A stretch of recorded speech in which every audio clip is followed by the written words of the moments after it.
Chapter 901. It's too late. Flesh-wriggling sounds rang out as her eyes widened in confusion after feeling weird energy run through her body. Boom. Her body blasted into pieces in the next instant with blood and internal organs flying everywhere. Fooum. Gustav proceeded to jump out of the hole he had created after slamming the woman's body into the wall earlier. Stark. He yelled out as his body descended with speed after he spotted a massive draconic about 700 feet below. Flying downwards as well. That's not Stark.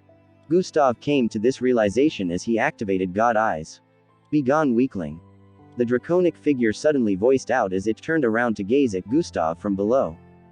Twoosh. Boom. Boom. Boom. At the other location where the Vertigo troops engaged the cult members, explosions and powerful collisions still rang across the place. Viltru had moved his battle with both family branch leaders further across the ocean so the others would not be affected by the residue energy of their attacks. He knew just how destructive their battle was to the surroundings. If the fight continued there, it would affect the island as well.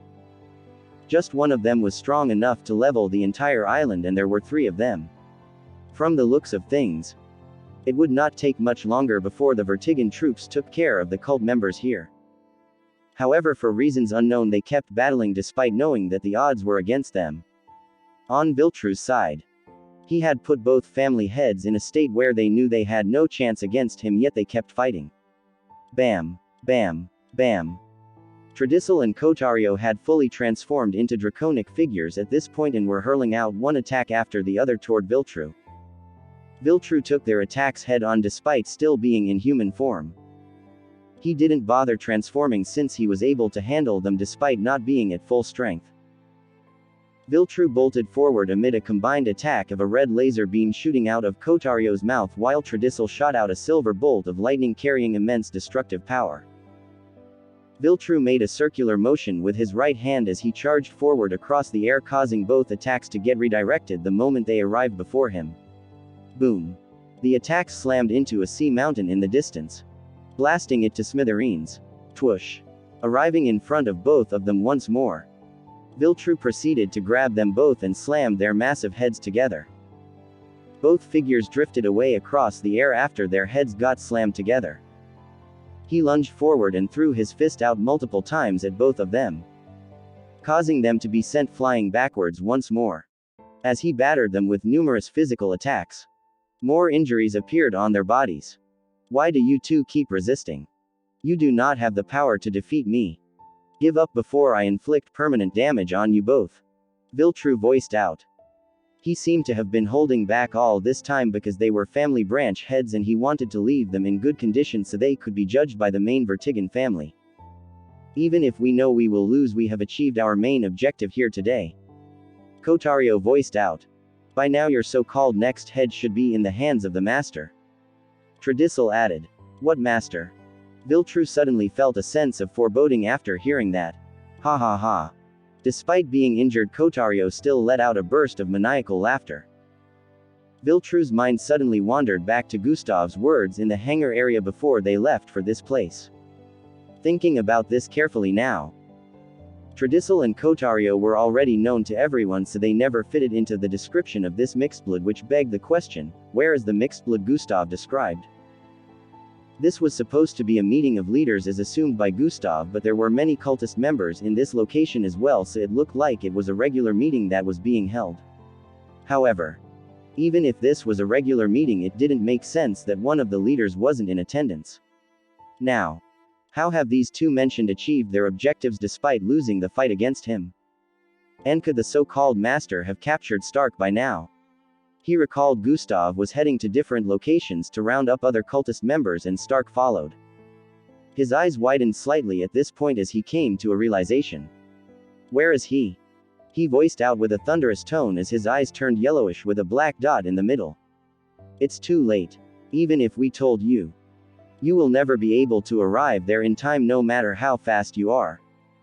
Tradisil said while smiling with an expression of delight. 2 more eyes appeared above Viltru's right and left brows as powerful energy blasted forth from his figure, causing every living thing within a 1,000-mile radius to shudder in fear and reverence. Both of them suddenly saw Viltru appear directly in their midst, and the next thing they knew, rip. Two pairs of bloody wings could be seen in his grasp. They stared for an instant with shocked looks as they recognized the pair of wings to be theirs. Their bodies hadn't even registered the pain yet as they began to fall from the sky. Their wings were torn off so quickly and cleanly that they hadn't started bleeding out till they were about to collide with the ocean's surface. Viltru flung both wings away and floated above the ocean while spreading out his senses. A colorless veil of energy spread forth from his figure, traveling for miles and passing by the area where the Vertigan troops were battling against the cult members. At this point, they had already rounded them all up. His senses spread past that point, arriving at the island, and kept spreading further. This took many seconds as he actively searched for Stark and Gustav's location with his senses. Chapter 902, The Master's Appearance. Is that Officer Crimson? He asked internally after spotting a silver figure with horns in a large muscular frame with ram horns. In this location, destruction had been wreaked on the environment. With his senses in a particular location, he wasted no time in retracting his senses as he began transforming. Brr. He turned into a small mountain-sized draconic figure with 2 heads and 6 eyes like Stark. However, he had yellowish scales and a glowing yellow and black pair of wings with 4 horns. The instant he spread his wings, winds blasted across the surroundings. Fooum. Diving forward, a vacuum of space opened up, causing a streak of yellow line to tear through the sky and disappear in the next instant. Twee. It only took a moment for him to close the distance between himself and Gustav on the other side of the island. However, as he arrived behind Gustav, he could see that damage has already been done to the surroundings and he couldn't sense Stark here. Where is Stark? He asked with a disturbed look as he sensed lingering spatial energy, which meant spatial travel had just been used in this location. The tower-like building by the side was now half of what it was earlier. What was left had cracks all over and was on fire as well. The ground was flooded below. Gustav had injuries on his body from what Viltru could see as he floated in mid-air behind him. Officer Crimson, where is Stark? Viltru asked again as he placed his hand on Gustav's shoulder from behind. There was still no response from Gustav, and at this point, Viltru feared the worst may have happened. He had truly gotten here too late. Gustav slowly turned around in mid-air as he unfolded himself. He was initially in a state where he kind of wrapped himself up. Viltru's eyes widened as he stared at Gustav unfolding himself. 15 minutes earlier. Begone, weakling. A thunderous voice was heard as the draconic figure several hundred feet beneath Gustav turned around to face him. What is he doing here? Gustav's eyes widened as he recognized this draconic figure to be the same as the one that nearly buried him with hurricanes after he acquired the emblem. Gustav hadn't even managed to rearrange his thoughts when a pillar of flames shot out of his mouth towards Gustav. This red and blue 2-headed draconic figure could manipulate water and fire from the looks of things. The flames hadn't even reached Gustav yet and he could feel his body getting cooked already. Gravitational displacement has been activated. The gravitational force in the environment suddenly turned weird as the flames slowed down. Despite how powerful gravitational displacement was having an effect on everything in the surroundings and making even the winds to flow in reverse, it was unable to substantially affect the powerful outburst of flames headed towards Gustav. Energy discharge has been activated. A reddish energy suddenly burst forth from Gustav's figure, pushing the flames to the surroundings. Boom. It was like an explosion went off as the thick condensed flames ended up spreading across the place and causing the massive 700+ story tall building to almost get halved in an instant. The upper part crumbled and fell to the sides due to the flames. Despite having managed to stop it from hitting him, Gustav was still blasted backwards by the residual energy spreading across the vicinity. Screams of terror and pain were heard from within the building as it affected the cult members. I commend you for stopping that attack despite being an ordinary Echo-rank mixedblood, but this is as far as you go. The draconic figure voiced out from both heads, causing his voice to travel far and wide. Gustav hadn't even managed to stabilize himself in mid-air yet as he spread cooling energy around his body since it was currently smoking. Thank you for bringing the prize to me. the draconic figure voiced out as it continued flying downwards. Blast. An explosion rang out as the side of the 330th floor got blasted open. A two-headed massive golden-scaled draconic figure flew out of there and collided with the master. "Gustav, are you okay?" Stark yelled out as he spotted Gustav far up in the sky. "Run!" Gustav yelled back. Despite being about 2,000 feet upwards, his voice boomed loudly across the vicinity. "You are going nowhere," the master voiced out as he lunged at Stark. "Disappear!" Stark screamed out as both mouths of two heads opened up. Thu. Silver-colored energy with golden streams blasted out of his mouth, slamming into the master and pushing him backwards. The energy bound him in place and began to shrink him. "I have to admit, you are talented, but you do not deserve to lead this family," the master voiced out as he ripped the silverish and golden-colored energy covering him apart in the same instant. Stark puked out blood after that act as his eyes widened. No one had ever been able to free themselves from his ability before. He had used it on others stronger than him so many times. It was an ultimate ability that would have a negative effect on him if it was cancelled. The master lunged forward once more and grabbed all of Stark's arms before biting a chunk out of the left side of his second head.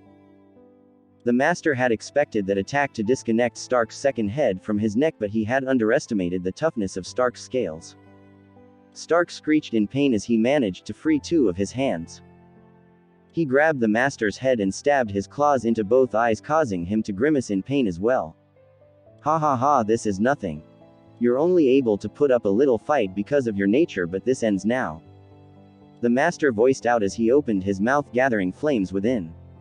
At this point, Gustav had activated Ultimate Combination and was flying downwards with insane speed. Chapter 903. Battling against the cult leader. A 4-feet-long katana with reddish electric arcs and destructive energy oozing from it could be seen in Gustav's grasp. Fui. He swung downwards powerfully, causing the space in the vicinity to twist and turn as crescent-shaped reddish energy was formed. The master sensed the disturbance at the same moment and pushed Stark away before turning upwards to counter the attack. Fuhuum. It shot out a pillar of flames from its mouth once more towards the destructive reddish arc cutting towards him. Boom. A collision was made and the reddish arc was stopped in mid-air for an instant. A smile appeared on the master's face, but in the next moment, his eyes widened as the arc suddenly cut through his pillar of flames and slashed through his right upper limb upon contact. Blood jetted out as the master seethed in pain and rage after getting injured. Contrary to his expectation. "You little." His voice trailed off in anger as heat began to circulate across the vicinity. Fuhuum. The ocean, which was not too distant from their current location, began to rise and flow towards them. A massive tornado of flames appeared around the master and then it spread across the vicinity, becoming twice as large as the tower. The wave from the ocean was headed for Gustav from behind while the tornado of flames was approaching from the front. Gustav was healing very fast in this state, so he had already completely healed up the moment he attacked with the Jiko Hakai katana. Turned around to face the waves, Gustav pushed his hand forward, causing a gravitational barrier to be created. Boom. The waves of water crashed into the barrier, causing a loud sound of collision to ring out. With the height of the waves, it was capable of flooding the entire island if Gustav didn't stop it here. His hand trembled slightly as he held it in place while he turned around to slash out once more at the tornado of flames. Fwowie. It tore right through the flames and Gustav's arm also broke at the same instant. Fui. This time the master was able to dodge and dove upwards. He appeared right before Gustav and slashed out. Bang. An invisible protective energy that surrounded Gustav whenever he activated combination stopped the attack from connecting. Gustav proceeded to push the waves backwards and grab the hilt of the katana with both hands before slashing downwards. Boom. The reddish destructive arc exploded the moment it collided with the master's left shoulder, blasting both of them backwards. Gustav's right arm fell off his shoulder while the master also lost another arm. The master couldn't believe that he was getting injured by an Echo-ranked mixedblood. However, Gustav took more damage this time and the katana fell from the air after his arm got blasted to smithereens. The master also had the ability to regenerate, but at the moment Gustav's regeneration was faster. But even with that, the master still had 4 more limbs after losing 2, so he could keep battling in his current state. Gustav stared at the katana falling and stretched out his left hand. The katana stopped falling and floated in mid-air after getting wrapped by Gustav's gravitational manipulation. His right arm was growing back at this point. He pulled back his hand, causing the katana to start flying towards him, but before it could arrive, slash. The master appeared in front of Gustav and landed a hit on him. Gustav got blasted further backwards across the air as 3 massive gashes appeared on his body. The protective energy surrounding him had been breached by the intense attack of this beta-rank mixedblood. His skin was currently like diamond, extremely sturdy, but one slash from the master had torn him open like a hot knife going through butter. Gustav gritted his teeth in pain as he raised his arms to block another attack while the Iro silk grew out of his arms. Bang, bang, bang. Gustav got blasted backwards repeatedly as the master kept attacking him without giving him any chance to retaliate. Gustav managed to dodge a hit with perception and finally sent out an attack he had been accumulating. Boom. Destructive ripples spread across the vicinity as Gustav's fist slammed into the master's gut. Unfortunately, this attack that would most likely have decimated a city was unable to break the master's skin. It turns out you're nothing without that weapon of yours, the master voiced out as he grabbed Gustav's hands and sliced his arm off. Slash. Gustav lost his right arm once more and blood jetted out. Fuhuum. A pillar of flames blasted out of the master's mouth, sending Gustav hurling further backwards as he tried to protect himself with just one arm. His arm grew back in the next moment, but the master was still rushing at him with multiple attacks, wanting Gustav to use up his energy so he wouldn't be able to regenerate anymore. Far below, Stark looked upwards and could see the pinch Gustav was in. He was bleeding from his neck and currently couldn't transform. Why do I have to be useless in crucial situations like this? Stark gritted his teeth as he voiced out. They had not expected to meet a beta-rank mixedblood here. He looked up ahead and spotted a dark blade katana with reddish destructive arcs swimming around it. He recognized it to be the same weapon Gustav had used to injure the blue and red dragon. At this point, Gustav was being doused with both cold and hot attacks, just as the temperature of the environment was hot and cold at the same time. Stark rushed towards the weapon and pulled it out of the ground. Looking upwards at their height in the sky, he realized he would have to get up there. He recalled Gustav sustained injuries when using this weapon, so a thought instantly appeared in his mind. He brought out something from his storage device and attached it to his neck. Truruin. Chapter 904, Saving Stark. A mechanical metallic-looking covering of nanites began to spread to his arms. It made it look like he had silver-colored robotic arms after it had finished covering his upper body. Stark channeled his bloodline energy as much as he could and leapt upwards. Hiya! He screamed out as he grabbed the hilt of the katana with both his hands and raised it upwards as he ascended across the sky. All of Gustav's limbs were being held by the master as he pulled them in separate directions while hovering his left head over Gustav's face. Flames gathered as he prepared to burn Gustav's entire head off. Meanwhile, Stark was leaping towards them in arms while swinging out the katana. The master spotted him and made his other head turn around to face him as he prepared to attack Stark with water. Stark swung forward with force, but at the same time, the master was also about to attack. The probability of Stark's survival was very minimal due to the master's strength as well as backlash from using the katana this way. However, he gathered as much energy as he could into his arms. The air began to twist and turn as veins popped out on his neck and arm muscles. Gustav, whose arms were being spread apart, twisted his arms and grabbed the master's arm. Flesh warping has been activated. He managed to cause the master's arms to shrink a little, which gave him the chance to pull himself out of the master's grip. What was? Before the master could voice out his shock, Gustav grew out extra arms and grabbed both draconic heads. He pulled backwards with all his strength as he also activated size manipulation. He held the master in place as Stark slashed forward. Zaychaz. A massive cut that extended from his chest to his belly appeared on the master's body after the attack made contact. Both Stark's arms exploded along with the metallic covering, causing a fountain of blood to jet out from both shoulders while the master shrieked in pain as it flung Gustav away. Gustav flew forward and grabbed Stark before he could fall to his death. "Are you crazy?" Gustav voiced out as he held Stark in his arms. Care. I had to do it." Stark responded while coughing out blood. "We have to leave," Gustav said as he turned around. However, before he could start flying away, the entire vicinity suddenly turned dark. Vree. And then it turned into a world of red and black. "Since I'm out of time, you're coming with me." A voice boomed out, and in the next instant Gustav could no longer find Stark in his grasp. Huh. Gustav turned around in the next instant and could see the master several thousand feet behind him with the armless Stark in his grasp. As Gustav dove forward, a massive mountain-sized flame appeared in front and began hurling toward him. In the same instant, a purplish-looking portal appeared in front of the master and he was about to head in with Stark. Power boost has been activated. Gravitational displacement has been activated. At that moment Gustav activated everything he could just so he could move faster and stop the master from taking Stark away. There was no time at all. No matter how fast Gustav could move, he was dealing with a beta-rank mixedblood. Stark was already practically lost to him since they were almost halfway through the portal at this point while he was still thousands of feet away. The mountain-sized flames were right in front of him and his skin was already getting cooked. Twice.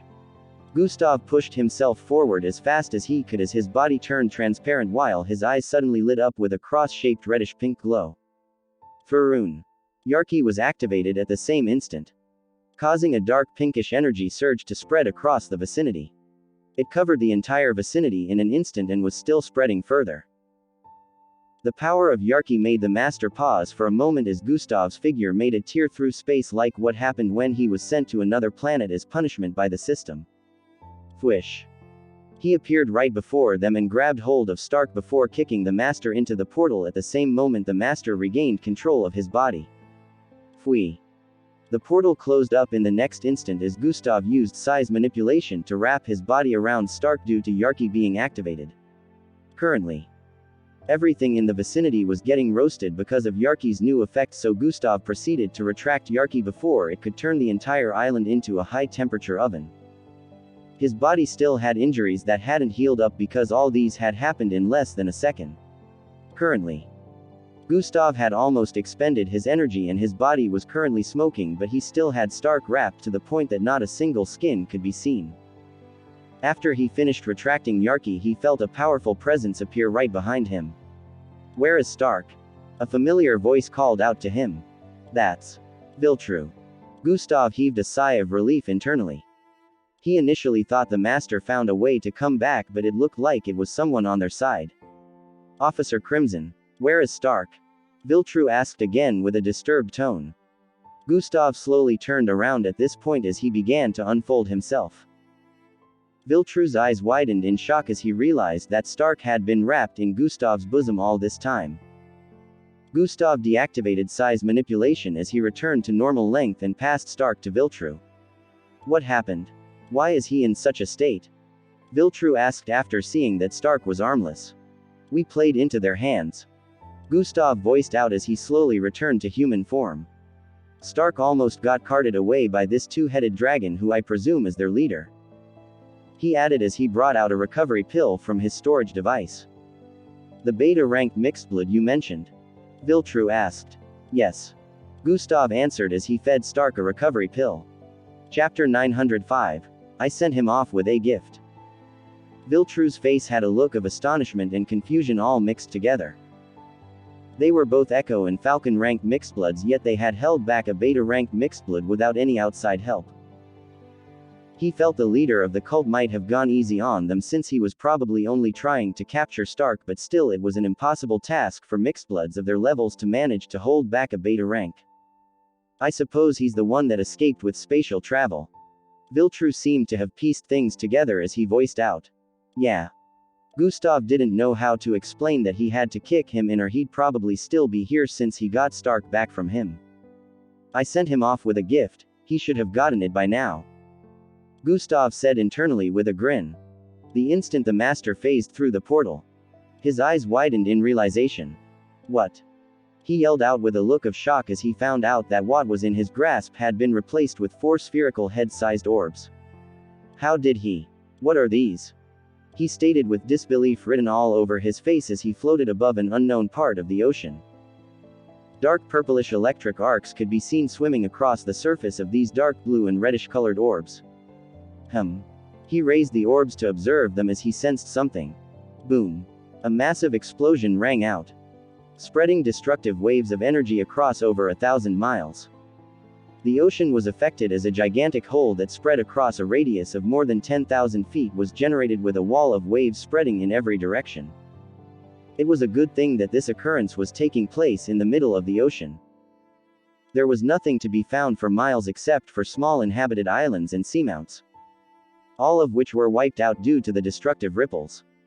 It was unknown if the person in the middle of the explosion had been affected, but it was obvious that the explosion had wreaked immense havoc. Daytime had arrived, and at this point, everyone was back in the residence. It had already spread all across the island that an intense battle broke out last night.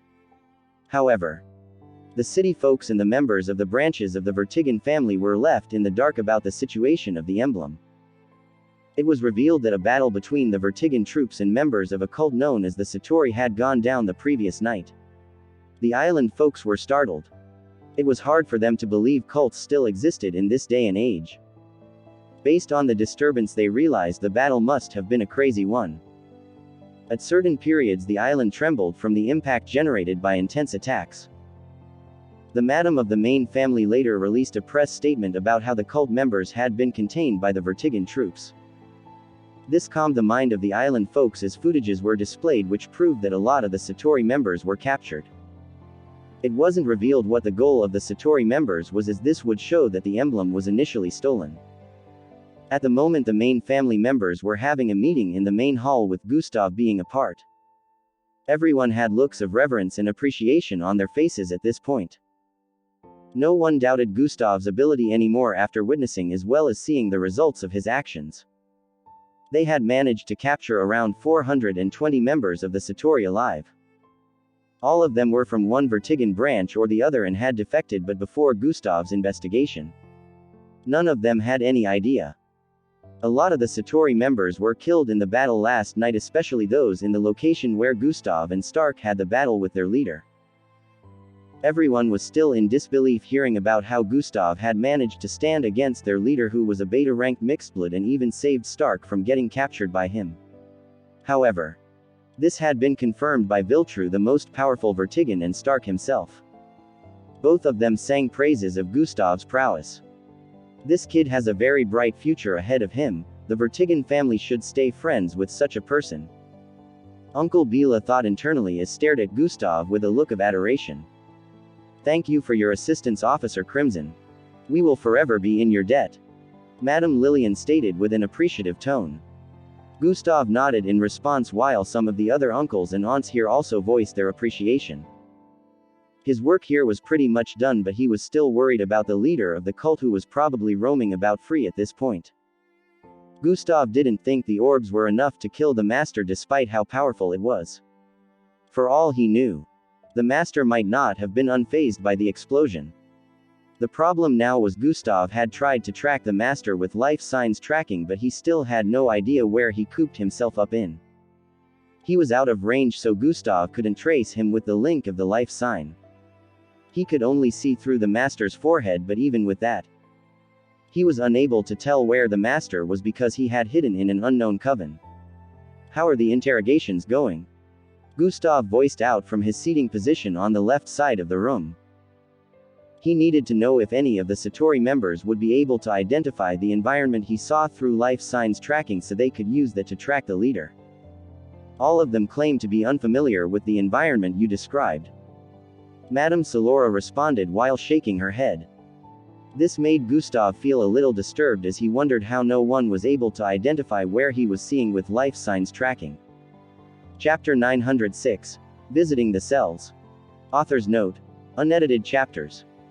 This meant the master already had contingency plans of hiding out in an unknown place if things ever went sideways. What exactly is that environment, and how does it relate to the case? One of the uncles asked with a curious look.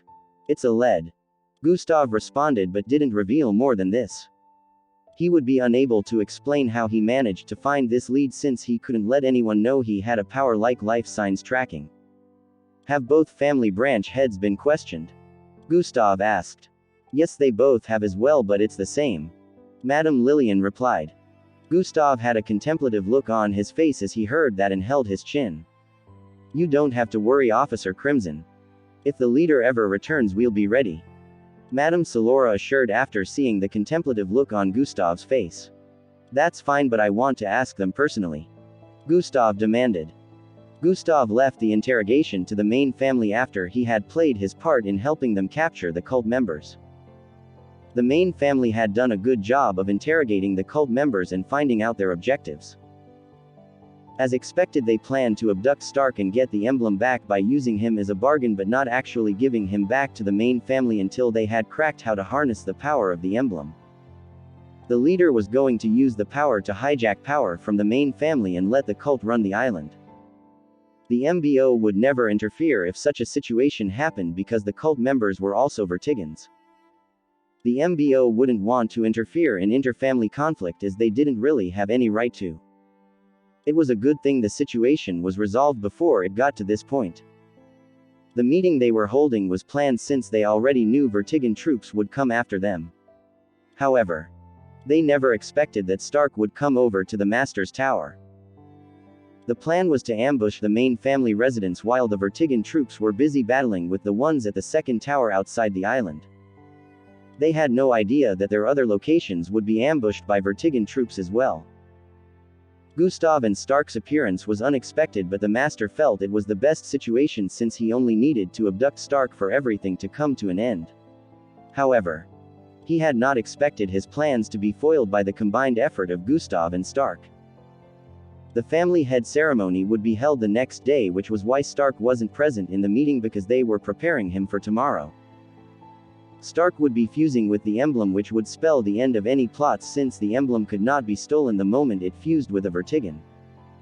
Gustav wanted to wait till after the ceremony tomorrow before he decided to leave, but at the same time, he wanted to do all he could to locate the Master beforehand. Madame Salora and Uncle Bila led Gustav to the dungeon-like area where all the cultists were kept. The cells they were being kept in were energy-dissipating cells that prevented them from channeling their bloodline. The cell both branch heads were kept was significantly larger than the others since they were higher in strength. They were kept together in the same cell with glass walls. Gustav stood in front of the glass walls and stared at both prisoners who were seated with their backs against the wall with defeated looks on their faces. For a brief instant, Gustav recalled the final year cadet he defeated as he stared at Tradissel's face. Well, looks like I might have made a lifelong enemy. This thought was thrown to the back of his mind the instant it was formulated. Gustav proceeded to describe the looks of the environment he saw during the activation of life sign tracking.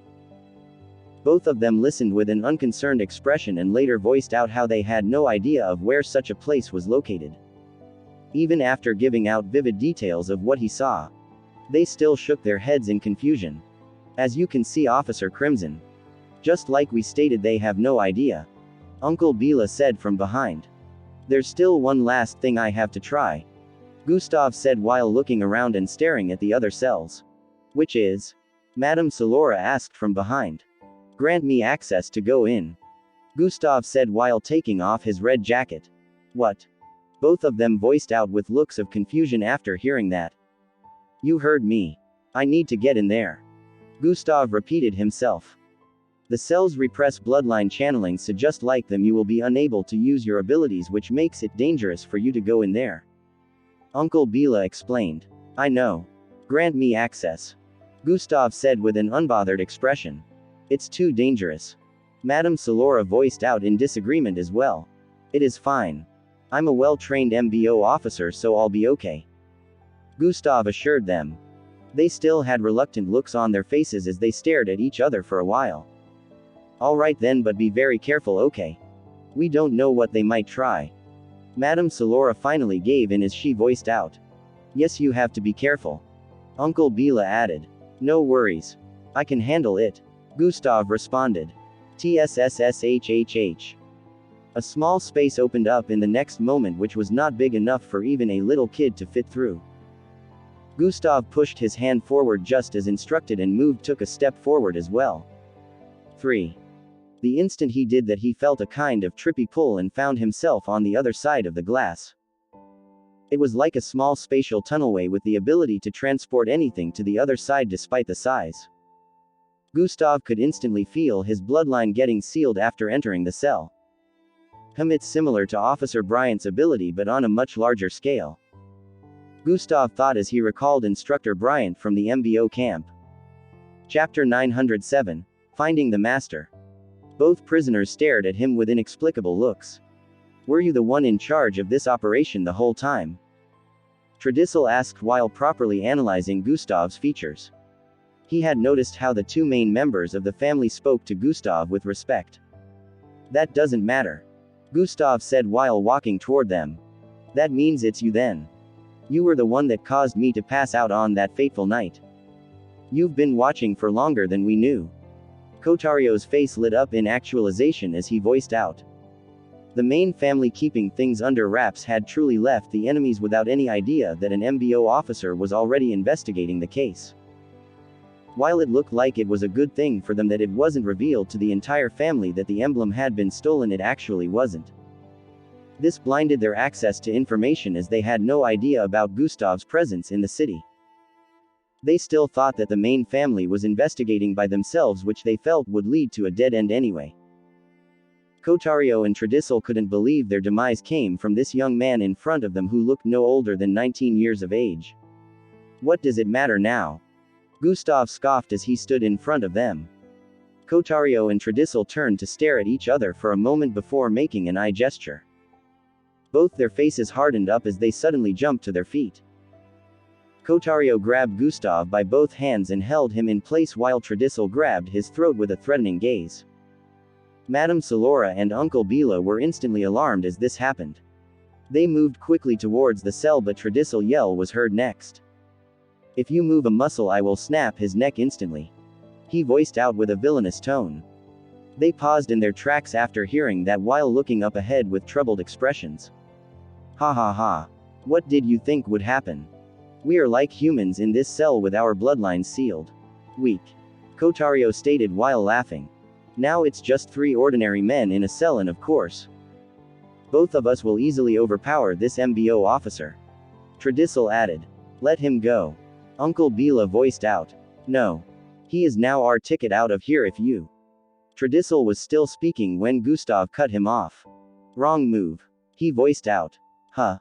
Tradisil exclaimed with a look of confusion, but in the next moment, Gustav pulled his arms out of Kotario's hold and swung his palm sideways. Ha. A devastating slap landed on Tradisil's face, sending him crashing towards the wall. What? Kotario voiced out with a look of shock and quickly tried to attack Gustav. Ha. Gustav slapped his wrist away with the back of his left palm and proceeded to swing his palm towards the right afterwards. Ha. Another crispy slap rang out as Kotario was sent spiraling towards the wall as well. Bam. He slammed into the wall and fell to Tradisil's side. Gustav turned around to face Madame Salora and Uncle Bila, who had astonished looks on their faces. He gave them a look of, I told you I could handle it, and proceeded to turn back around before he started walking towards both prisoners sprawled out on the ground. Both of them were left standing there with looks of disbelief and shock as the thought, how, ran through their minds. Gustav arrived in front of Tradisil and picked him up with a single hand. You first. You're going to tell me if you find this place familiar. Gustav voiced out before placing his left hand on Tradisil's head. What place? I already told why. While he was speaking, Gustav activated an ability. Mental manipulation has been activated. Tradisil's line of sight suddenly turned completely dark. He couldn't see anything, like he had gone blind. What is going on? He voiced out with a confused tone, but there was no response. Life signs tracking has been activated. Tracking life signs. All of a sudden Tradisil's point of view transformed as the imagery of a particular environment appeared in his mind. What is this? He voiced out with a look of astonishment. I'm showing you a location.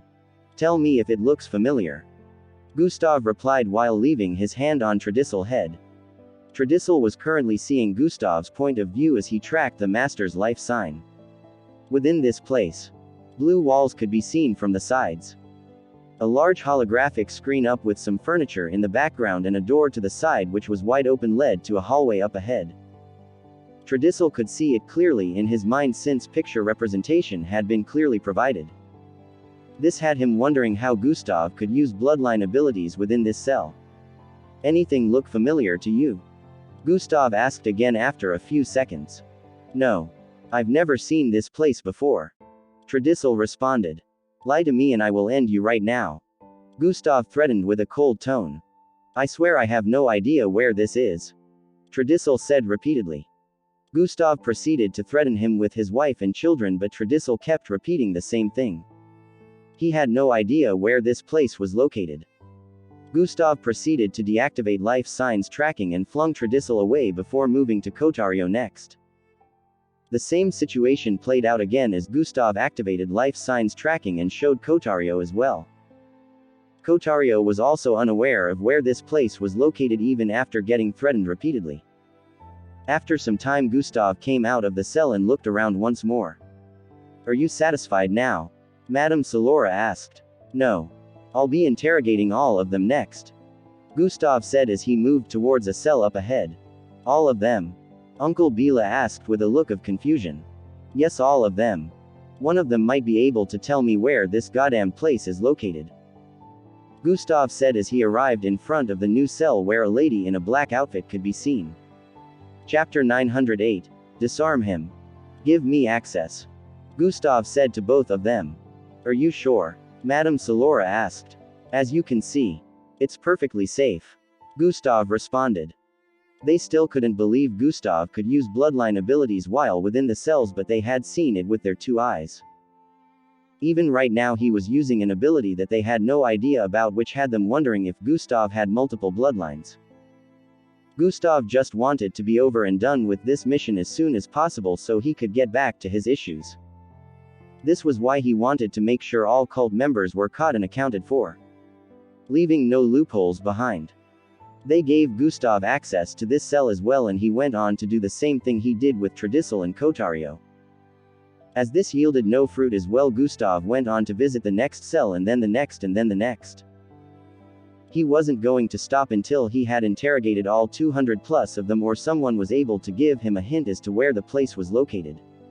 At this point, Madame Salora and Uncle Bila already understood that Gustav must have been showing these cult members mind imagery of how the place looked. Gustav was doing this with the damaged bloodline.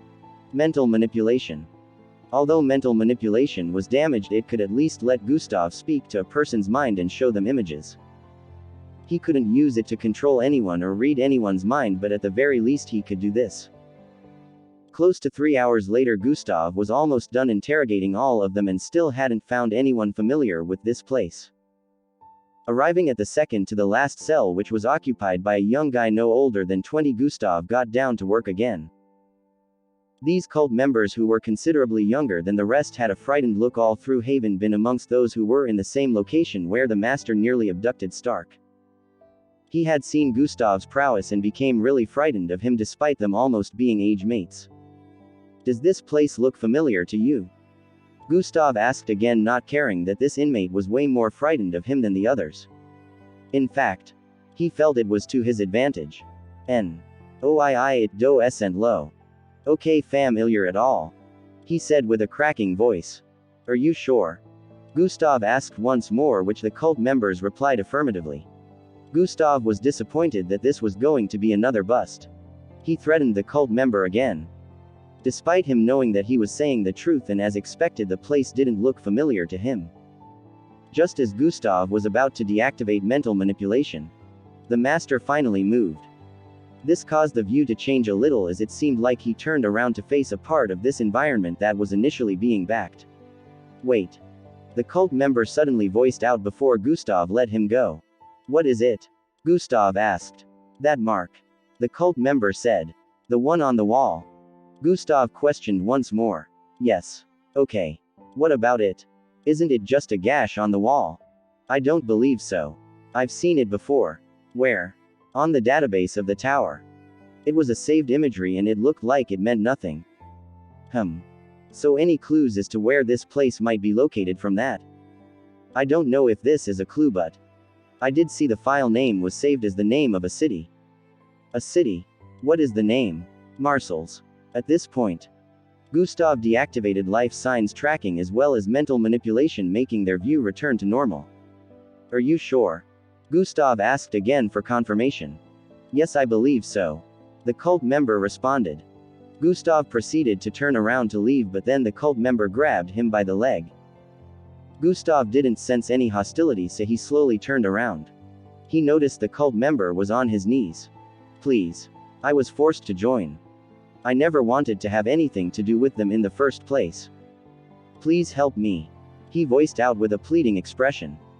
Gustav stared at him and could sense sincerity, but he didn't want to get into this right now. When I confirm that you have been helpful, I'll come back and listen to what you have to say, Gustav said while proceeding to turn around to leave again. The inmate had a new hopeful expression on his face as the initial despair subsided. I have a lead, Gustav said as he came out of the cell. Uncle Bila and Madame Salora stared at each other once more in amazement at Gustav's act. They proceeded to leave the dungeon-like area and went on to fill Madame Lillian in on the current development of things. At this point, it was already late in the evening, but the main family began planning another important mission. The mission was to capture the leader of the Satori. It wouldn't be much of a stress so long as Viltru was the one doing the capturing. They only needed to find his precise location. Marseilles was a city 13,000 miles toward the southeast. It wasn't very large, but it was known to have a lot of underground structures due to the mining activities that occurred in the city. Are you sure you will be able to pinpoint his location the moment we arrive in the city? Viltru asked. They were currently conducting a meeting in one of the studies with a few main family members, Madame Lillian included. Sure. It's best we get there as soon as possible before he changes location. He could still use whatever he means he used earlier to travel halfway across the world, so it's best to disarm him as soon as you're in contact with him, Gustav voiced out lengthily. He wouldn't be doing any fighting this time and he saw no need to do so. Disarm? Viltru asked. Chapter 909, Family Head Ceremony and Departure. Yeah, disarm. Sever his arms, Gustav said brutally with an unbothered look. Everyone stared at him with inexplicable expressions as they had not expected Gustav to actually mean separating the master's arms from his shoulders. The meeting lasted for a few more minutes before Gustav and Viltru headed toward the hangar area. A private jet was awaiting after all the plans had been put in place. A few Vertigan troops who were going to handle transporting the master back followed after them. The next day, the night passed in a flash and the next morning arrived. The entire island was bursting with life and excitement this morning as every organization, business center shut down for the day. Today was the day when the next family head would be picked after Madame Lillian had remained the acting family head for almost 8 years. Everyone was excited that a real family head who could fuse with the emblem would be picked. One of the reasons the Vertigan was labeled amongst the most powerful families in the world was because of the emblem. Now that it would be fused with the family head once more, their strength as a top 3 family would be restored. Even if Stark was still a Falcon-ranked mixedblood, fusing with the emblem would increase his strength by a whole lot and add some unique abilities to the fray. The ceremony would be held at noon and every resident of the island was allowed to attend regardless of whether they were Vertigans or not. It has been termed a public holiday and there were lots of decorations in different parts of the city with Stark's face plastered across the place as well. The media sang his praises and mentioned his accomplishments as well as some other things about him. At the moment Gustav was in the hangar area clad in a red jacket with his MBO sigil on his left chest area. He recalled how last night went well and a small smirk appeared on his face. After arriving in the city, he activated life signs tracking and was instantly able to pinpoint the master's exact location. He gave Viltru the location and Viltru went on to capture the master. Everything had gone according to plan and Viltru disarmed the master just as he instructed, preventing him from escaping. It was impossible for the master to win in a battle against Viltru, who was an alpha-ranked mixedblood. No matter how strong he was, he wouldn't even be able to leave a single injury on Viltru's body, which was why his only option was to run, which was taken away from him as well. Viltru captured the master that night and they arrived back at the island by midnight. The whole mission went so well that Gustav was a bit worried he might have missed something. There was always a twist or a sudden occurrence that would somehow throw things out of balance, but this time it wasn't so. Gustav helped to free the cult member who gave him the information and left the Vertigans to deal with the others however they liked. The one last thing that baffled him was how the Satori got the emblem in the first place. Both former family branch heads who were now prisoners had given an explanation, but it still seemed a bit sketchy to Gustav. Anyways, all that was done now and all the people involved had been captured. Gustav had left everything else to the Vertigans. He was done with this case. Currently, the main family members were gathered around him as they wished him safe travels and thanked him for everything so far. Gustav reacted to their farewells positively as he felt his time here wasn't actually bad. He had been here for about a week and a half now. It made him glad that he completed the mission in such a short time frame so he could go back to dealing with his own matters since he won't be sent on another mission anytime soon. Thank you so much, Gustav. Stark voiced out as he hugged Gustav. You saved my life, he added with a look of gratitude. Nah, he wouldn't have killed you. Gustav chuckled lightly as he hinted at the master. You still saved my life. He would have killed me after getting what he wanted anyway, Stark said while tapping Gustav's shoulder. That woo. Just accept my gratitude, Gustav, haha. Stark broke into laughter after cutting Gustav short. Sure. You're welcome, family head, Gustav said with a smile. Oh, don't taunt me. My days are about to get very stressful, Stark said with a look of tiredness. Gustav couldn't imagine what it was going to be like leading such a large family, but he was glad he had no idea. Stark was currently in a golden and silver patterned ceremonial outfit. There were several gems placed on the outfit. His figure gleamed with a majestic aura. Everyone was dressed up in ceremonial outfits as well except for Gustav. Stark was just way more dressed since he was going to be the head of the family. Can't you stay till after my ceremony? Stark asked for the umpteenth time. Sorry. I have very important matters to attend to. Gustav gave him the same reply as before. Sigh, at least I tried, Stark voiced out with a defeated look. You're going to do great, Gustav said as he patted Stark's shoulder twice. It's time for me to go now, Gustav said as he started walking towards the private jet parked by the side. Everyone was here including Madame Lillian. If you ever need anything, contact me, Stark voiced out. Gustav paused his steps for a moment and turned around. I have an idea for your problem, Gustav stated. Everyone had looks of confusion after hearing that and stared at both of them, waiting for one person to break the silence. Mental manipulation has been activated. Unbeknownst to them, Gustav was passing information to Stark through mental manipulation so no one would hear what he had to say. Oh, Stark exclaimed as a smile appeared on his face. Bye now, Gustav voiced out as he made his way into the private jet. Chapter 910. Madame Lillian's suspicious situation. Thanks, man, Stark yelled out again just before the entrance to the jet closed up. It's time to go, Gustav voiced out as he strapped himself in. Foo-woo. The engine lit up and in a few moments the private jet zoomed off into the sky. After a few moments, the Vertigan family went back into the main residence to resume their preparation for the ceremony.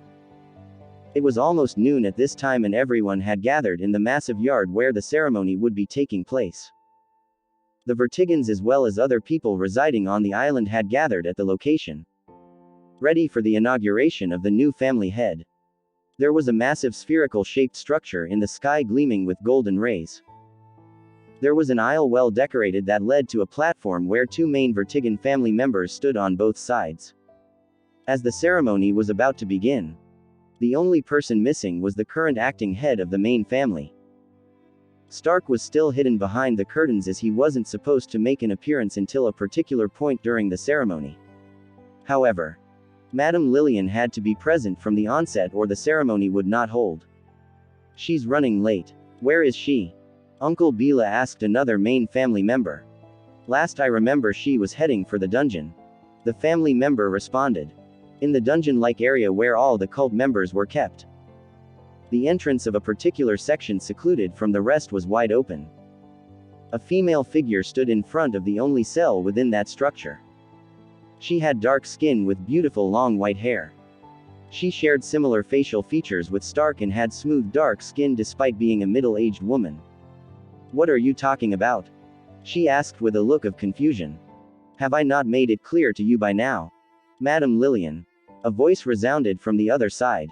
Within the cell, a white and yellow-haired man with his upper body bare could be seen restrained in a particular way. He had a backward C-shaped scar on his forehead. Both hands were spread apart and bounded by a circular floating silver mechanical device. Same with his legs as well. This was the leader of the Satori cult.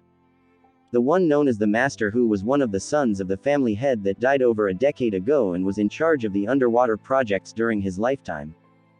"I don't understand how what you're saying is possible." Madam Lillian voiced out once more. "You are the one who gave me access to the main family vault. I would never have been able to steal the emblem if not for your assistance," he said while a creepy smile appeared on his face. "Rubbish. Do you expect me to believe this? How stupid do you think I am? Not only do I have no recollection of ever being in contact with you, but I also would never do something so stupid that would jeopardize the family." Madam Lillian voiced out with a strong tone. "Ha ha ha. Self-righteous madam. This was all intentional. You asked me to wipe your memory so you wouldn't give off an ounce of suspicion when investigations began." The Master voiced out. "This was also our undoing, as I couldn't ask you for anything else or get information about this MBO officer sent here to investigate." He added. "That is impossible. I would never help the likes of you." Madam Lillian kept denying, as she couldn't see herself helping such people at all. Think about it. How else could anyone besides the main members of the family access the vault? And don't say it could have been someone else because it was you." The Master voiced out once more.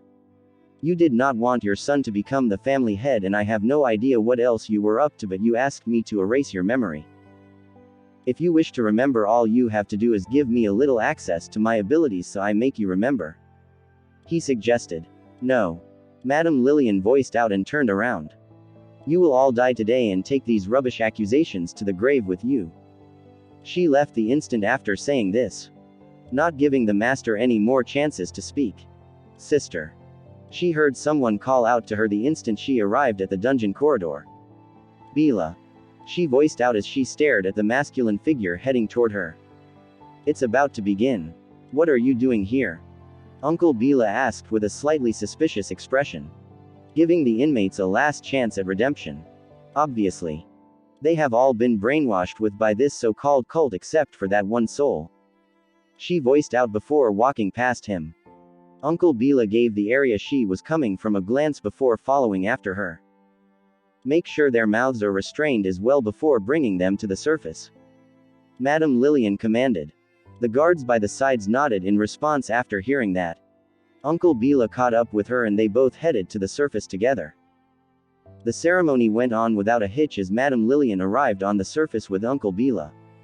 After some time, Stark was called out. As he walked across the aisle towards the stairs that led to the exalted platform high above. Amid the cheers and yells of adoration from the people, he looked to the skies and made a decision. "We will meet again, Gustav. Very soon," he stated internally. 3 days had gone by in a flash and Gustav was currently within one of the bases of the MBO. He had been here since he returned from his 2 weeks Vertigan mission. This base happened to be located underwater in an unknown region of the world. Gustav could have decided to report to any base after completing his mission, but he chose this particular one for a reason. Not just any MBO officer was allowed access to this base because it was mostly a medical mixed-blood research facility, but luckily, Gustav was allowed entry. Chapter 911. Conducting investigations on the Ashi infection. He had submitted his report, but he was still asked to visit the second base to receive his accolades, as the mission had gone from a 5-star mission to a 7-star mission. The Vertigan family as well gave their reviews on Gustav's performance as well as a narration that confirmed the authenticity of Gustav's reports. This was yet another big achievement on Gustav's record, and he was the first final year cadet to complete a 7-star mission when some hadn't even completed a 5-star. Gustav had no idea what the rewards were going to be for him completing this mission, but he wasn't too concerned about it. Right now he was more focused on the reason he came here, which was because of Miss Amy. This happened to be the same location where Miss Amy was last seen by anyone. This was the same research facility and base where Miss Amy was to be tested for whether she was infected by the gray toxin that she saved a city from. So far, Gustav had been able to make some findings. Only he knew that Miss Amy had to leave Earth because of what young Joe did to her, but since she was here at the time, Earth started to become unconducive for her. He felt there may be a connection to this research facility or the case she dealt with. Saving an entire city. Currently, Gustav stood in front of a glass wall that barricaded a group of people, all having weird body features. A girl had grayish tentacles growing from her neck area and her entire face had turned ashen. An adult male had face growing out of his arms and chest. He even had a face growing behind his bald head. One of them had developed 6 pairs of legs, each breeding spikes that had some weird liquid dripping from their tips. Besides the unsightly mutations, they all shared 2 things in common. Their faces were ashen and they looked pretty lifeless, only reacting to sound. According to the information Gustav had been given, these were civilians who were initially dwelling in the city of the ashy fog outbreak. He had found out about the fog explosion and how Miss Amy managed to save the city, but they had no idea some of the citizens had been infected. Miss Amy herself was presumed infected, but Gustav knew very well that was impossible. It was Miss Amy after all, and he had gotten the footage that confirmed young Joe was to blame, so he only had to figure out right now if young Joe was connected to this or not. God Eyes has been deactivated. Looks like the resistance won't hold for long, the mutation process will continue soon, Gustav said internally after noting what he had seen. The scientists who had been working on this case for several months had stated that there was no cure for this infection. They had only come up with a drug that could stall the mutation. According to them, the infection rewrites the DNA of a person and they began to mutate, which was what happened to the ones on the other side of this glass wall. The resistant drug was administered to them daily to stall the mutation, but the scientists knew well that the drug would not work forever. Which was why they were working day and night to create a cure. While Gustav had a theory that Miss Amy could have been infected and underwent mutation, he also knew very well just how powerful Miss Amy was. He didn't believe she would just be bested like that, so he was sure that even if she was infected, it didn't come from the time she saved the city. This is the part where it made sense that young Joe plotted against her and somewhat found a way to infect her or something. Either way, Gustav couldn't rule out Miss Amy being infected, which was why he had been studying the infected for the past few days. I have seen all the mutations and so far there is none that stops the planet from being conducive for a person, Gustav muttered as he held his chin in contemplation. Gustav recalled the footage and noted once more that Miss Amy's face did seem a bit ashen, but unlike the ones here it wasn't all that obvious, and if she hadn't undergone complete mutation, how is it that a big effect such as the atmosphere of the Earth being unconducive happened instantly? Also, the others seemed lifeless, like they were not all there, but Miss Amy's personality was very much okay. She even managed to put that footage together before leaving. These were the type of things that made it unclear to Gustav whether or not Miss Amy was infected with the same ashy infection. There were over 1,000 infected people who were being kept in this underwater research facility, and Gustav had inspected all of them so he could piece things together. According to the scientists, the MBO had been rounding up infected people for months, and there were still so many that were assumed infected. The infection could be passed through different methods, airborne included. They had created a device that could be used to detect those who were infected, which had really helped a lot. However, the resistant drug was starting to become ineffective to the first batch of infected. It wouldn't be long before it stopped working, and no one had an idea of what would happen when a person's DNA underwent a complete transformation due to this ashy fog. After making a few more observations, Gustav headed towards the area where he was given accommodation. Officer Crimson. Officer Crimson. The scientists and officers he passed by greeted him with respect.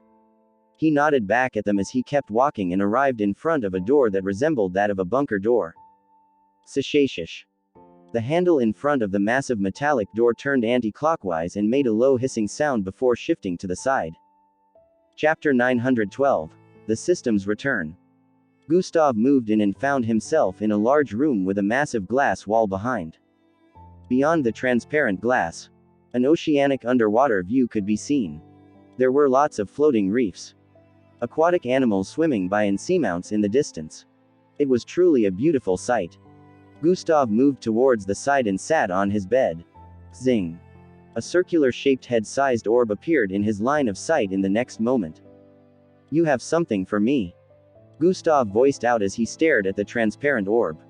The light within flickered twice as if telling Gustav it did. The body of the transparent orb transformed and began to display a footage.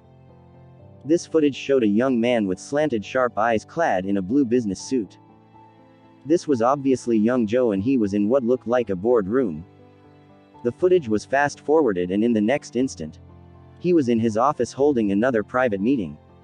The footage changed and he was dressed in another business suit, but this was a different time and day. The footage kept on changing repeatedly and fast-forwarding, showing different days and different activities young Joe engaged in daily within his father's industry. At this point, Gustav understood that the sacred orb just happened to be showing him its observation over the past 2 weeks. It probably wanted Gustav to take note of something. After a few more minutes, the 2 weeks footage ended. In the last 2 weeks there have been a few suspicious constants, Gustav mumbled as parts of the footage replayed in his mind. Gustav had noted that young Joe left his office at odd hours when a particular associate arrived at his office. Besides this, at occasional hours he would be in a video call with a strange figure that also spoke a strange language. Gustav had noticed he had that video call twice a week for the past 2 weeks and he already had one this week again. Gustav held his chin as he tried piecing a few things together for some seconds. A particular scene from one of the footage appeared in his mind at this moment. Playback scene 9 hours 47 minutes and 23 seconds. Gustav instructed. The sacred jewel gleamed with a white glow before the surface of its body began displaying a particular scene. Pause. Zoom in on the office table. Gustav instructed once more. The footage was zoomed in just as Gustav instructed and what could be seen was a weird-looking logo on a side of the holographic video call young Joe was on. It was only displayed for an instant and nearly completely blotted out by the figure on the other end of the call, but Gustav was able to spot it. His gut told him this weird-looking logo might be a clue. Cross-reference that logo and search every part of Plankton City. Let's see if there is any place that uses it. Gustav instructed the orb. The sacred orb gleamed once more with a bright light and began blinking repeatedly. Don't waste your time, the system suddenly voiced in his head. You're back, Gustav stated with a surprised expression the instant he heard the voice of the system. Yes, the system responded bluntly. Took you long enough, Gustav mumbled like he held a grudge. Try being me, then you'd understand, the system replied. How is being you a big deal? Gustav asked while rolling his eyes. Why don't you become me and find out then, dummy? The system hissed. Stop being a pain in my ass and tell me what you mean by I shouldn't waste my time. Gustav voiced out with a tone of curiosity. No, the system stated with a sassy tone. What do you mean by no? Gustav questioned while furrowing his eyebrows. I'm not telling you, the system replied. Oi oi oi, now is not the time to mess around. Tell me why, Gustav said with a slightly annoyed tone. No, I'm not telling you, the system adamantly responded. Gustav.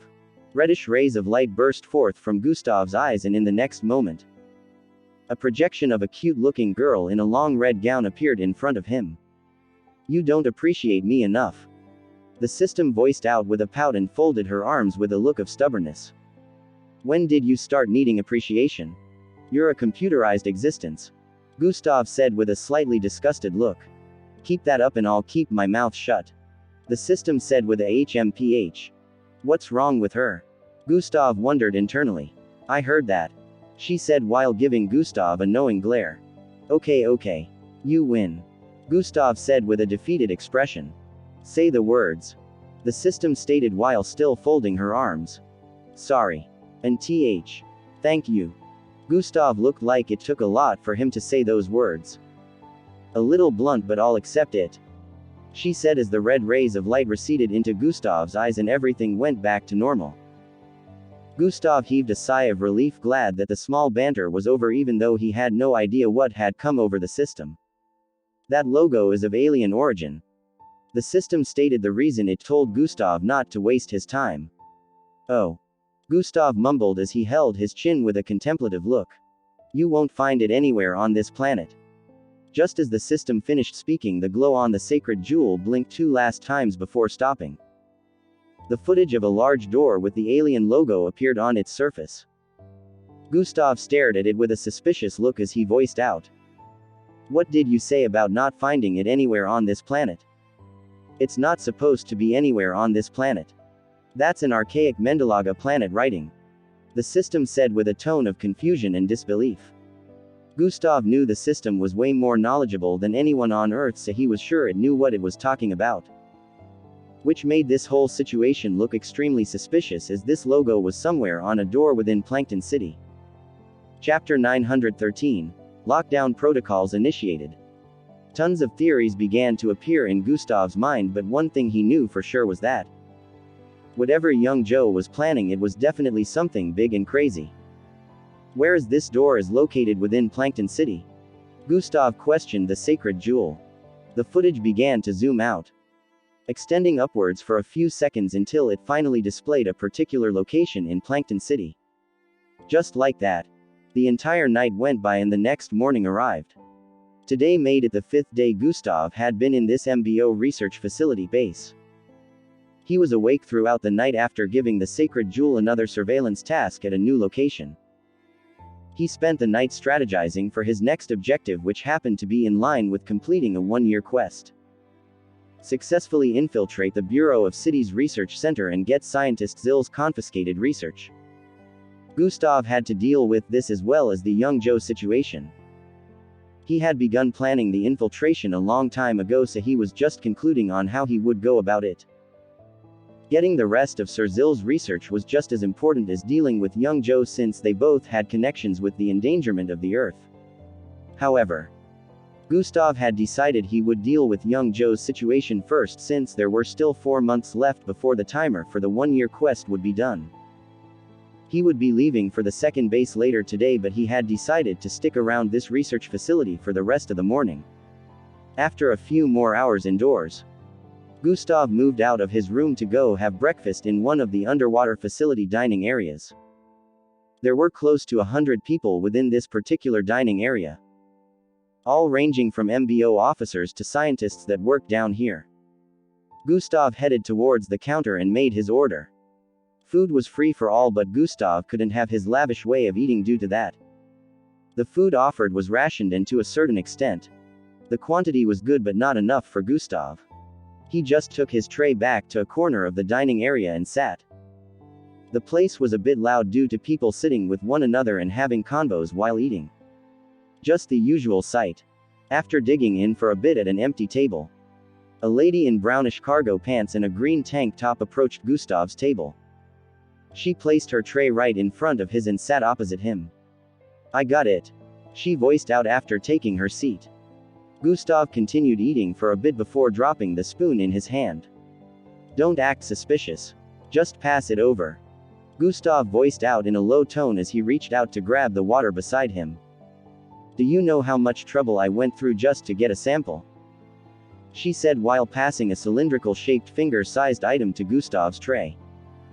Gustav stared at the item for a brief moment while activating God Eyes. God Eyes has been activated. His eyes glowed for a bit before he subtly nodded and deactivated God Eyes. Your effort is much appreciated. How much do you want for it, Sandra? Gustav asked. Money. Nah, that's useless to me. The beautiful lady with green and reddish-colored hair responded with a light scoff. Oh. So what do you want in return then? Gustav asked while making the item disappear into his storage device. You owe me a favor and I will be cashing that in the nearest future, she stated while taking a spoonful of food. All right then. So long as it is in my power, I'll do what I can when the time comes. Gustav responded. Good. Sandra said after swallowing down food. Sandra was an MBO research analyst who worked with a team of scientists trying to create a cure for the ashy infection. Gustav had met with her and the other scientists on the first day he arrived here. He asked directly from them about the day Miss Amy came down here for a test. They had described how the event went down. Knowing who Gustav was as well as his accomplishments and the fact that he was the student of Miss Amy, they were all respectful and gave him access to practically everything. The only thing he asked for which they didn't give was a sample of the ashy fog.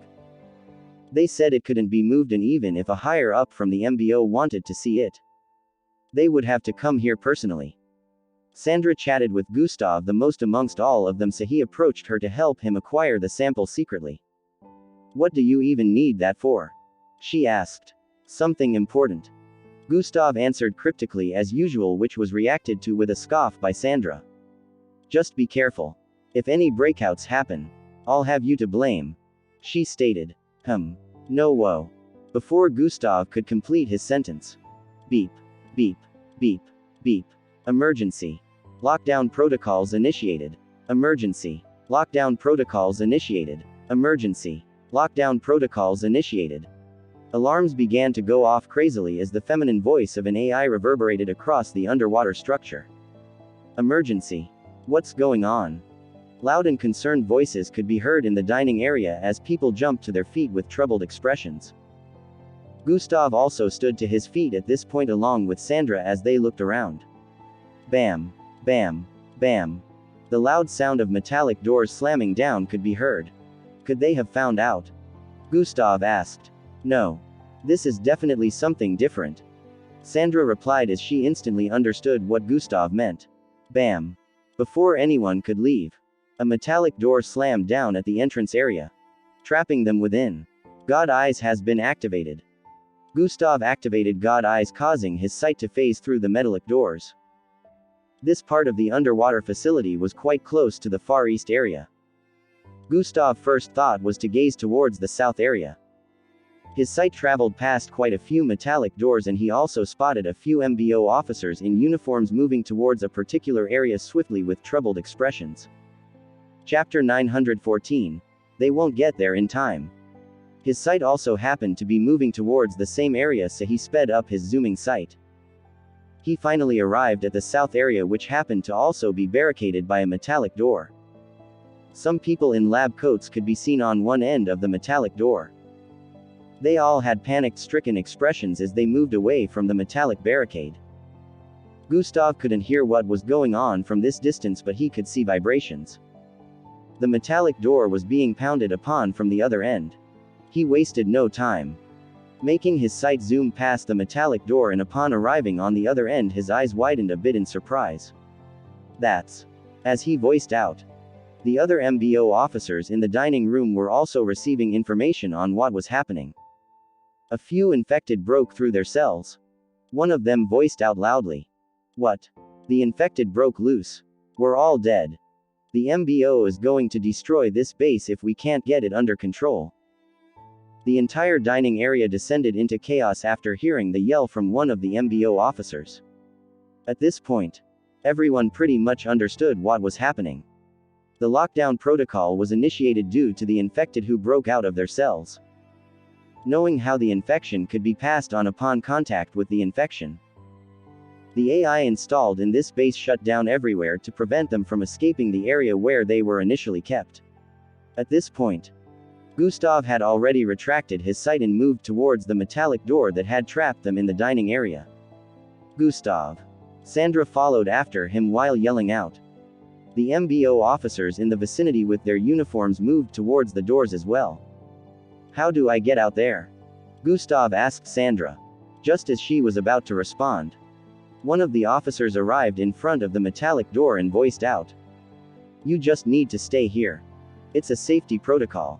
Leave the work to us that were deployed here, he said while tapping something on his badge area. Truruan. His body turned translucent and he phased throughout the metallic door. The others around also performed the same action which made them phase through the metallic door. I'm guessing those are exclusive to the officers deployed here. Gustav muttered as he watched them phase through. Yes. They have been well trained for situations like this. Sandra confirmed. The additional gadget on their badge was made precisely for this kind of situation where they would be able to move with ease while the entire place was still on lockdown. The others would be safe while the trained MBO officers would go on to take care of the situation without disturbance. They won't get there in time, Gustav said as he touched the door. Huh? Sandra voiced out with a look of confusion. From what Gustav saw, the infected already spread out, so the MBO officers would be hindered in multiple areas before they got to the scientists that were trapped in between two metallic shutters. He proceeded to tap his left wrist. Truan. A blue bracelet appeared on his wrist in the next instant and he tapped the surface a few more times. Sandra was still at loss as to what Gustav was up to, but before she could ask again. Zing. Gustav disappeared amid a flash of blue light. Was that a dimensional bracelet? She muttered with a slightly surprised look. Zing. Gustav reappeared in his room and quickly moved towards the door. He had initially marked this particular location as a checkpoint.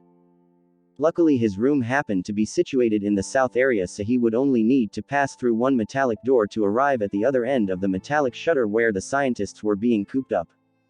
Bang. Gustav noticed that his room door had been locked by the AI as well, not letting him have any access to it currently. Bang. Bang. Bang.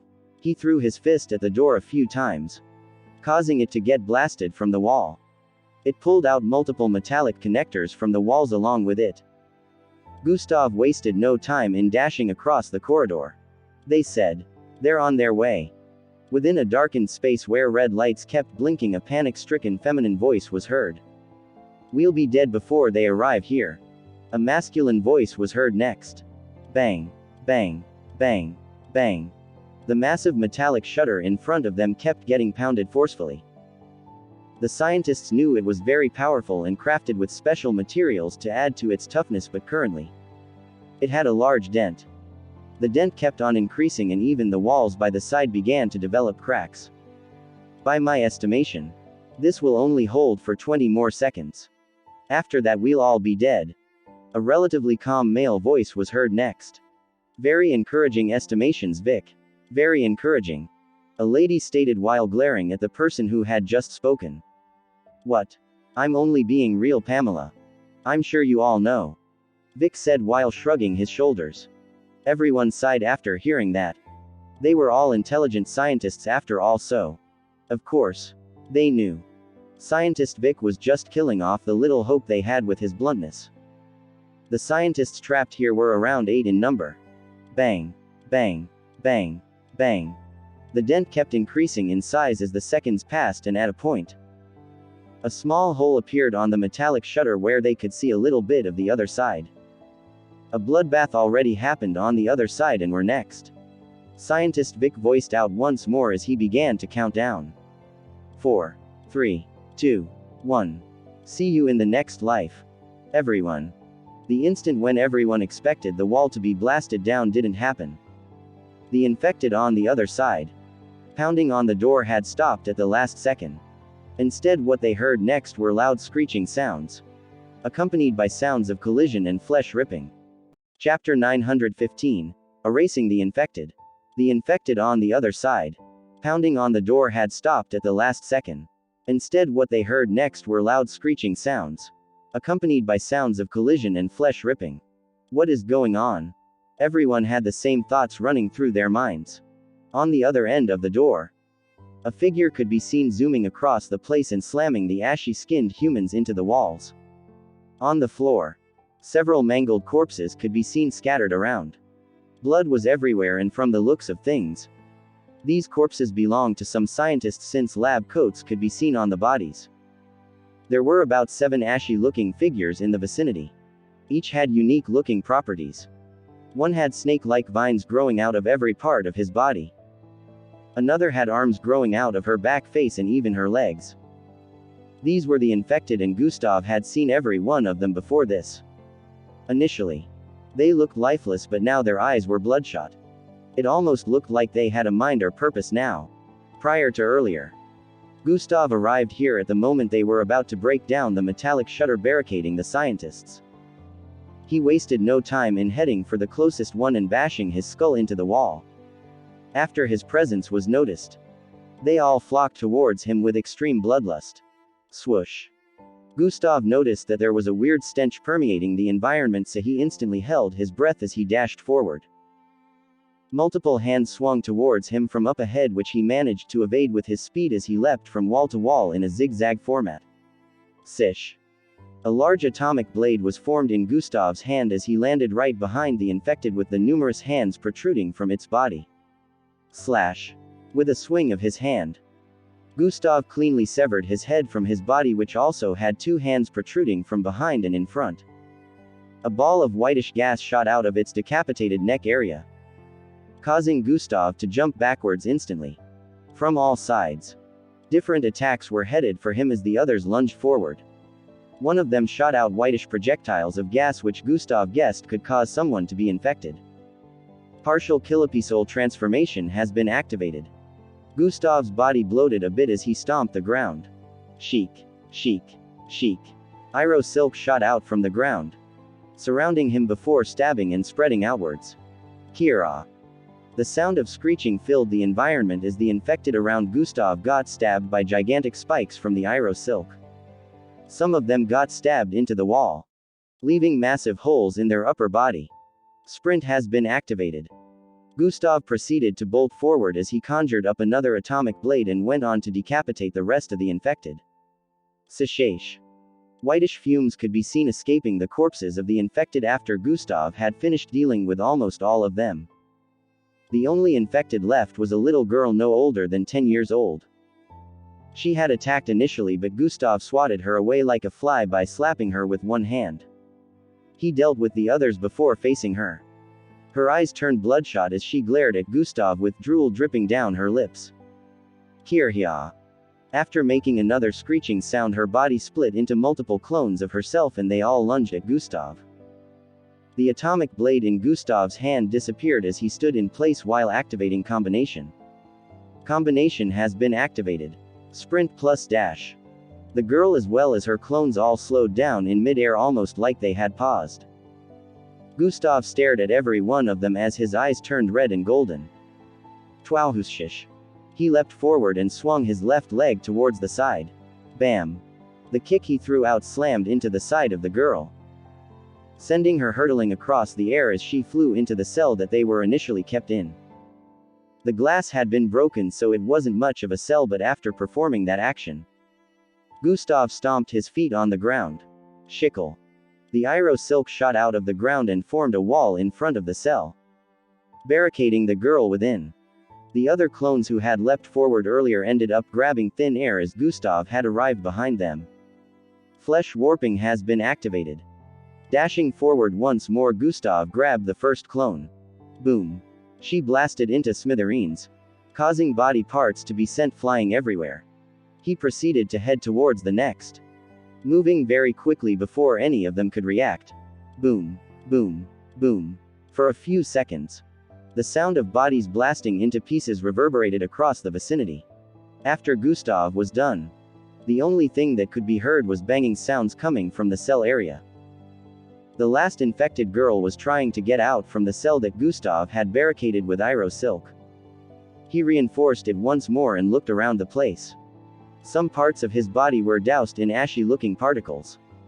This was to be expected since the infected were occasionally jetting out ashy gases from their body parts. Twitch. Twitch. Some of the body parts that he had cut down initially began twitching all of a sudden. The corpses which he thought were corpses began making small movements as well, including the ones that have been sliced into multiple pieces. They're not dead, Gustav said internally as he noticed this. Atomic manipulation has been activated. A milky glow appeared in Gustav's eyes as he stretched his left hand forward. Purification, Gustav said internally as a blinding milky light shot out from his palm. Tyang. The entire vicinity was blinded by the milky light and even Gustav himself was consumed by the light. In a few seconds, when the light dimmed down, every surface in the vicinity had been scraped off by a few feet. With the exception of the Iro silk, the corpses and every ashy fog and particle in the air had been cleared out. Chapter 916. Bringing the situation under control. Gustav stood in place with a naked figure as he looked around. There was no trace of the infected around here. They had all been disintegrated into nothingness. Host internal structure has been cleared of all alien toxins. Gustav tapped on his storage device and took a pair of clothing out of there. He proceeded to wear clothes as quickly as possible. Within the area where the scientists were trapped, they all had looks of contemplation mixed with confusion as they stared at each other. It ended. One of them voiced out. They could no longer hear sounds of battle coming from the other side. If a team arrived here, then for sure they must have wiped out the infected, but there is a risk of them getting infected. Scientist Vic voiced out. Nice way to bring down our hopes again, Vic. Scientist Pamela stated while glaring at him. There's. Just as he wanted to speak again, a loud bang was heard on the metallic shutter. Everyone's face lit up with panic-stricken expressions as the door was sent blasting forward after the loud bang. Luckily they had all stayed a good distance away from the shutter, so no one was hurt by it getting blasted away. Are you guys okay? A loud masculine voice was heard next from the entry point. Officer Crimson. They voiced out with shocked expressions as they recognized the figure standing in front of them. Everyone here knew Gustav, as he had come to the cell area for the infected so many times in the last 4 days. He also asked lots of questions about them, and they had been informed that he was the legendary Demon Queen student. We're fine. Thanks to you. One of the scientists said after a brief silence. Gustav nodded as he walked forward. Are you okay? There was quite a number of them there. Scientist Vic asked. I'm fine. Gustav responded as he turned around and stomped on the ground. Trickle. The Iro silk phased out of the ground and sprang forward in multiples, forming a wall behind. The Iro silk wall now replaced the destroyed shutter. Let's get out of here. Gustav voiced out after forming the wall. There's another shutter behind us. Are you going to destroy that as well? One of the scientists asked. No. Gustav's response made them look confused again. He began tapping on his left wrist. Is that a dimensional bracelet? Scientist Vic voiced out as he moved closer to Gustav. Gustav didn't respond, but he could tell that he was correct. He already knew what Gustav was planning. It won't work with this many of us unless you go back and forth multiple times, which would deplete the energy before you get every one of us out of here. Scientist Vic analyzed. Way to dampen the mood again, Vic. Way to go. Scientist Pamela said while throwing him another intense glare. I'm just stating facts, even Officer Crims. Before he could complete his sentence, Gustav interrupted. Hold hands. Everyone. Gustav instructed. What? Are we truly doing this? Scientist Vic asked. Just do as I have said or I'll leave you here. Gustav threatened.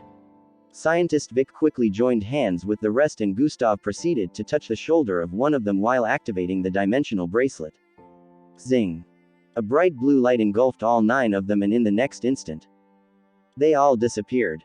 Despite their numbers, it didn't take a lot of time for them to get transported out of there due to the distance from here to the destination Gustav picked. Everyone's eyes widened as they found themselves within one of the dining areas in the next instant.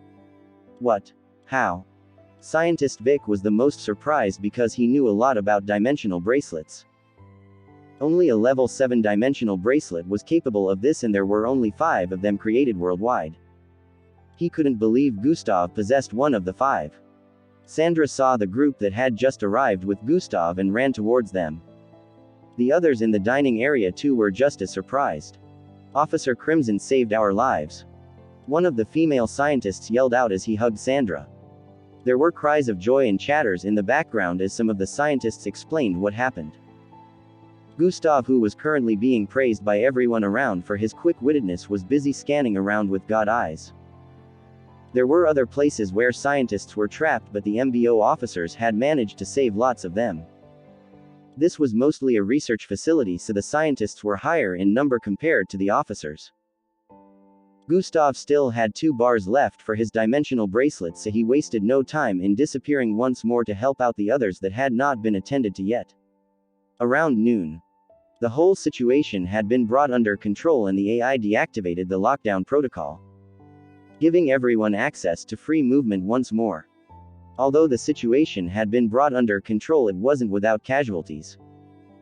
Lots of the infected that couldn't be contained were killed, but they didn't go down without infecting some MBO officers. Some MBO officers, seeing what the infected turned out to become, started killing their infected colleagues.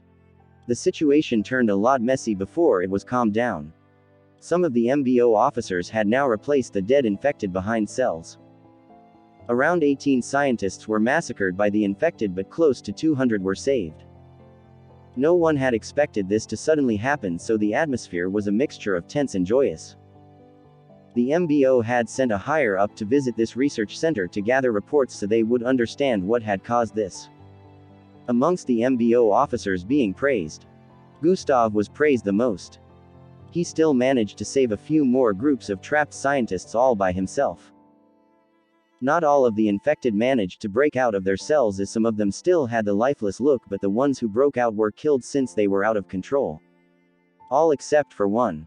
The little girl Gustav trapped with his Iro silk. Chapter 917, In Isolation.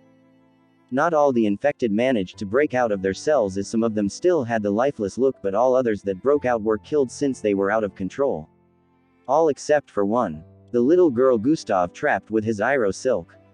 The scientists were glad that there was at least one of them alive that they could use as a source of research. They needed to find out the reason why these infected suddenly developed not just consciousness but also immense strength from.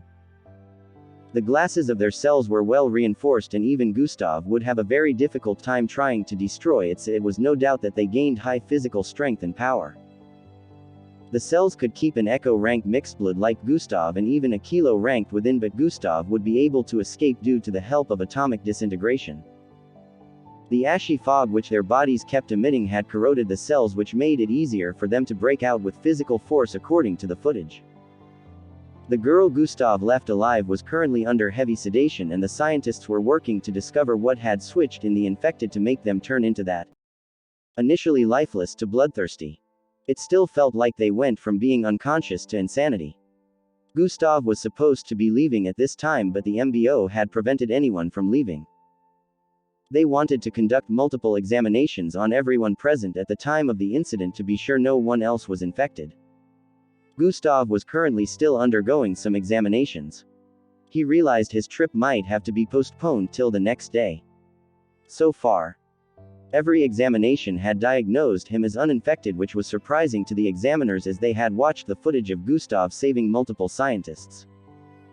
The one where he saved the first group was especially dumbfounding to them, since he was directly exposed to the ashy gases.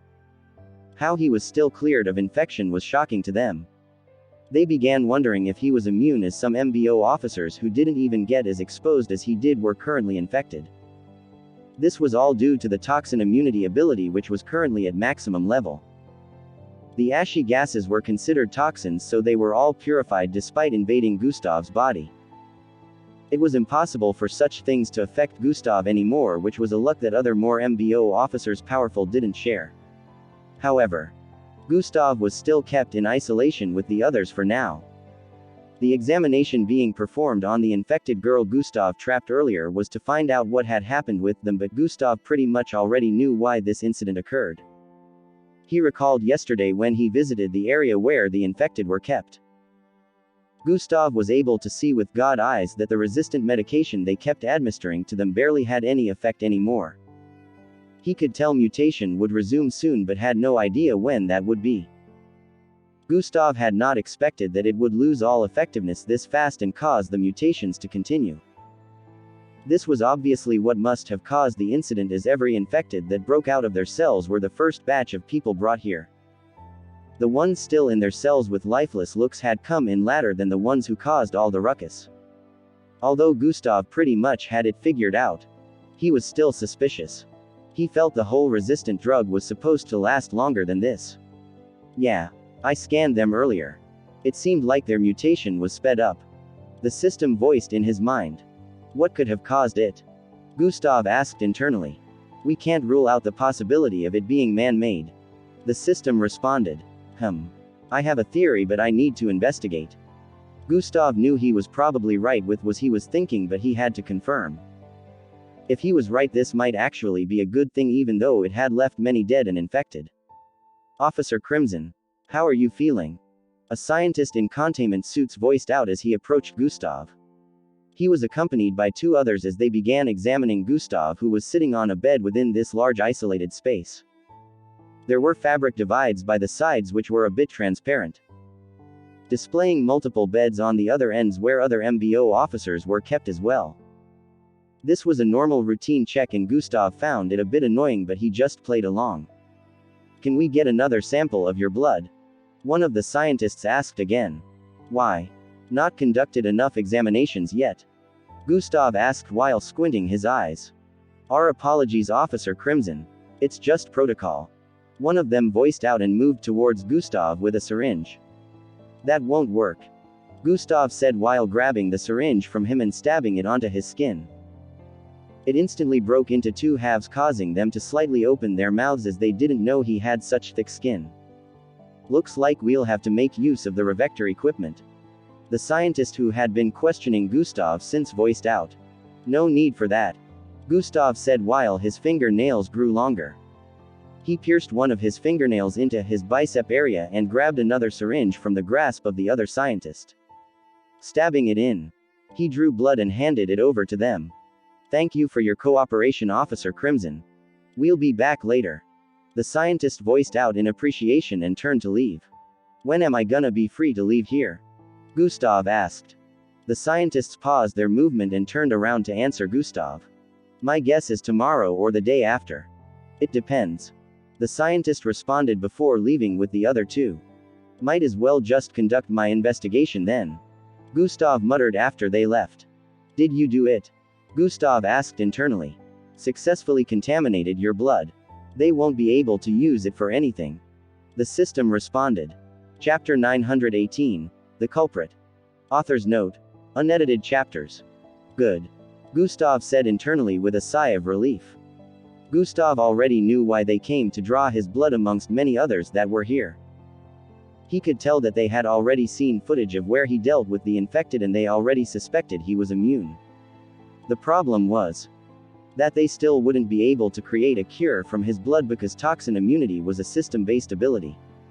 If it was a bloodline-based ability, his blood would most likely have an effect and might be of help. Gustav had asked the system to contaminate his bloodline since they would be conducting examinations on it. Since it would be suspicious if Gustav forcefully refused them. This was the best course of action to prevent them from figuring out secrets from his blood or using it for any other purposes. God Eyes has been activated. Gustav's eyes zoomed across the massive isolation space. There were around 30 people here and there were other isolation spaces too besides this. Several MBO officers stood guard outside and Gustav could also see that there were cameras placed at different spots. This place was on complete surveillance. Gustav lay on his bed and pulled the sheets to cover his entire body. He activated his storage device and pulled out some pillows from there. Under the sheets, he made some arrangements and began tapping his dimensional bracelet. In a few seconds, zing! A small flash of blue light barely visible appeared in Gustav's area. However, it was only for an instant, and even after Gustav had disappeared, the bed still looked like someone was underneath the sheets. Gustav reappeared in the room he was given upon his arrival here. I probably only have around 2 hours. It's more than enough time, Gustav muttered as his body began transforming. He pulled his dark MBO uniform out of his storage space after his transformation and dressed up quickly. He looked in the mirror within the bathroom and nodded in satisfaction. The face staring back at him was a mid-20s albino guy with white hair. Gustav proceeded to move out of the room after confirming that there was no one moving in the corridor at this moment. The surveillance room should be around the east area, Gustav calculated and began making his way there. Even after passing several officers, he was not stopped by any of them. Most of them were in black MBO uniforms like him, which signified they had the same ranks in the MBO. After a few minutes, Gustav arrived in front of the surveillance room and went in. The MBO officers at this particular post questioned Gustav on his business here, and he gave them a story related to how one of the higher-ups had sent him here to check on a particular timestamp within a particular area. Gustav, being a great actor, managed to convince them, and they went on to give him access to one of the holographic computers displaying footage of places within the research facility. Gustav wasted no time and checked a particular time stamp within the area where the infected were kept. Minutes later, Gustav zoomed in on a particular figure captured on the holographic monitor. It looked like nothing out of the ordinary going on in this footage, but Gustav seemed to have figured something out already. So it was him, Gustav said as he stared at the chocolate-skinned scientist in the footage. It could be seen he happened to be in charge of administering the resistant drugs for the first batch of infected yesterday. Gustav had suspected there was some foreplay involved somewhere in all this, but the MBO had no idea, since it was a given that something like this would happen one day. If Gustav didn't have God eyes, he wouldn't know that it's not supposed to happen this soon. Of course, he didn't have any intention of informing anyone yet, since he had no proof. So Scientist Vic is another one of young Joe's pawns. Gustav knew Scientist Vic to be rather cool, although a bit uptight like him. He was a total mood killer most times, like a depressed youth, but he was also nice from what Gustav noticed in the last 5 days he was here. If he didn't ask Sandra for help with the sample, he would have asked Vic. Now he realized he would have made a grave mistake if Sandra wasn't in the picture. Vic would have definitely ratted him out, since he was a pawn of young Joe. Gustav's eyes squinted as he stood to his feet and left the surveillance room. Walking quickly, he moved towards a part of the underwater structure and activated God eyes. There. After scanning the area, he spotted his target and began walking towards the entrance of one of the isolation rooms. He had to wear a containment suit before he was let in. Gustav wasted no time in moving towards the left side of the isolation room. A chocolate-skinned man with a handsome face but rather uninterested expression lay on the bed Gustav just arrived in front of. He looked like he was lost in his thoughts as he lay there while staring at the ceiling. "You and I have things to discuss." A voice pulled him out of his reverie. He raised his head to stare at this unknown officer in containment uniform with a look of confusion. "Huh?" he exclaimed, but Gustav didn't give him any explanation. Instead, Gustav reached out and grabbed him. "What are you do?" Before Scientist Vic could complete his sentence, zing! A flash of blue light engulfed them and they disappeared in the next instant. Bang! The doors to the isolation room were speedily pushed open and multiple MBO officers charged in a minute after Gustav and the scientist disappeared. They seemed to have caught wind of the situation, but it was too late. Gustav was long gone with Scientist Vic. They reappeared in an unknown mountain region at a cliff of a 7,000 feet tall mountains. Gustav's right hands were locked around Scientist Vic's throat as he held him right over the edge of the cliff. Chapter 919. You should have just let me die. Author's note. Unedited chapters. They reappeared in an unknown mountain region at the cliff of a 7,000 feet mountain. Gustav's right hands were locked around Scientist Vic's collar area as he held him right over the edge of the cliff. "What are you doing? Let me go!" Scientist Vic yelled out as he tried to free himself from Gustav's grasp. Gustav's gaze remained cold as he stood unflinching and even moved a few inches forward. "I will ask some questions and you will tell me the answers to them, or the bottom of this cliff will be your grave," Gustav stated. "Who are you?" Vic asked with a tone of confoundment. "Did you forget the part where I said I asked the questions?" Gustav voiced out before proceeding to release his grasp from Scientist Vic's cloth. "Fweesh." Scientist Vic's eyes widened in shock as he began falling. "Ah!" His loud yell echoed across the mountain area as his patient clothes flapped repeatedly due to wind. Gravitational manipulation has been activated. Scientist Vic suddenly felt his body come to a stop in mid-air. His hands were already pushed out in front of him with his eyes closed, but as he paused, he slowly opened them. His face lit up with astonishment as his body began ascending. Fooyish. His body arrived back in front of the cliff and he could see Gustav's right hand outstretched, which meant he was obviously responsible for this. Gustav reached out and grabbed him by the collar again before deactivating gravitational manipulation. Now I recall you're a Zulu rank mixed blood, so I'm pretty sure you cannot survive a fall of this height. Gustav voiced out as he pulled Scientist Vic closer. Next time don't forget. I ask the questions. Gustav said with a low but chilling tone. Scientist Vic swallowed breath up his lungs and let out a long breath before speaking. You should have just let me die. He muttered. Huh? Gustav exclaimed. You should have just let me die. It's more tolerable than being alive. Scientist Vic voiced out once more. He's actually being serious. Gustav could tell as he stared at Scientist Vic's weird expression. He's crazy. The system voiced in Gustav's head. Maybe. Or maybe he's just tired of living. Gustav said internally. If you wanted to die. Why the yell? Why was your heart rate increasing by the second? Why were you afraid? Gustav questioned while raising his left eyebrow. I'm only scared of the pain. Who wouldn't be when getting dropped from such a height? Why not just give me a swift painless death?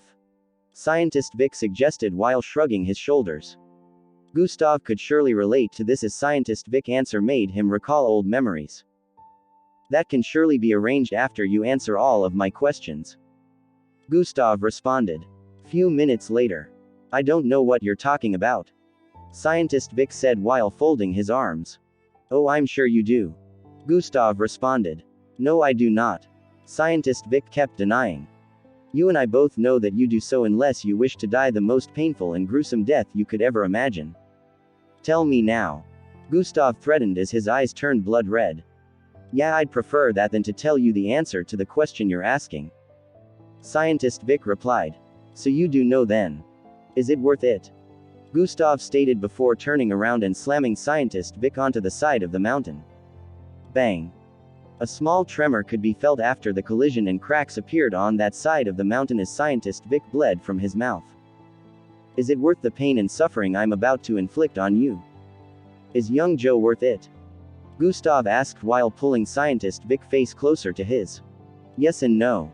Scientist Vic answered. You see. I stand to lose a lot from telling you the reason I sabotaged the medication for the infected, but of course that bastard isn't worth it. Scientist Vic said the first part with a slightly emotional tone while the second was laced with loathing. Gustav noted Scientist Vic's expressions as he refused to tell him anything. You hate him, don't you? Gustav asked. How did you?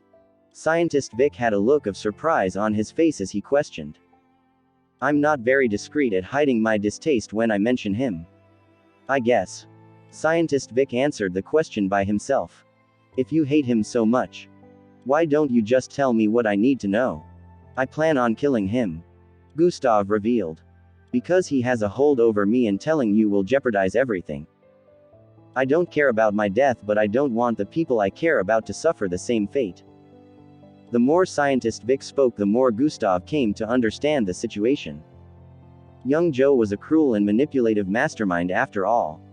There was no way everyone that worked with him had free will to back out. This also made Gustav recall Endrick's situation back then in camp. At this point, Gustav could tell that Scientist Vic couldn't outright spill information as it would be detrimental to whatever or whoever Scientist Vic was trying to protect. Do you wish to tell me though? Gustav asked. If you're gonna kill that bastard then. Yes, but I can't. Scientist Vic responded while shaking his head. Then you don't have to say anything. Gustav stated. Huh? Scientist Vic had a look of confusion on his face after hearing that. Mental manipulation has been activated. Just follow my instructions. Gustav voiced out while placing his hand on Scientist Vic's head. About an hour later, within the underwater structure, the MBO officers were still trying to find Scientist Vic and the perpetrator. Zing. Gustav suddenly reappeared within one of the isolation room with Scientist Vic. He flung him towards the bed upon his arrival and turned around to dash out of the room. Swoosh. The MBO officials that had been placed there to monitor the room charged after Gustav. Chapter 920. Failed ploy. They had not expected him to return with the scientist, as most of them thought it was a case of abduction, so this scenario took them by surprise. While they chased after Gustav, lockdown protocols were initiated once more. However, before they could surround Gustav from all areas. Zing. He made use of the dimensional bracelet and disappeared once more. Damn it, we lost him. One of them voiced out after witnessing Gustav disappear in a flash of blue light. Why was the dimensional disruptor inactive? Another one of them asked with a tone of annoyance. Gustav, who was the culprit, was still being searched for all around. Meanwhile, he had reappeared back in his room. He proceeded to take off his containment suit as well as his MBO uniform before putting on his patient uniform. He transformed back into his usual look. There's still time, Gustav said internally after checking the time. Luckily, he didn't spend too much time outside the facility. He proceeded to activate the dimensional bracelet once more. Zing. Gustav reappeared underneath his sheets within the isolation room in the next instant. He heaved out a sigh of relief after scanning the entire area and noticing that nothing was out of place. The MBO officers here were looking for a person that didn't exist since Gustav had taken on the appearance of another person. Since Scientist Vic's isolation room was on the other side, Gustav didn't have any issues. The front of this isolation room was still guarded with the same number of MBO officers that were initially here.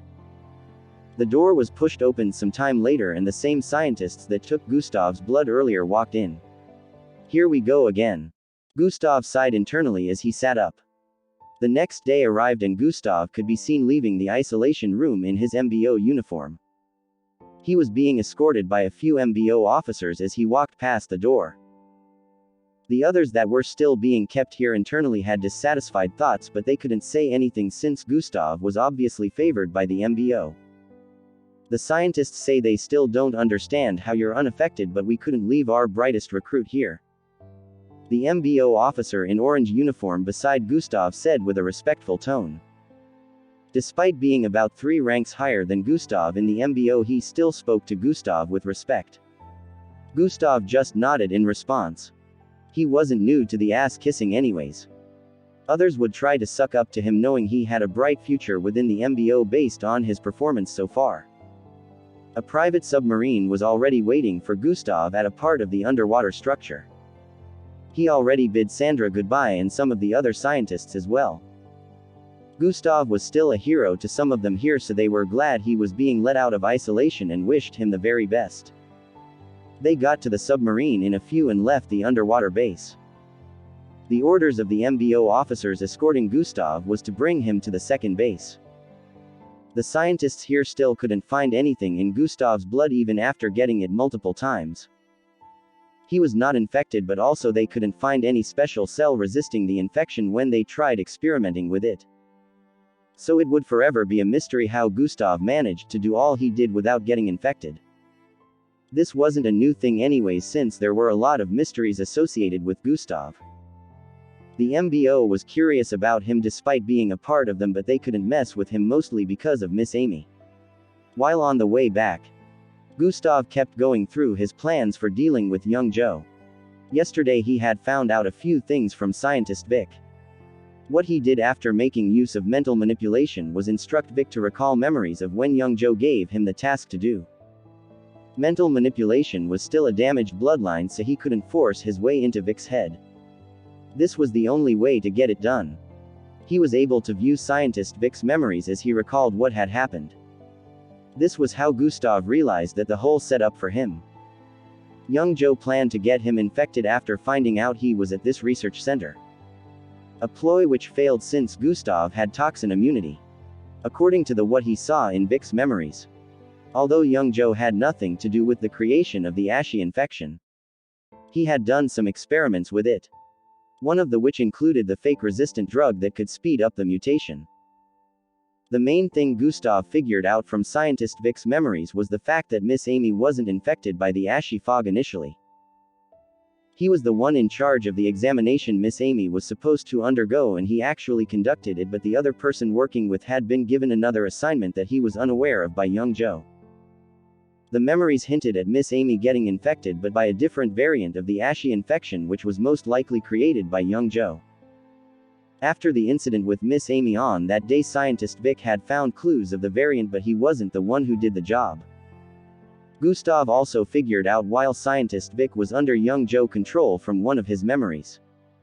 At that point he really couldn't blame him for what he did. At least Gustav had the face of the person that was most likely involved in Miss Amy's incident. It was obvious that this person was working directly under young Joe and would have more information about what young Joe was up to, which would aid his plans in eliminating him. All he had to do was find the other scientist who was currently supposedly on a mission in Plankton City. Gustav could not wait for all the formalities within the second base to be done with so he could get on with destroying young Joe. Chapter 921, The MBO Ranks. Author's note. Unedited chapters. Gustav could not wait for all the formalities within the second base to be done with so he could get on with destroying young Joe. Hours later they had arrived at the second base. Although so much time had passed, the base hadn't changed. It still looked like a mini-city built upon high mountains from above. After landing, Gustav was escorted towards the Grand General office. Although he wasn't around currently, the second-in-command in charge of the base during his absence welcomed Gustav. He apologized about the Gustav getting held up by the mishap in the research center, and they spoke about the occurrence at the research center as well. The second-in-command wanted to hear Gustav's view on the whole situation since he was there personally. Although Gustav said some things, he refrained from revealing anything about young Joe. Gustav already decided he was going to handle this whole thing by himself from start to finish, especially because he didn't know who to trust. He couldn't have young Joe figuring out that he was onto him. A ceremony was going to be held the next day to decorate some officers who had successfully completed important missions. Gustav wanted to be excluded, but there were still some things he had to do before he left here, so there was no point in doing so.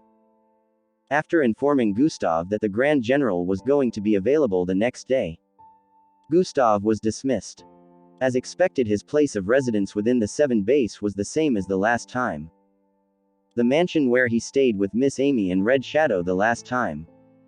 After arriving in this silver-colored mansion, Gustav settled down and decided to prepare dinner. The house well kept despite the fact that it was unoccupied for months. After some time Gustav was done and set his table for dinner alone. He sat down at the dining area and brought out a small device while eating. Truruan. The small device shot out an holographic image of an old man with buzz-cut white hair. His pupils were also white and he had a slightly obese body. Scientist Merkel. Gustav mumbled as he ate his food while staring at this image. I can't be careless with who I picked to help out. Gustav muttered as he stopped eating for a while. Moments later his face lit up a bit as a thought appeared in his mind. He proceeded to continue eating and minutes later he was done. Gustav brought out a triangular-shaped device and began to dial a number. Grrn. After a few moments of ringing, the device shot out the holographic projection of a person in mask. Red Shadow. Gustav voiced out. Hey kid. You're out of the prison. Red Shadow voiced out from the other end. It's a camp. Gustav corrected. Camp. Prison. All the same. Red Shadow stated with a light chuckle. Gustav laughed a little before donning a serious look again. It's about her, isn't it? Red Shadow said with a sigh. Yes and no. Gustav answered cryptically before pausing for a bit. I do need your help though. He added. All right kid. I know you're already concocting something in that hard head of yours. Spill. Red Shadow voiced with a cool tone. Some minutes later Red Shadow could be seen nodding in understanding. So you just need information on this scientist Merkel and his current whereabouts? Red Shadow voiced out. Yes. Gustav confirmed. What else are you planning? Red Shadow's eyes squinted as he asked. For now. Nothing. I will completely set up my plans after I have information on this scientist. In the meantime I'll keep watching young Joe. Gustav stated. Don't do anything stupid. That man is dangerous enough. Red Shadow warned. I know. Gustav replied. Good. I'll get back to you soon. Red Shadow said before disconnecting. Sure. Gustav mumbled. He didn't reveal everything Red Shadow, but he revealed enough to make him help. Gustav proceeded to move towards the bedroom and sat. Zing. The sacred jewel appeared in the next instant and began showing Gustav some footages. The next day arrived in a flash and as expected Gustav had to move to one of the halls within the second base. The ceremony was to begin around 8 in the morning and some important people had been invited to be in attendance. Gustav got there on time clad in his black uniform and went in for the ceremony hoping it would not take too long so he could go back to observing some things. The ceremony was similar to the last time with Gustav and a few other officers standing in front while the Grand General gave a speech. This ceremony was only held when the officers were being raised in ranks, and that was precisely what was going to happen today. All 6 of officers standing in front were being raised in ranks due to their accomplishments. One by one their acts were listed out and they were called forward to receive their rewards with their new rank. When it was finally Gustav's turn, a brownish-looking uniform with the MBO emblem was handed to him. This brought surprise to everyone's faces as this meant Gustav was now a captain. He had moved up 2 ranks in one go. Looking at his accomplishments they felt it was warranted. A new recruit who had just completed a 7-star mission. Meanwhile there were many other officers who had not even completed a 5-star mission. While it was befitting, his rise was still felt so fast it made everyone felt intimidated. He never failed a mission and he still had other accomplishments to his name besides official missions. The ranks for the MBO began from private greater than Tissel greater than Lance greater than Gant greater than Lieutenant greater than Mill greater than Captain greater than Major greater than Gradier greater than Major Gradier greater than Commander greater than General greater than Grand General greater than Grand Commander. Every rank had 3 grades that needed to be surpassed one after the other before one could be promoted to the next rank. Chapter 922, Theories on Young Joe Plans. Grand Commander was the highest rank and there were only 4 Grand Commanders on Earth. Gustav had been promoted from Lieutenant Grade 3 to Captain in one go. 50% of MBO officers were in this rank but they were not in any way new officers. Although Gustav's speed of climbing up the ladder was quite fast. From here it was about to get pretty much difficult. He would have to successfully complete many missions before he would get to the next rank. According to calculations, if he could complete about 22-star missions he would be able to get to the next rank. However, if he kept completing high-ranked missions from 5 stars upwards, he would easily get to the next rank as well. Gustav received his uniform with the rest of his rewards and moved back to his standing spot. In a few more minutes the ceremony ended. Gustav was about to head back but then the Grand General called out to him. He told Gustav to take a walk with him so they could discuss. Congratulations on your new rank. You performed well in your last mission. The Grand General voiced out as they walked towards a land vehicle up ahead. Thank you. Gustav replied. I understand how you must be feeling about your missing teacher. The MBO has made it a top-notch priority to find her. The Grand General said with a reassuring voice. Oh no, on the contrary, I'm sure she will be okay. It's her after all. Gustav said with an undisturbed tone. You have quite the faith in her. That's good. We hope she is okay as well because this infection is like nothing we have ever seen. The Grand General said with a concerned tone. But I did come out unscathed after all. Gustav stated. The Grand General was speechless for a while before he finally spoke. Remember, we're keeping the whole situation about the infection under wraps. The world doesn't need a reason to panic right now. He said. I understand. How is the cure coming along? Gustav asked. They will come up with something soon, I'm sure. The Grand General said with a tone of optimism.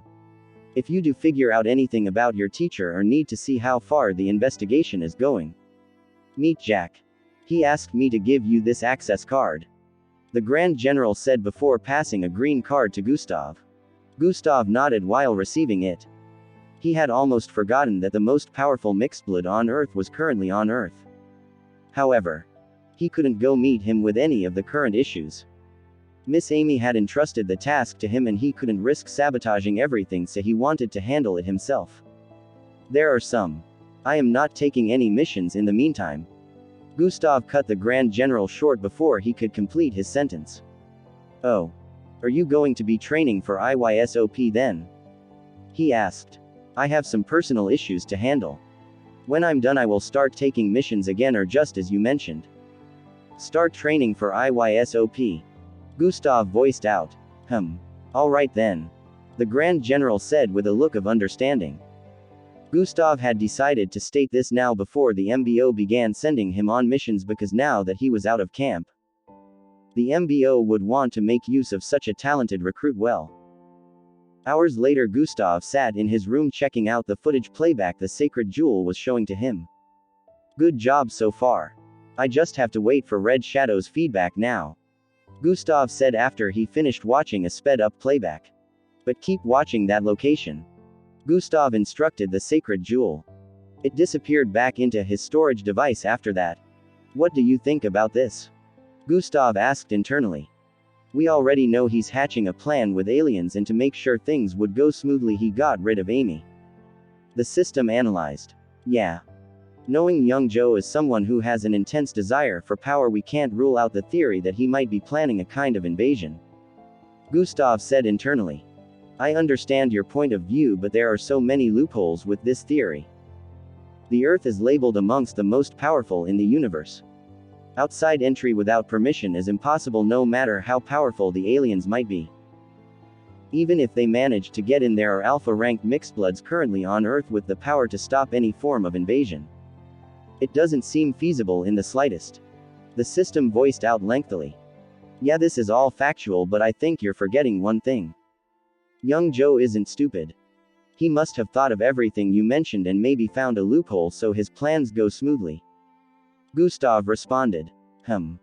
He might find a way to let the aliens help him in taking power from the government or something. If that happens and he gives the aliens permission to stay on Earth, it won't be seen as an invasion, which means other planets in alliance with Earth wouldn't be able to interfere anymore and help. The system voiced out a route young Joe could decide to take. What stands in his way are the most powerful mixedbloods, who are under the MBO.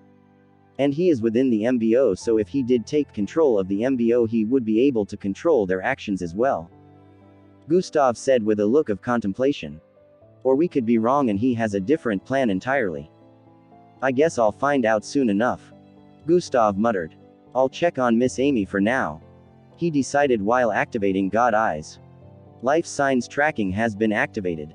In a flash, 2 days had gone by. Gustav had spent this time mostly indoors channeling his bloodline and making plans. No one had come to disturb him, just like he hoped after informing the Grand General of his choice the other day. Gustav decided he would visit one of the training centers today to do an evaluation test on his strength. Zurian. His device started ringing before he left. Chapter 923. Back to Plankton City. Author's note. Unedited chapters. Gustav decided he would visit one of the training centers today to do an evaluation test on his strength. Zurian. His device started ringing before he could leave the apartment. Gustav brought it out of his storage space and proceeded to pick up the call. Red Shadow. He voiced out as soon as the holographic video appeared. I got your guy, Red Shadow voiced out. Where is he? Gustav asked. He is currently in Plankton City, Red Shadow stated. I knew it, Gustav said internally. He already suspected scientist Merkel was there. Where in Plankton City? Gustav questioned with a look of curiosity. I've seen him go and come from multiple locations in these past 2 days, but I believe he's residing in a place known as the dealer's house at the moment, Red Shadow revealed. I will send you some footages that I gathered, he added. Some minutes later, Gustav had ended his call with Red Shadow. He had now found out the information he needed to get to scientist Merkel. He was surprised that Red Shadow got on this assignment very quickly, but this was good. The longer he waited to deal with young Joe, the more the world was jeopardized, as they didn't know fully what they were up against. Gustav moved out of the house, but contrary to earlier his plan of going to a training center, he was headed towards the base armory. Gustav arrived there some minutes later and was given immediate entry after his badge was scanned. MBO officers were not allowed beyond certain levels unless they were given special permissions, but Gustav didn't need to go beyond the level accessible to him. He just needed some tools that were accessible to most officers. He picked up some rechargeable technological devices as well as some one-use items. After Gustav was done picking these items like he was in a shopping mall, he started heading back towards his residence. Some officers recognized him, of course, and wanted to make small talk, but he avoided them. Others just spoke behind him, but as usual, Gustav didn't mind any of these. He arrived back indoors and did a small routine check around the house before heading back to his room. For all everyone thinks. I'm right here in the second base. Let's keep things that way. Gustav muttered as he began tapping on his dimensional bracelet. This is the best course of action. The system said in his head. HNM. Time to head back to Plankton City. Gustav muttered as he tapped on the location displayed on the surface of the bracelet. A bright flash of blue light engulfed Gustav, and in the next instant, he disappeared along with it. Zing. Hey, who the hell are you? The instant Gustav reappeared in a particular room within Plankton City, a voice yelled out behind him. Gurk. Wriggling sounds were heard from Gustav as he shape-shifted, taking a different look entirely. He slowly turned around within this room. I must have come to the wrong place. He voiced out with a raspy tone as he stared at the person who yelled earlier. It was a teenage girl with white hair and dim eyes. She was barely clothed. Her boobs were threatening to spill from her bra and her shorts were almost like panties, but she didn't seem shy at all. Yeah, punk. Get out. She voiced out with a merciless tone. Sure. I'm leaving now. Gustav said and coughed a little after feasting his eyes on her body unintentionally. Gustav turned around and walked towards the door. Yeah, this is locked, he said after trying to slide it to the side. She made a loud sighing sound before moving toward the door to help Gustav in opening it. Thank you, Gustav said with a wry smile as he walked out. In response, she slammed the door after him. Angry teenagers. Never gets old, Gustav muttered as he arrived at the corridor. You're a teenager too, the system suddenly voiced in his head. I will be 20 this year. I am no teenager, Gustav responded internally. Still 19. Still a teen. Gustav. Also, I'm sure you would also be angry if someone invaded your privacy like that, the system added. Fair point, Gustav responded as he looked around for a bit before walking forward. It had been a while since he walked on this corridor. He happened to bump into a 5'7" kid up ahead as he got to the stairs. He couldn't help but let out a smile as the silver-haired kid ran past him without recognizing him. He sure has grown, Gustav said internally before proceeding to walk down the stairs. Currently, Gustav was within the 7-story tall household where his whole story with Angie began. He initially appeared in the apartment he rented while staying within Plankton City in the past. It turned out the apartment had been rented out to a teenager. Gustav wasn't really surprised about this development. 16 years of age was considered an adult anyways, so it was normal to see teenagers renting their apartments. This meant Gustav would have to find somewhere else to reside, pending his stay in Plankton City. Since he didn't want anyone to know he was here, he couldn't use his normal identity. Making use of his identity as Gustav would have made it way easier for him to find a place to stay since he knew lots of people here. However, it wasn't much of a problem for him to get a place even while using this fake identity since he had enough money. Within a dark space, pulsating strings of multiple colored lights joined together could be seen. There was no other lighting here except these pulsating strings of light that had formed a circle and looked like they were tied together. Some figures could be seen a few feet behind staring right at the strings of light. How long till it's ready? A masculine voice could be heard. Chapter 924, Meeting Scientist Merkel. Give or take, I'll say a week. The man in a white lab coat standing right beside who had just spoken responded.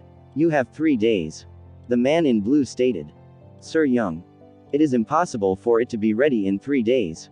If we try to rush it, it might not work as intended, the scientist said with a serious tone. 2 days. Fail to complete it within 2 days and someone else will complete it in your stead, Young Joe stated with a cold tone. Only other difference is, you probably won't be here to see it, he added before walking away from the area. The others in the vicinity, clad in lab coats as well, bowed slightly in respect as Young Joe left the vicinity. The scientist gritted his teeth as he turned to stare at the rest after Young Joe was out of sight. What are you lots waiting for? Get back to work, he yelled out with a frustrated tone, causing the others to scamper away like flustered chickens. Hours later, Gustav was in a large room. He had gotten a place within a hotel in Plankton City. Currently, he was watching another footage of the location where the alien symbol was seen. He could see that young Joe just left that location some time ago.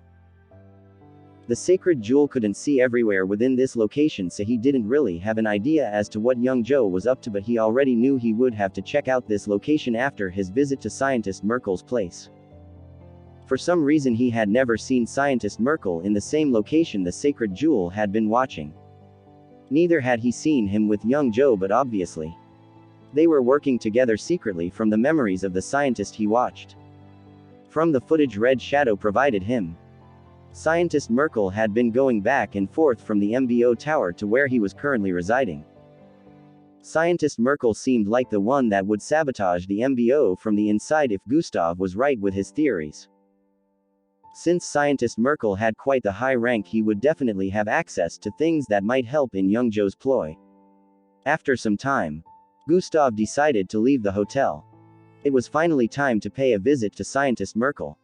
He walked down the streets of Plankton City once more. This gave him a sense of nostalgia as he looked around, seeing the well-constructed roads with spatial rings in some areas. Hover cars and buses moving to and fro with some driving into the spatial rings. The pedestrian walkway by the side with teleportation circles at the end of every walkway. The tall skyscrapers by the sides along with small social businesses as well. The MBO tower was still in the middle of the city, looking majestic and piercing straight into the clouds. Gustav moved towards one of the teleportation circles up ahead and moved in with the others. In a few seconds, a bright light engulfed everyone and they disappeared, reappearing back multiple kilometers ahead. Gustav proceeded to walk for a little while before arriving in a street. He turned to stare at a particular green 40-story building up ahead. It looked quite luxurious with a statue that looked like the head of a dog in front. At the top, a glowing sign that read, "The Dealer's Place," could be seen. Gustav already recognized this from the footage Red Shadow showed him. Not just anyone was allowed into this street, as guards stood by the entrance asking for ID. He tried to get in but they stopped him. "We need ID, sir," one of the guards voiced out once more. Gustav whipped out an MBO badge, causing the guard's eyes to pop out for a bit before he quickly gave access. "My apologies, sir." He tried apologizing, but Gustav was already almost out of sight. He had arrived in front of the house already. God Eyes has been activated. Interesting. A smirk appeared on Gustav's face after scanning the building. He deactivated God Eyes and moved in. A hover arrived in front of the building sometime later, and a man in a green suit and black short hair moved out of it.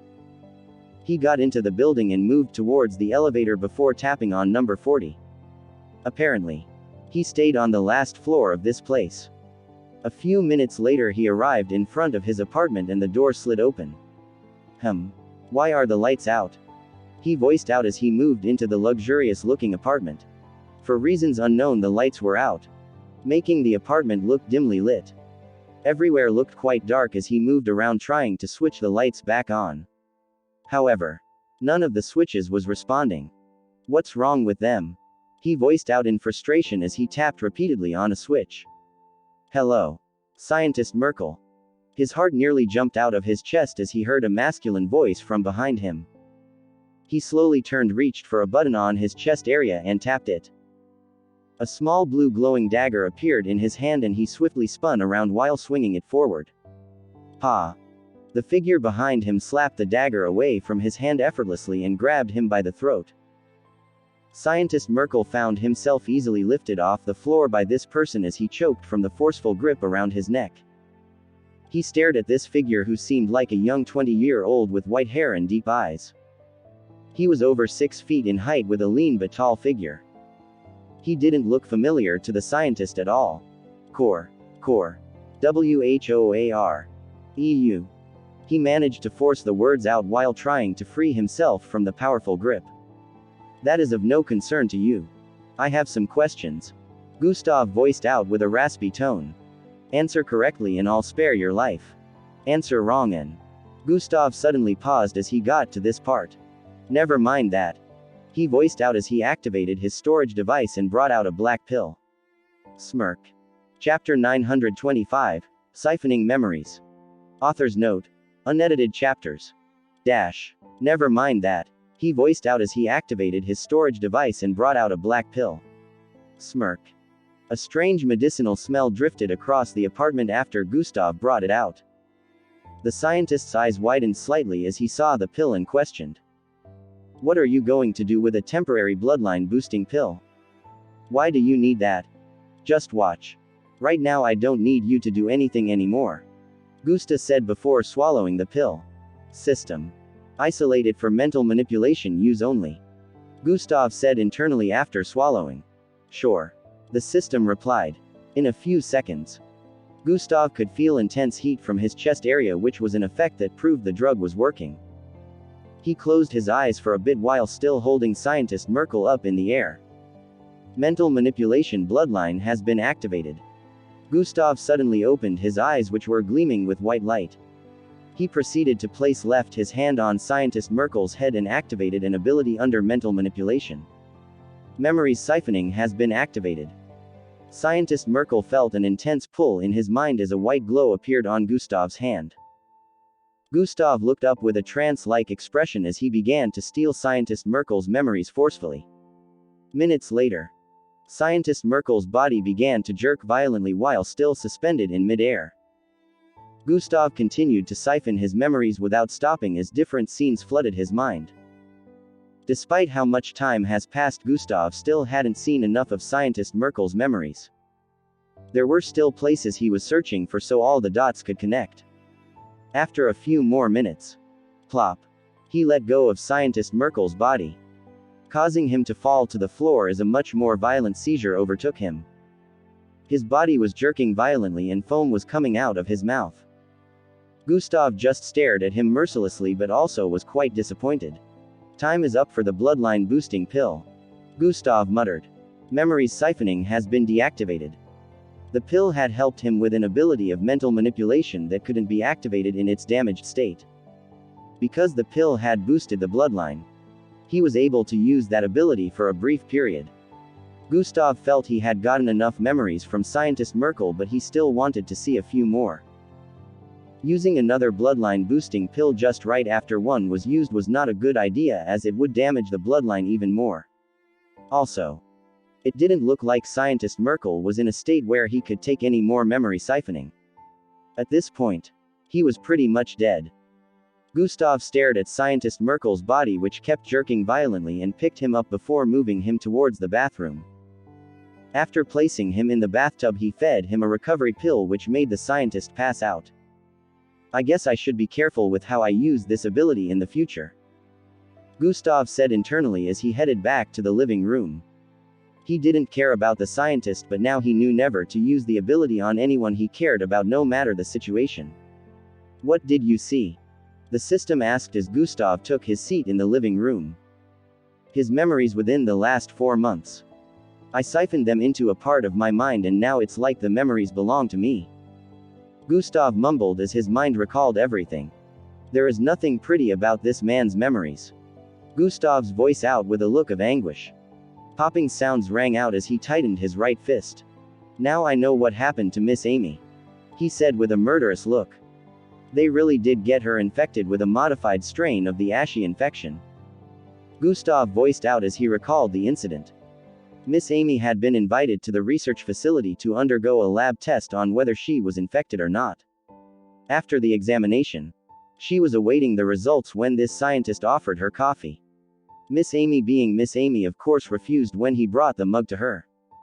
As he wanted to take it back, he pretended to slip and fell the mug right atop Miss Amy. Miss Amy, being as powerful as she was, easily got out of the way so not a single drop of the content in the mug touched her.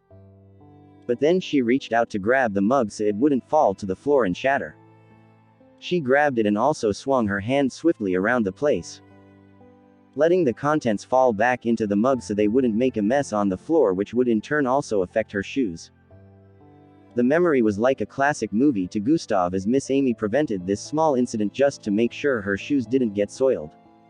Be careful, she voiced out with an unbothered tone while passing the mug back to Scientist Merkel.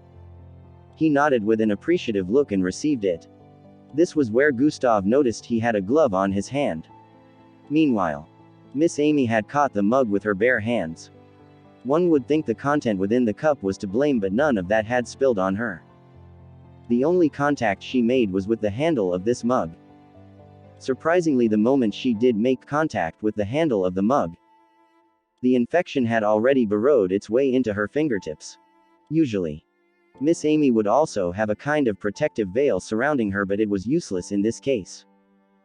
It was noticeable that she started to react strangely after passing the mug back to Scientist Merkel. Miss Amy raised her hand slightly and stared at her sweaty palm. A new scientist came in the next instant with the test results. "That bastard," Miss Amy voiced with a tone of anguish. Gustav recalled this part because the new scientist that had come in was Scientist Vic, and he was unaware of what went down initially, but he did meet Miss Amy in a bad state. Chapter 926. Unveiling Young Joe Villainous Plans. He wanted to pass her the result, but she lashed out and the entire structure began to quake underwater. At this point, Scientist Merkel was far from the examination room, fleeing when he heard the destruction everywhere. He thought Miss Amy would come for him, but instead, she had blasted her way through one of the walls and left the facility in that instant.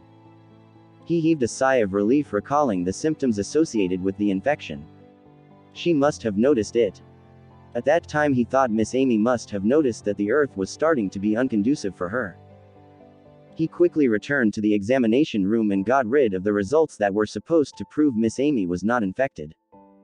They spread rumors that she might have escaped because she was infected, leaving out the part where she actually underwent the test.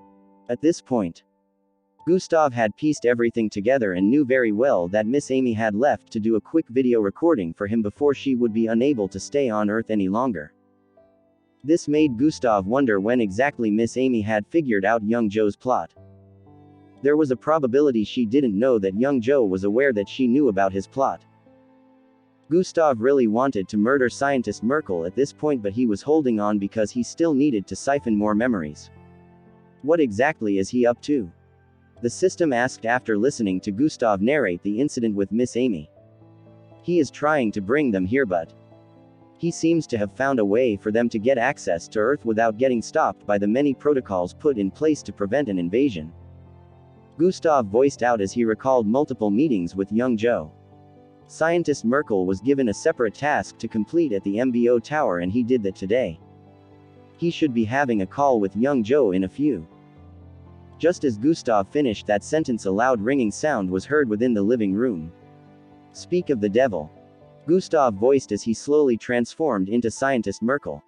He proceeded to pick up the call, and in the next instant, young Joe appeared within the living room in holographic format.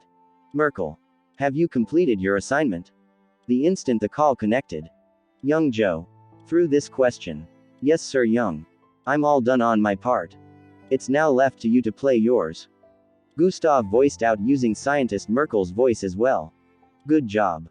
You will stand with me as one of the generals of the New World Order.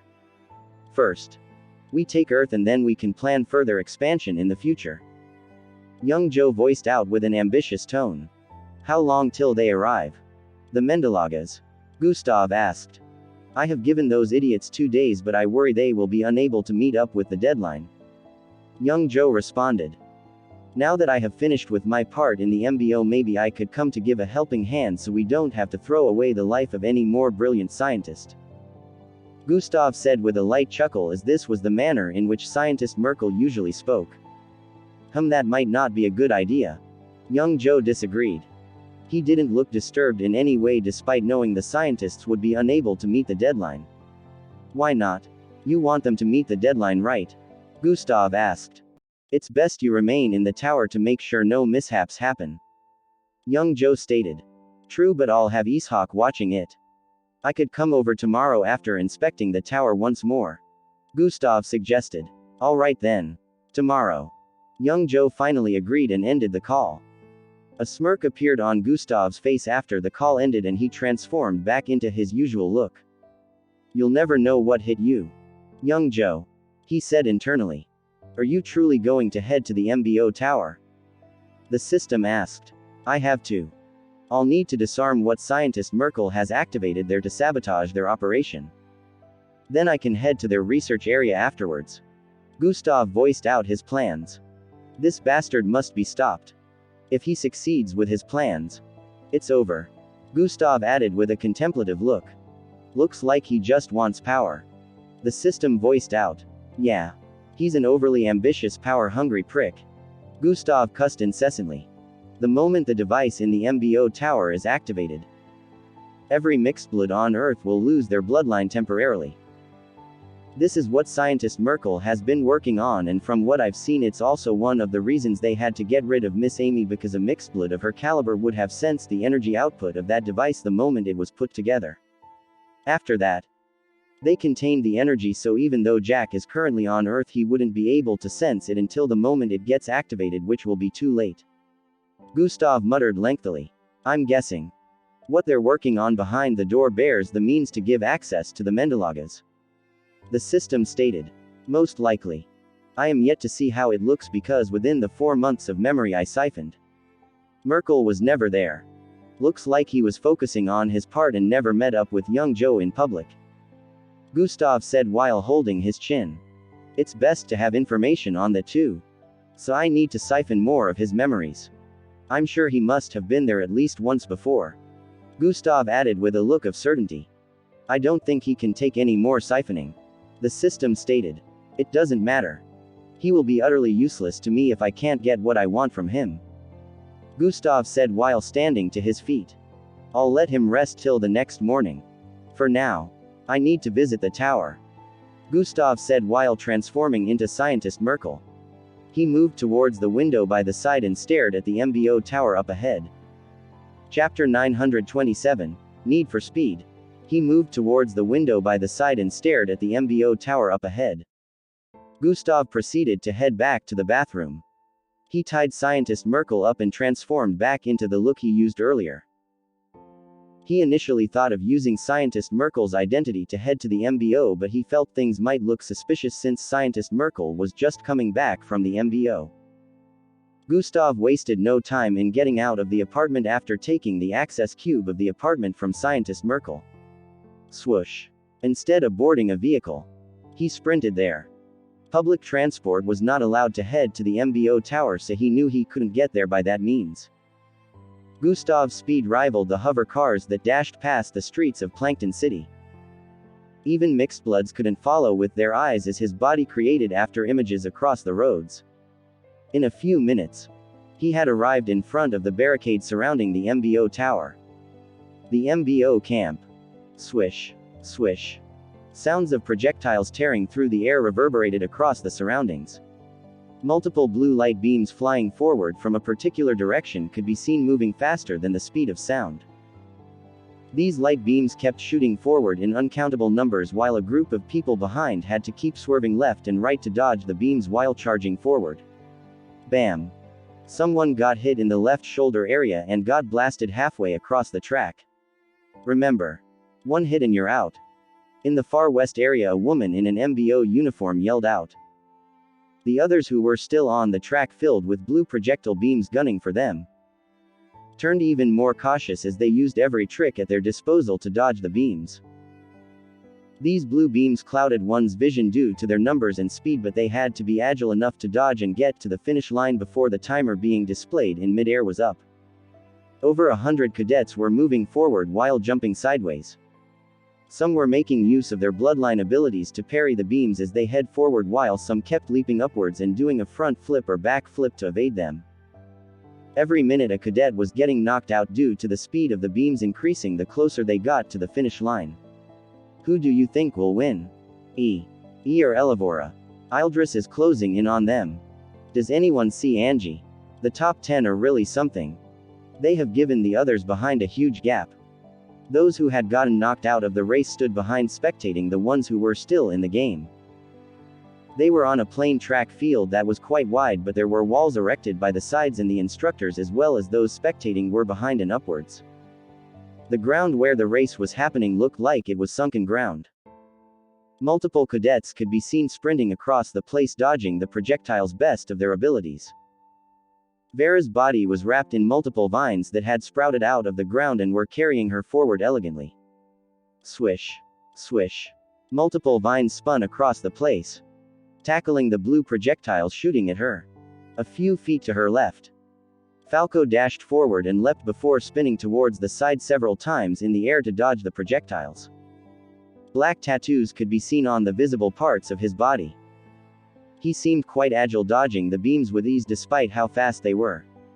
Several feet to her right, Timmy could be seen walking forward with a red sphere of energy surrounding his figure. The instant any blue beam phased through the energy sphere surrounding him, their speed would be significantly slowed down and Timmy would just move a little to the side to dodge the beams. Hundreds of feet toward Timmy's right, Rhea could be seen raising boulders from the ground and pushing it in front of himself to tank the projectiles. After blocking a few, they would get destroyed and he would create more. Hundreds of feet ahead, E opened a vortex which sucked all the projectiles into it as he moved forward effortlessly. It looked like a walk in the park for him. Elevora, on the other hand, who was a few feet behind him, kept walking forward elegantly while moving her head slightly to the side. Her figure swayed from side to side as her nonchalant expression made her look extremely alluring. Swish. Swish. Only minor movements. Yet the beams would fly past her face only a few inches away from making contact. It always looked like a close call, but this had happened more than 200 times now. It couldn't be called a coincidence anymore. Ildris, on the other hand, was several feet to the left behind E and Elevora. His beautiful eyes were wide open and his surroundings black and white. All everyone could see was the beams turned white upon entering his domain and disappearing. These three were way ahead of everyone else and had it relatively easy moving forward. No one was dashing forward with intense speed because the faster a person moved, the more they were likely to get hit by a projectile, since it would look even faster from their point of view. They were all moving at moderate speed for this exercise. After a few more minutes, E got to the finish line and was brought out of the field. Looks like E finished first. Wait.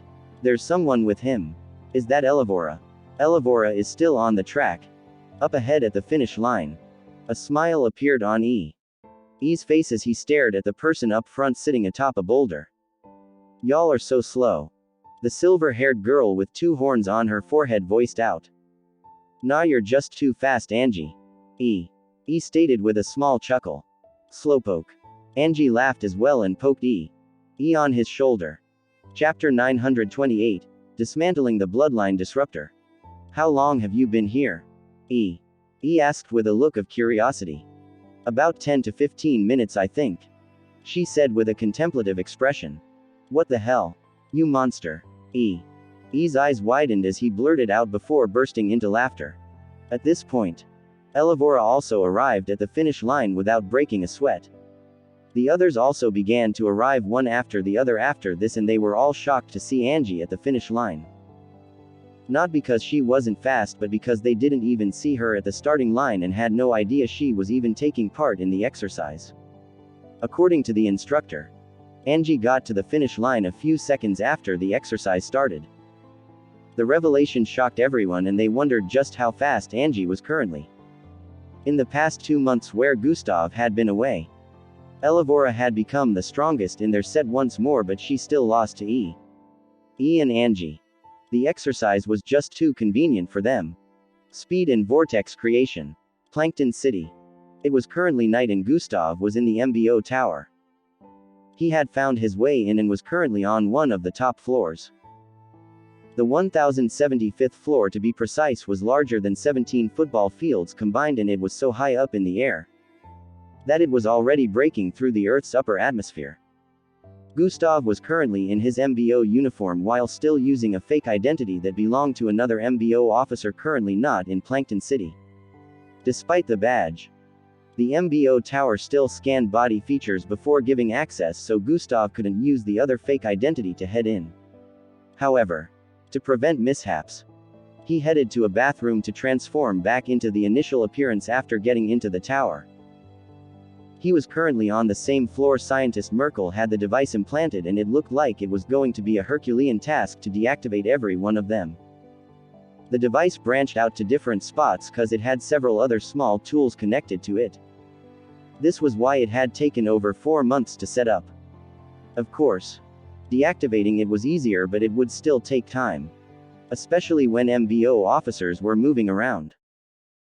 Scientist Merkel could pretend to be working on something so it doesn't look suspicious when he's putting them in place since he is a scientist, but Gustav was an officer, so it would be quite difficult for him to go on with the deactivation process without causing suspicions. The MBO tower was going to be like a beacon that would help in spreading the energy that would rid the mixedbloods of their power. This was why it had to be installed here. The MBO was unaware that right under their noses they were being sabotaged by one of their own. This was how deep young Joe's influence was rooted in the MBO. Despite the cleansing that had happened some time ago and even within the MBO camp, young Joe still had many loyal associates within the MBO. This was one of the things that made him untouchable and powerful despite being an ordinary mixedblood and capable of standing amongst the great like Miss Amy in terms of physical power. Gustav looked for Gradier Xanadus, who had quite the power within the tower since this was usually his base of operation. He didn't fully explain things to him, but he told him he needed the entire floor. Gradier Xanadus already knew of his ability to shapeshift into anyone, so he wasn't surprised when he found out that this young man with white hair was Gustav. Gradier Xanadus helped in coming up with an excuse to prevent any MBO officer from having access to this floor till the next day. He still wanted to know what was happening and why Gustav was here in Plankton City when the MBO database had his location registered as the second base. However, Gustav really didn't have the time to explain what was happening to Gradier Xanadus fully. He just told him he was on the assignment Miss Amy gave him in the footage he delivered. He understood that it must have been something serious and helped Gustav out in deactivating the devices embedded into the walls of this floor. He had an expression of disbelief as he saw Gustav dismantling different parts of the walls and bringing out oddly shaped technological items. Tap on this so it doesn't send out a signal before you deactivate it. Gustav showed Gradier Xanadus the ropes so the work would be easier. By the time they were done with the smaller items embedded into the wall, it was midnight. Only the main device was left now, and it was embedded into the ceiling area of this floor. Gustav leapt upwards and stabbed his hand into one part of the ceiling area. Cutting a big square-shaped line into the ceiling, an item fell through. Grab. Gradier Xanadus caught this device, which looked like a rectangular generator almost the size of a truck. That has been in there the whole time. Gradier Xanadus couldn't hide his surprise as he slowly lowered it, afraid of triggering any alarms. After placing it on the floor, Gustav landed from the ceiling and stood in front of the device. Gustav tapped on some buttons placed by the side and beeping sounds rang out as a small holographic screen shot out of it. Shit! He suddenly exclaimed. What's wrong? Gradier Xanadus asked. The method of deactivating it is different from the rest. I need face authorization. Young Joe's face in particular. Gustav said with a worried tone. How is this a problem? You can shapeshift to take the form of whoever you want. Gradier Xanadus voiced out with a confused tone. It's different this time. The internal structure of the device is laced with glitterid. Gustav said with a low tone. Gradier Xanadus's eyes widened as he heard this. It would see right through your disguise, he said with a tone of realization. Chapter 929, Powerful Shapeshifter. Gradier Xanadus's eyes widened as he heard this. It would see right through your disguise, he said with a tone of realization. While shape-shifting bloodlines were extremely rare, there had been well-known shapeshifters in the past. Centuries ago they would disguise themselves as anyone and get away with crimes and even blame innocents. This used to be a headache to the authorities, and they found it really hard to apprehend criminals with bloodlines related to shape-shifting. This was until they found a way to unveil shapeshifters with a new piece of technology. Said technological generator had these glitterid components within. Some CCTVs still had these, which was why Gustav would always be careful in some areas even when making use of shape-shifting to change his identity. This glitterid would uncover anyone who used shape-shifting to try and take young Joe's identity. What do we do? Gustav wondered out loud as he held his chin. Stop young Joe before he gets to use this, Gustav thought internally. Bring me up to speed on everything that is going on. I need to understand what we're dealing with to help better. Gradier Xanatus voiced out as he saw Gustav's worried look. There's no time. Gustav stated as he walked about. Do it. The system suddenly voiced in his mind. Do what? Gustav questioned. Use your shape-shifting. The system stated. Did you even hear anything we just said? Gustav asked with an irritated tone internally. Do it, dumbass. You're underestimating the power of your shape-shifting. Do you think it's the same with those rip-off shapeshifters? The system insulted Gustav internally. What are you talking about? A CCTV with Glitterid has uncovered my real look before when I made use of shape-shifting back then. Did you forget how much hassle I had to go through to get rid of it? Gustav said internally, reminding the system. Now and then are not the same, dumbass. Just do it. The system insisted. Okay then. Gustav knew the system was probably onto something since it kept insisting. He was still skeptical about this, but he decided to just go through with it. Gustav turned around and squatted in front of the large generator-sized device. Flesh-wriggling sounds began to ring out, causing Gradier Xanatus to stare in his direction. What are you doing? Gradier Xanatus asked. Gustav turned to face him, looking exactly like young Joe. He didn't need to say a word. His look was already self-explanatory. It has Glitterid. You'll just be exposing us. Gradier Xanatus stated with a look of disagreement. Trust me. Gustav said before turning to face the device again. Although he said that, even he did not trust himself. Gradier Xanatus let out a worried sigh as he stood and watched. Truruin. The device shot out red strings of light towards Gustav's face. Analyzing it, he made sure to use young Joe's usual expression, which was a mix of coldness and cunningness with his slanted eyes. Scan complete. Deactivating Bloodline Disruptor. Gustav heaved a sigh of relief after seeing the device shutting down. It worked, he said with a smile while standing to his feet. How? Gradier Xanatus voiced with a surprised look. Gustav just shrugged his shoulders as he was also unaware that he could bypass the Glitterid. Gradier Xanatus was astounded as he realized nothing was capable of uncovering Gustav's shape-shifting at this point, which made him a very dangerous existence. Told you, dumbass. The system voiced in his mind. But how? Gustav was still surprised. You're now way more powerful than you were before. Besides, your original bloodline is. Never mind about that. Just know you're stronger, so it's normal. The system stated. I see. Alright, work done. Time to head back. Gustav said internally as raised his fist and brought it down upon the device. Bang. It blasted into smithereens after his fist made contact. Gustav proceeded to pack the parts together and place them in his storage device. That's it, Gradier Xanatus. Thanks for your help. He voiced with a tone of gratitude. No problem. It sounds like something serious is going on. Gradier Xanatus responded. You just helped in saving the fate of the world, but I will explain everything once I'm done. We're not completely out of the woods yet. Gustav said and proceeded to head to the elevator area. Gradier Xanatus followed after him and they chatted a little as they headed down. Daytime arrived in a flash, and at this time Gustav was back in Scientist Merkel's apartment. He had been waiting for hours so Scientist Merkel could wake up, since he got knocked out after the whole siphoning process the last day. Gustav wasn't as worried as before because he had successfully deactivated the device that would have caused the Earth to be in a perilous state had young Joe been successful. However, he still wanted to make sure there were no loose ends, so he wanted to siphon more of Scientist Merkel's memories before heading to the secret base where the other scientists under young Joe were working. Gustav was still waiting at this point and it was almost noon. He was thinking of heading over to the secret base right now and just forgetting about the siphoning. However, after a few more minutes Scientist Merkel awoke. His eyes looked all droppy as he opened them and found himself laying on his carpet. Turning to his left, he could see Gustav sitting on the sofa staring straight at him with a gaze that seemed like it was piercing straight through his soul. You bastard. What did you do to me? Scientist Merkel asked weakly. I am not done. Thank you for regaining consciousness.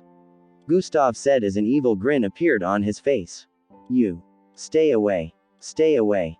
Scientist Merkel tried to crawl away as he voiced out loudly. I'm sorry, no one can hear your screams. Didn't the money you used in acquiring such an expensive soundproof apartment like this come from young Joe? The cunt who destroys the lives of others.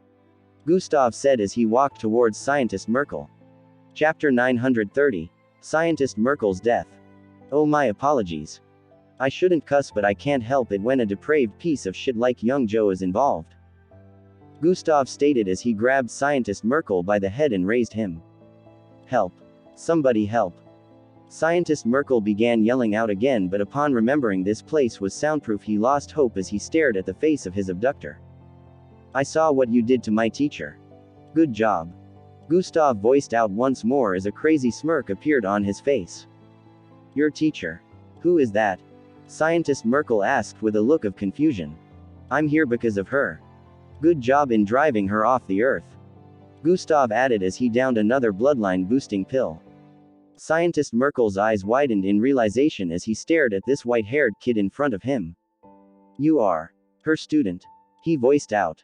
Mental manipulation bloodline has been activated. For that, I'll be sending you to the afterlife, but first. You're that kid. Gus. Before he could complete his sentence, Gustav activated memories siphoning. Memories siphoning has been activated. Scientist Merkel felt his mind go blank at first before he felt a forceful pull within. Gustav had begun seeing his memories again, but he resumed from where he stopped the last time. He started seeing the memories of the last 5 months. Memories flowed in like crazy. Mostly useless ones and the ones Gustav did not wish to witness, but now wasn't the time to be irritated. He just kept letting the memories flow in, knowing he couldn't keep this up for long because of Scientist Merkel. In a couple of minutes, Scientist Merkel's body began jerking forcefully once more. At this point, Gustav had siphoned only 2 months' worth of memories, but he hadn't still found anything significant. He ignored Scientist Merkel's state and didn't stop the siphoning. He could feel he was closing in on something as the memories continued to flow in. He was in a part where he could see Scientist Merkel gathering the materials for the bloodline disruptor. There was a call somewhere in the memory where a person asked where he got a particular tool, and this worried Gustav. He kept siphoning the memories back to the previous months as quickly as he could. Scientist Merkel's body was jerking intensely and blood began oozing out from his nose and ears. Hey. He can't take any more. The system voiced in Gustav's mind. I have to go further. There's something fishy. Gustav responded internally. He really can't take any more. You're going to kill him. The system warned. Then he dies. This is important. Gustav kept siphoning Scientist Merkel's memories non-stop as he kept aiming to go further back. At this point, Scientist Merkel's eyes were bleeding as well and the memories started to turn dark, hinting that he was on the brink of death. Almost there. Gustav groaned as he began to see a part where a meeting was being held. He's flatlining. The system announced, but Gustav ignored it as he siphoned a few seconds of this particular memory. 3 others were in an unknown space together with young Joe and Scientist Merkel. At this point, the memories were shutting off, and within Gustav's mind, he could barely make out the environment anymore. But just before it shut off, the words of one of the 3 drifted into his ears. 4 towers. 4 bloodline disruptors. The entire world will be. This was the last he heard before memories siphoning automatically deactivated. Gustav's vision returned to the living room and he stared at the limp body in his grasp. His right hand was still holding onto Scientist Merkel's head, which was caused his entire body to be suspended in midair. There were long lines of blood trailing down Scientist Merkel's eyes, nose, ears and mouth. His eyes were wide open and the expression displayed on his face was one of immense pain, but Gustav didn't even look bothered about that. He let go of Scientist Merkel's corpse, which dropped to the floor in the living room limply onto the small pool of blood that had been formed. Gustav's face showed a look of frustration and defeat as he moved back and sat on the sofa. There are 3 more. I'm so stupid. I thought this was it, but young Joe is way more cunning than I expected. Gustav voiced out as he recalled the memories. So the one you got rid of is just 1 out of 4? The system asked. Yeah. I could barely see the faces of the other 3 since he was dying and the MBO only has 3 towers in the world, so why did one of them say 4? Gustav was confused about the current state of things. You could have kept him alive and used him again so you could figure out everything. The system stated. First off, there's no time. Secondly, there's no guarantee he will be in any state for memories siphoning next time, since this time it took way shorter before he started getting seizures again. He is better off dead, since he would just be useless even if I decided to stop. Gustav explained as he stood to his feet and moved towards Scientist Merkel's body.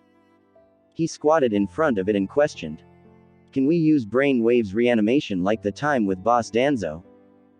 The reanimation can only help in replaying the few minutes of his memories before death. It can't go as far as months ago. The system clarified.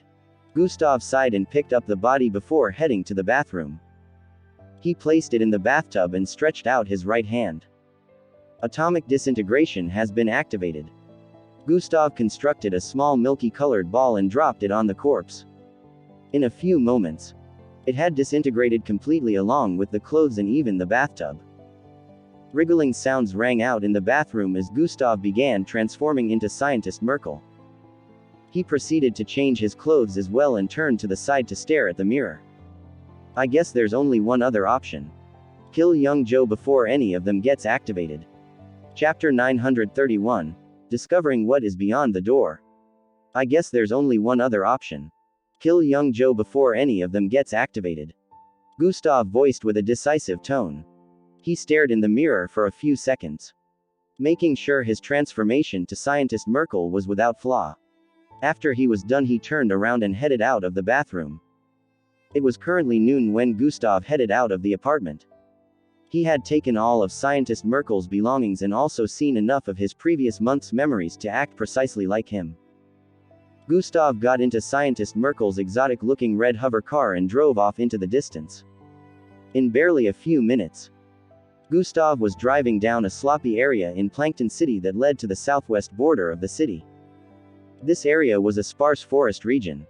A few buildings could be sighted in different spots. Gustav drove for a few seconds before he arrived at a spot behind a massive boulder placed between two trees. He parked right in front of the boulder and got off the hover car. It was a sparse forest area with only a few tall trees in the vicinity, but it still looked like they were in the middle of nowhere. Gustav arrived in front of the boulder and moved to its back before stepping on a small patch of grass right behind. Fizz. A weird pole extended from the ground in the next instant and scanned Gustav's entire features.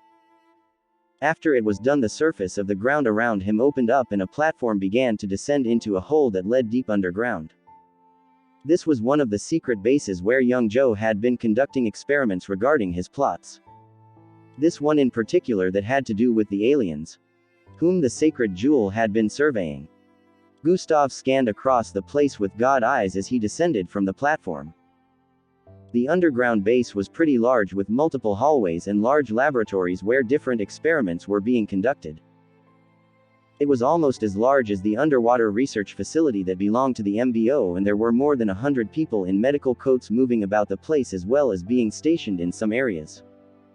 Young Joe had really outdone himself, creating a place that rivaled that of the MBO.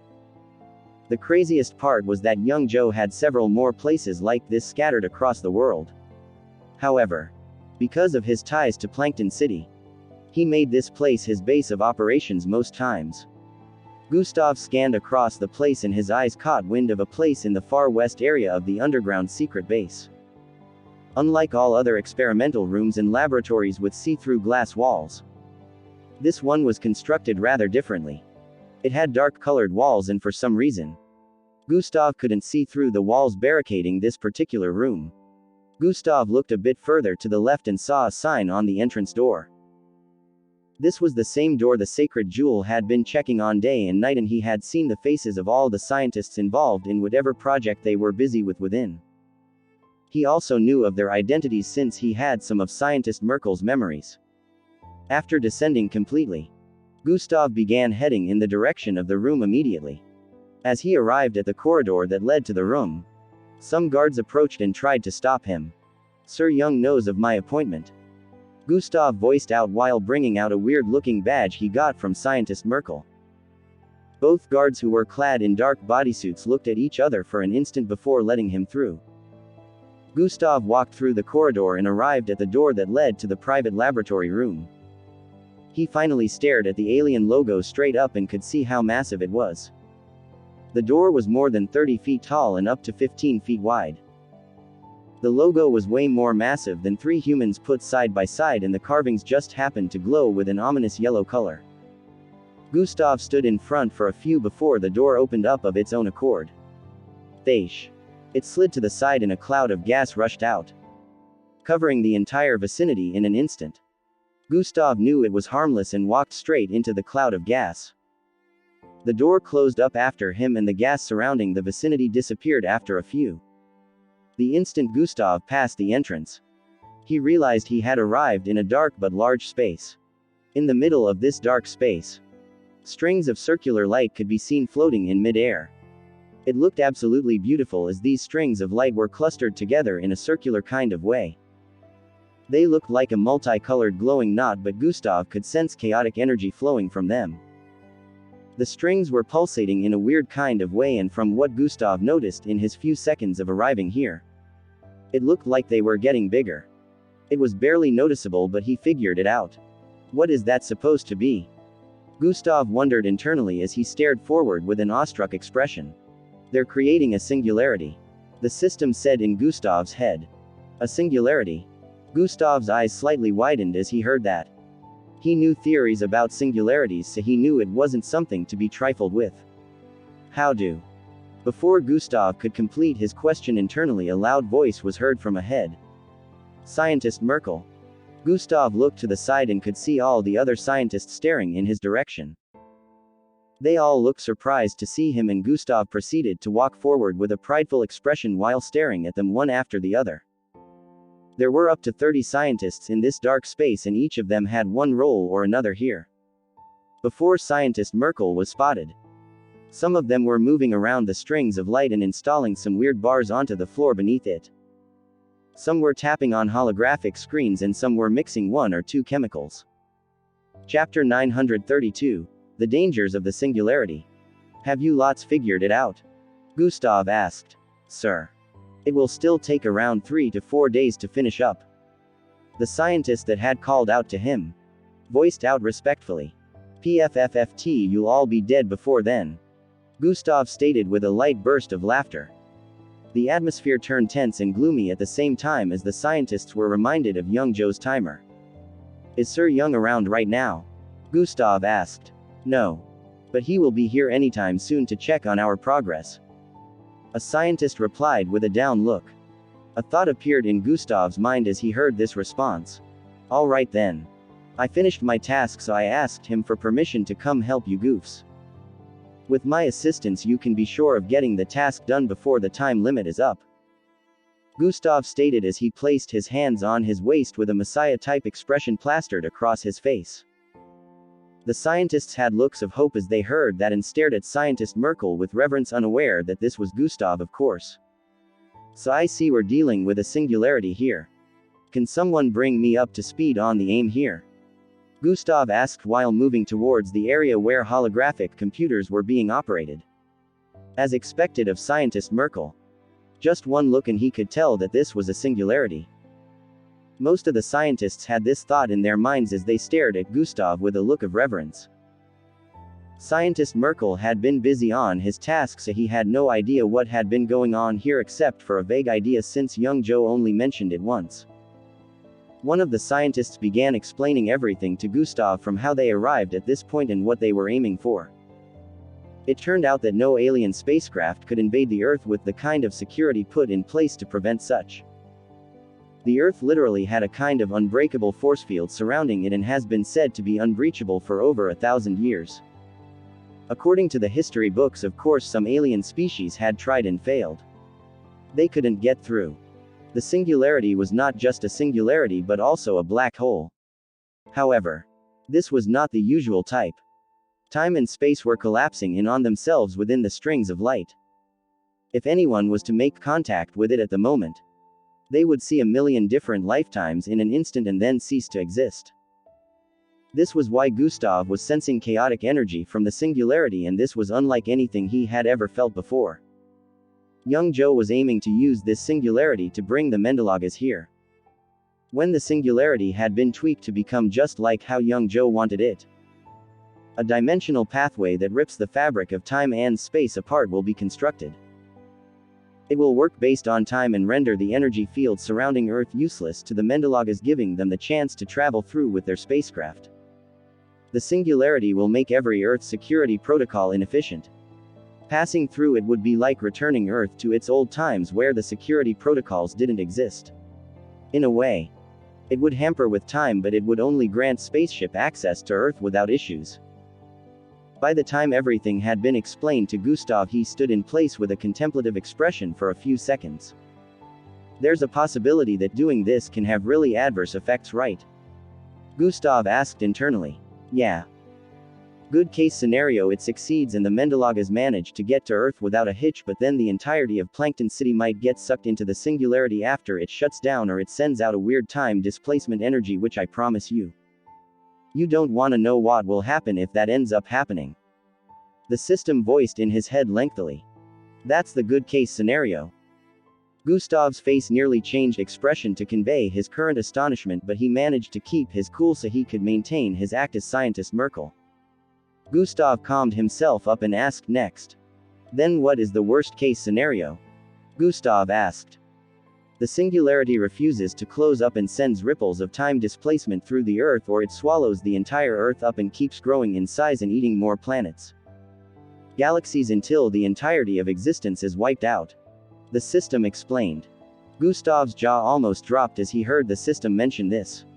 Young Joe is not thinking about the consequences of this at all, he said internally as he looked up to stare at the strings of lines clustered together in mid-air. As the system had mentioned, there would definitely be consequences if the scientists were left to continue developing this singularity. At this point, Gustav was unsure whether the state of the singularity could cause any of the disastrous effects the system had mentioned, but he really hoped not. I need to close the singularity, Gustav said internally. Everyone get out. Gustav suddenly yelled out. Huh? Is he joking or what? Mutters were heard from the background after Gustav yelled out the command. I'm sure you lots are not deaf. I said get out. Gustav gave the order once more. But sir, we have to keep working on this, a scientist voiced from the side with a confused tone. Sir Young will.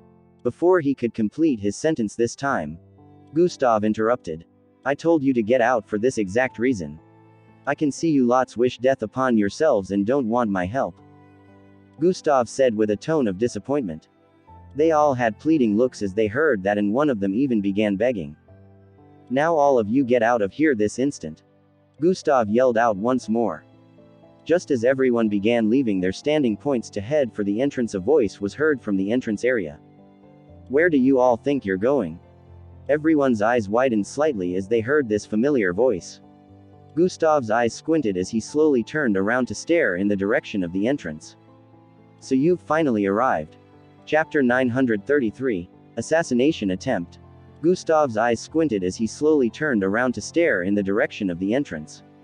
So you've finally arrived, he said internally as he stared at a figure approaching from the entrance area. A figure in a blue suit and black hair with a few green specks could be seen walking in the midst of two guards. His eyes were cold and uncaring, his expression extremely nonchalant and overbearing. His persona was so similar to Gustav's, with the exception of Gustav lacking the same amount of cruelty. While young Joe had that hidden gaze of unreasonable cruelty in his eyes, Gustav didn't have that. Why are you telling them to leave, Merkel? Young Joe asked as he closed in on the area of the singularity. There's something I need to do. Their presence is not required here or it will disrupt my focus, Gustav voiced out. Young Joe squinted his eyes in suspicion as he arrived in front of Gustav. What is that thing you need to do? Young Joe asked. Sir Young, you also need to be away from here. It is important that I be left alone. Gustav ignored the question and advised young Joe to leave as well. What is it that you need to do? Young Joe asked again. Sir Young, as much as I would be willing to explain to you, I'm the scientist here and you're not, so I doubt you would get it, Gustav responded. Tell me. I'm not as stupid as I look, I can assure you that, young Joe stated. I didn't. Gustav voiced with a slight stutter. Young Joe kept staring at him without changing expressions or blinking his eyes. Okay, let me show you something, Sir Young. Gustav said while gesturing for young Joe to follow him to the side. Scientist Merkel's face showed fear and reverence as young Joe followed behind him deeper into the dark encasement. At least that was how it looked to everyone, but Gustav's eyes right now were squinted with hidden intent within. Sprint has been activated. Now. As this thought appeared in Gustav's mind, he suddenly turned around and reached out with speed. Young Joe's eyes widened as Scientist Merkel's right hand reached out and grabbed his neck. Gasp. The scientists spectating from behind all had widened eyes and mouths as they watched Scientist Merkel suddenly grab young Joe with unimaginable speed and lift him off the floor. The guards in the vicinity who were behind activated their bloodlines instantly and were about to lunge forward when a loud cracking sound rang out. Crash.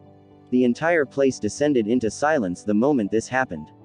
They stared forward with dumbstruck and disbelieving looks. Young Joe's head was tilted to the side while Scientist Merkel still had him suspended in the air. Gustav had squeezed tightly the instant he grabbed onto his neck and broke it. The guards and everyone in there didn't even get the chance to react. He killed young Joe instantly. Sir Young. Sir Young. The guards yelled out as they dashed forward after a brief moment of realization. Gustav confirmed that the bastard was no longer breathing and threw his body forward towards them. Wait. The system suddenly yelled in his mind, but it was too late. Bang. Young Joe's body slammed into the guards and they managed to catch it. However, in the next instant, young Joe's eyes opened. Gustav's eyes widened as he spotted this. How? He was taken aback for a moment, but he didn't forget his goal. Without thinking or waiting to process the current unexpected situation. Swoosh. Gustav dashed forward. He reached out to grab young Joe again, but the two guards suddenly stomped on the ground. Fui. Fuirge. Two walls of fire and ice were suddenly conjured in front of Gustav. Gustav arched his arm back with intensity as the environment turned dangerous. Power boost has been activated. Throwing a fist forward, shattered the wall of ice and cleared the wall of flames in the next moment. However, that slight delay gave young Joe the chance to activate what he needed to. The moment Gustav cleared the obstacles in front of him, young Joe started to fade out of existence like a hologram. Gustav still tried to grab him, but at this point, he had turned completely intangible, so Gustav phased through him. Assassin. I will find you. These were the last words young Joe uttered before disappearing completely. Shit. Gustav couldn't stop himself from cursing out loud after young Joe got away. I told you to wait, idiot. The system voiced with a tone of annoyance. You were too slow. How the hell is he still alive? Gustav wondered.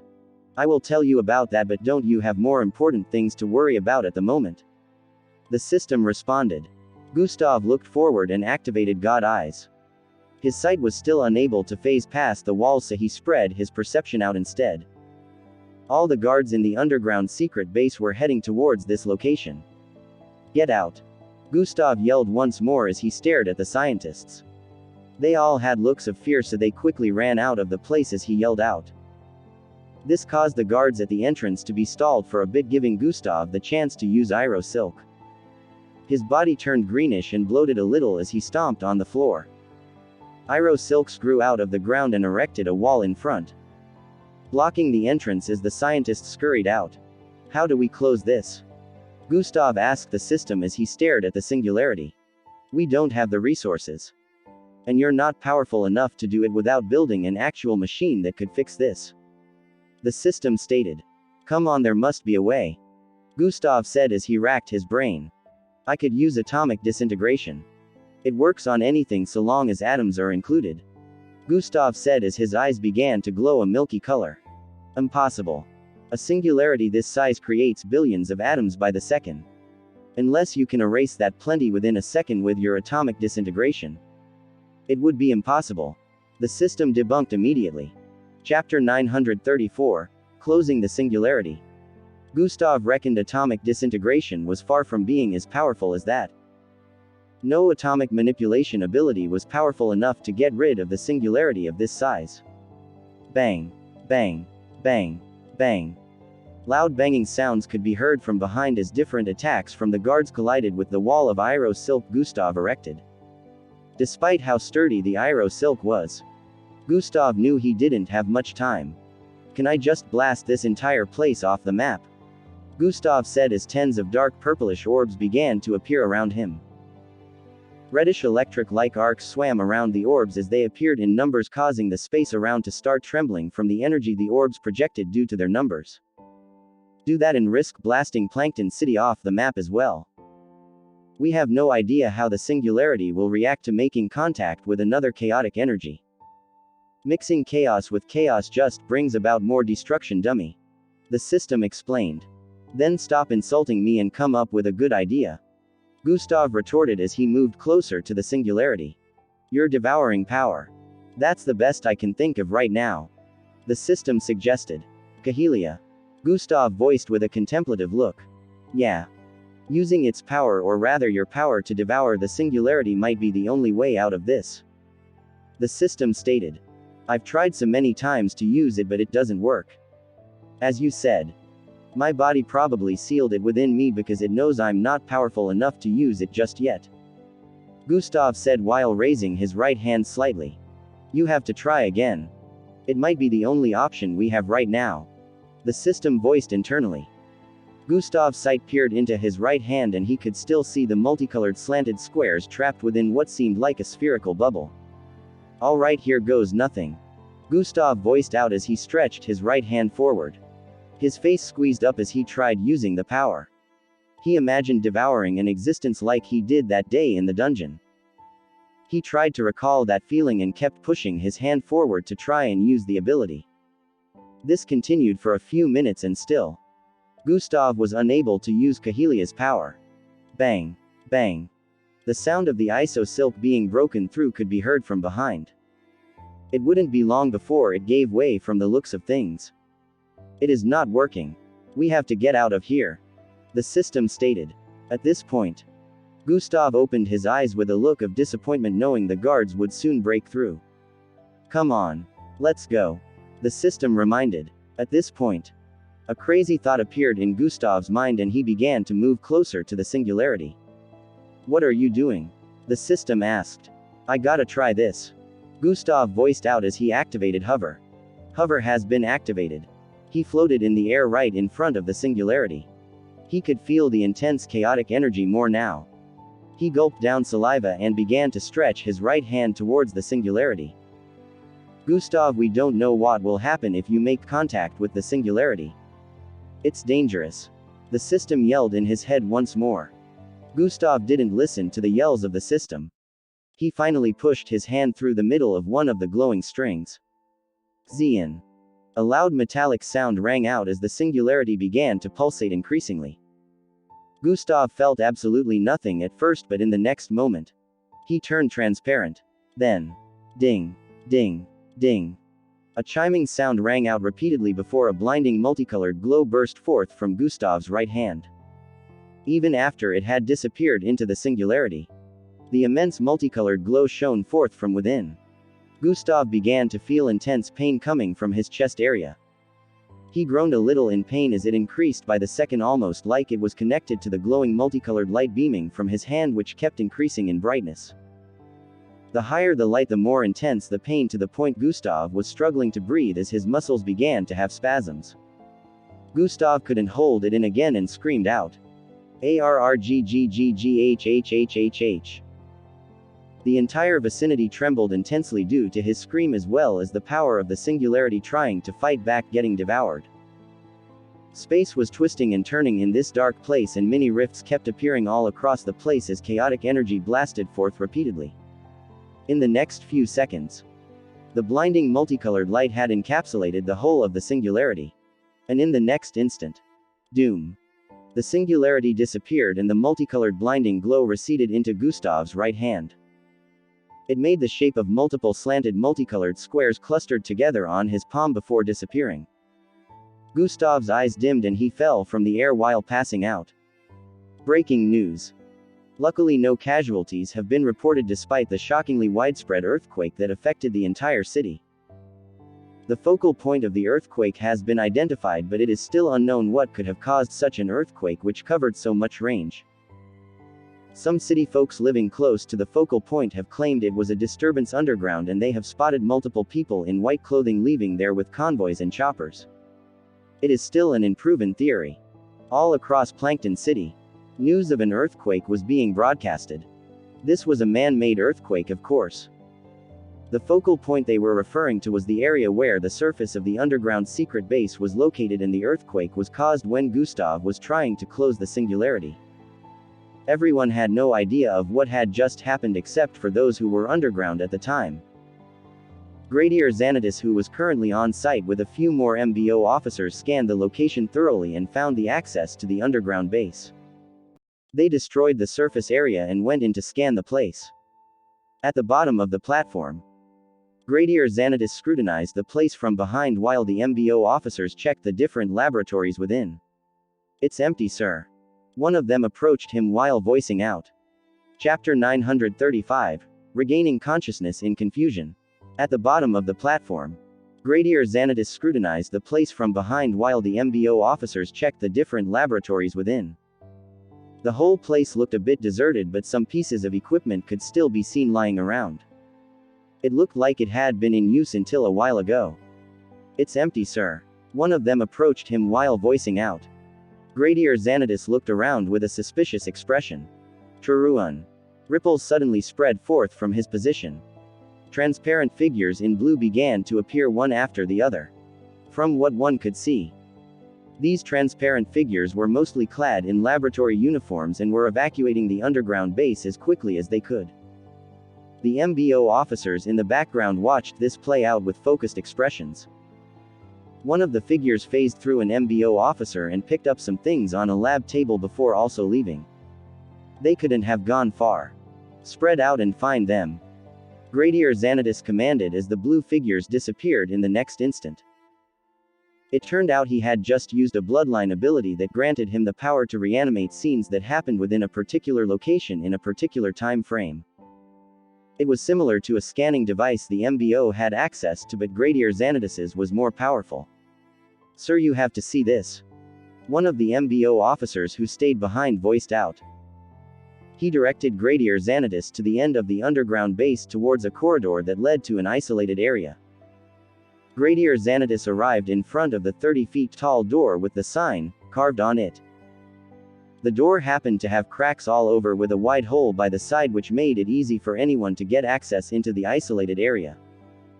Brigadier Xanatus stepped in with the MBO officer into this dark space enshrouded in multiple layers of fog. "Why is it so dark in here?" Brigadier Xanatus wondered out loud. It was unknown how young Joe had built such a space, but it definitely seemed larger and darker than it was supposed to be. "Zurin." Multiple orbs of light floated out from the MBO officer beside Brigadier Xanatus. The space beamed up a little, which granted them the chance to see the space better.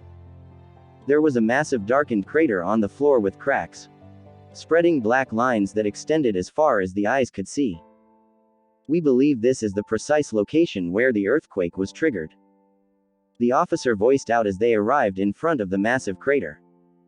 "I sense lingering chaotic time and space energy. Something happened here," Brigadier Xanatus said with a suspicious low tone. A thought suddenly appeared in his mind which caused his face to lit up with worry. He brought out his device and dialed a number. No matter how many times he tried calling, the device kept displaying unreachable. "I think the kid is in trouble," Brigadier Xanatus thought as he turned around with speed. "Sir, where are you going?"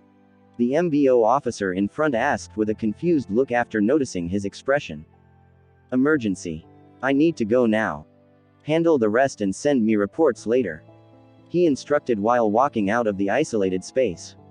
Brigadier Xanatus didn't waste time in getting out of the underground secret base. He instantly got into a hover car and drove out of this area with speed. A few minutes later he arrived in front of a 40-story building with a dog head statue in front. Brigadier Xanatus went in right away and headed for the second to the last floor. Bam. Bam. Bam. "Kid, are you in there?" Bam. Bam. Bam. "Kid. Bam. Bam. Bam. Are you okay?" Bam. Bam. Bam. Kid. I'm coming in now. Gradier Xanatus raised his right arm, which was covered in a bright blue glow, and swung it forward with force. Bang. The door along with part of the walls on the sides got blasted forward, causing the entire building to vibrate intensely. Gradier Xanatus ignored the blaring alarm going off after his forceful access into the apartment. He got in and looked around. There's no one here, he voiced out with a worried tone. Gradier Xanatus was at loss on what to do at the moment. Where could he be? He wondered internally. A thought appeared in his mind and he turned around with speed before heading out of the apartment. Go back. Go back. Go back. Go back. Gustav stared at a blue-faced cute girl whose face was above his. He was laying on grassy ground and a clear blue sky was far above their heads. Huh, where am I and who are you? Gustav voiced out loud as he pushed her face back and sat up. Go back. You have to go back. The blue-faced girl who was standing above him earlier voiced out as she stood to her feet. Surprisingly, she was over 8 feet tall and Gustav seemed like a shorty beside her. She was clad in a brown robe with slits by the side and yellow patterns. Gustav looked around and all he could see was plain grasslands with a few high hills and then clear skies. God eyes. Gustav tried activating God eyes but it didn't work. Huh. He exclaimed with a look of confusion and tried activating God eyes again. God eyes. To his surprise, it still didn't work. Gustav decided to try another ability but for reasons unknown, it didn't work. Hover. Gustav tried to fly but to no avail. I feel normal. Weak. What's going on? Gustav voiced out with a look of confusion. You have to go back. The blue 8 feet tall girl voiced out with a tone of urgency again. Go back. Where is this? Where am I? Gustav asked again. You're in his yard. You have to leave before he finds out you're here. She voiced out again. Before who finds out I'm here? Who is he? And where is here? Gustav was in so much confusion as he threw out a series of questions. FGH boom. Suddenly a thick cloud of darkness began to gather in the northern skies. Chapter 936. An unexpected return. It looked extremely ominous and alive as it began to spread further while heading in their direction. He is here. You have to leave now. The blue girl yelled with a look of fright. Leave how? What is even that? Gustav voiced out as his heart began to beat faster. The girl turned to him and placed her hand on his shoulder. Go back. She yelled before pushing Gustav backwards. Gustav, being as weak as a human, fell to the ground on his back. However, the instant his back collided with the grassy ground, he fell through like it was a body of water. Gustav held his breath as he sank. Grr. Gustav suddenly opened his eyes while holding his breath. Phew. He let out breath with a terrified expression as his heart kept beating rapidly. He kept trying to catch his breath as his face displayed a look of confusion and scare mixed together. What the hell was that? Gustav voiced out in a low tone of confusion as his heart rate calmed. After calming down a little, he was able to focus on his current environment.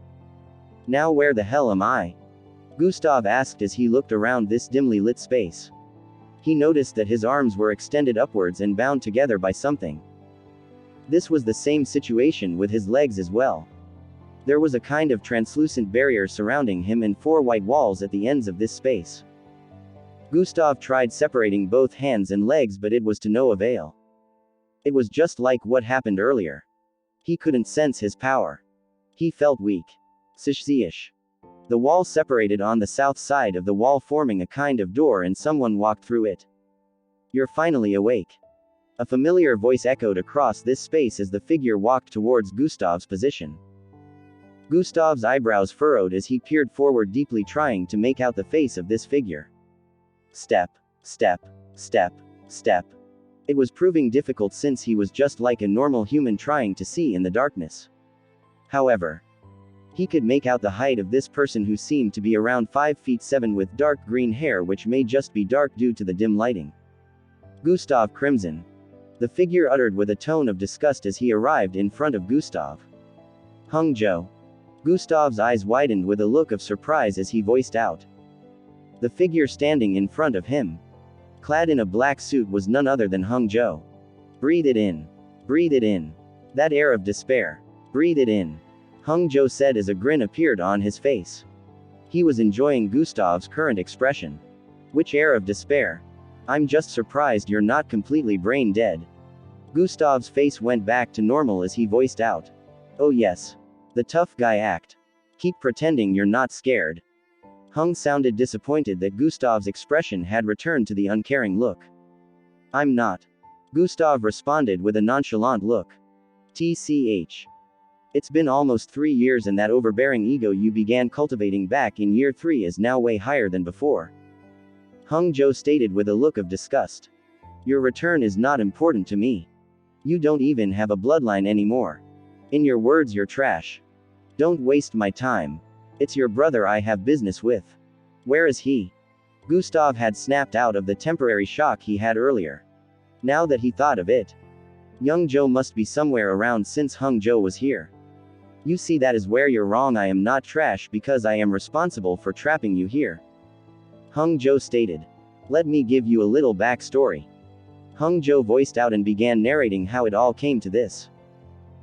Hung Jo got healed 6 months back with the help of the team of scientists Jo had hired years back when Hung Jo got into the incident due to his fight with Gustav.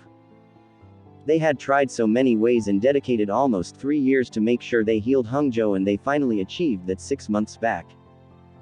Hung Jo had awoken without a bloodline, but his father Mr. Jo was more than joyous regardless of that fact since his son was back anyways. Hung Jo had a bit of memory loss, but after he recalled everything that went down almost 3 years back, he narrated it to young Jo. Young Jo already knew Gustav was responsible, but he didn't really care. However, seeing his little brother come weeping to him about how he wanted revenge, he found a way to get him a new bloodline. Of course, this was done by sacrificing the life of another mixed blood, but young Jo didn't care about that. Hung Jo spent the rest of the time learning how to use the new bloodline and waiting for young Jo to get Gustav, since young Jo already promised to get Gustav one of these days. All that led to the moment where Gustav was found laying on the floor unconscious after getting rid of the singularity. Ha ha ha, you were just laying there. Ready for the taking. Hung Jo voiced as he moved closer to Gustav. So I passed out after closing the singularity. So what was that place I found myself if I was here all this time? Gustav had a confused look on his face as he thought. I sealed you here with my power. It's a spatial construct that seals your bloodline so long as you are within. This space you see is not the real world, but I trapped your body in here. Hung Jo explained while grabbing onto Gustav's face. My brother is so pissed you ruined things for him and has told me to do whatever I want with you, but make sure I give him your organs after I am done killing you. Hung Jo began laughing maniacally at this point. Chapter 937. Catastrophe in Jo Technologies. I had to wait for 5 days before you woke, but what is 5 days compared to the 6 months of torture that I had to endure after regaining consciousness? Hung Jo said before smacking Gustav across the face. Ha. Gustav didn't react to the sting he felt after receiving the slap. Instead, his face shone with confusion. It's been 5 days? He questioned. From the looks of things, whatever you did there drained you completely. Haha, you were almost lifeless. I thought it would take longer than 5 days. Hung Jo said before grabbing Gustav by the neck. I was so sick of seeing playbacks of the last MBO entrance exam and how you took the shine that was supposed to be mine. Hung Jo gritted his teeth as he spoke with a look of hatred while tightening his grip around Gustav's neck. Gustav began to choke as his eyeballs moved upwards and his sight began to turn blurry. After a few more seconds, Hung Jo let go of Gustav's neck and began laughing again. Gustav began coughing profusely after he let go. Haha, of course I can't kill you this fast. Where's the fun in that? Hung Jo said while turning around. The great Gustav Crimson is in my hands. He will also die by my hands. Hung Jo voiced out as he suddenly turned around and slapped Gustav again. Ha! The crisp slap echoed across the place and Gustav's right cheek turned blood red. Hung Jo threw another slap out. Ha! And another. Ha! And another. Ha! He kept swinging his hand forward repeatedly, slapping Gustav across his face. He wanted Gustav to feel humiliated from being treated this way. Ha! Ha! Ha! Ha! After giving Gustav a series of slaps, he stopped for a bit. Gustav's face hung low weakly as blood drizzled down the side of his lips and cheeks. "You've not changed," Gustav voiced out amidst heavy breaths. "What's that?" Hung Joe asked. "You still hit like a PSSY. What else is there to expect from trash?" Gustav said with a low tone and began laughing softly. "You little." Hung Joe's face shone with anger as he punched Gustav in his face. Bam! A tooth flew out of Gustav's mouth as he nearly passed out from the punch. Blood kept oozing out of his mouth as his face hung low. "I still wanna know how you went from being trash to becoming an MBO officer," Hung Joe said as he moved closer to Gustav again and grabbed him by the chin. "I've been researching about you since, so I know you can steal bloodlines like you stole mine, which is why you're able to use multiple abilities. I wonder how the world will react when they find out you've been stealing other people's bloodlines," Hung Joe said with a crazed look. "I'm sure you will be feared and not seen as a hero anymore. Maybe even get locked up and experimented on. Too bad you will suffer a much worse fate at my hands," Hung Joe said with a dark look of hatred. Gustav raised his head slightly as he felt something and smiled at Hung Joe without saying a word. "What are you smiling about, you bastard?" Hung Joe yelled out as he slapped Gustav across the face once more. "This body holds a lot of secrets. Watch me rip you apart slowly. We shall see if you will still be able to smile after that," Hung Joe voiced out before turning around and walking away. "The grand event will begin when I return." Hung Joe's voice trailed off as he arrived before the south wall. It opened up for him and he walked through. After he left, a smirk could be seen forming on Gustav's face. "What took you so long?" he voiced out. In front of three 200-story tall buildings connected to one another with 4 pillars in horizontal format.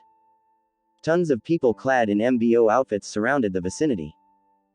They had technological weapons in their grasp and pointed them at the 3 buildings as they moved forward with looks of decisiveness. The building in the middle had the words, "Joe Technologies" constructed at the top. The roads and streets in the surroundings were all void of vehicles and a bright purplish beam could be seen shooting from the top of the building in the middle to the sky.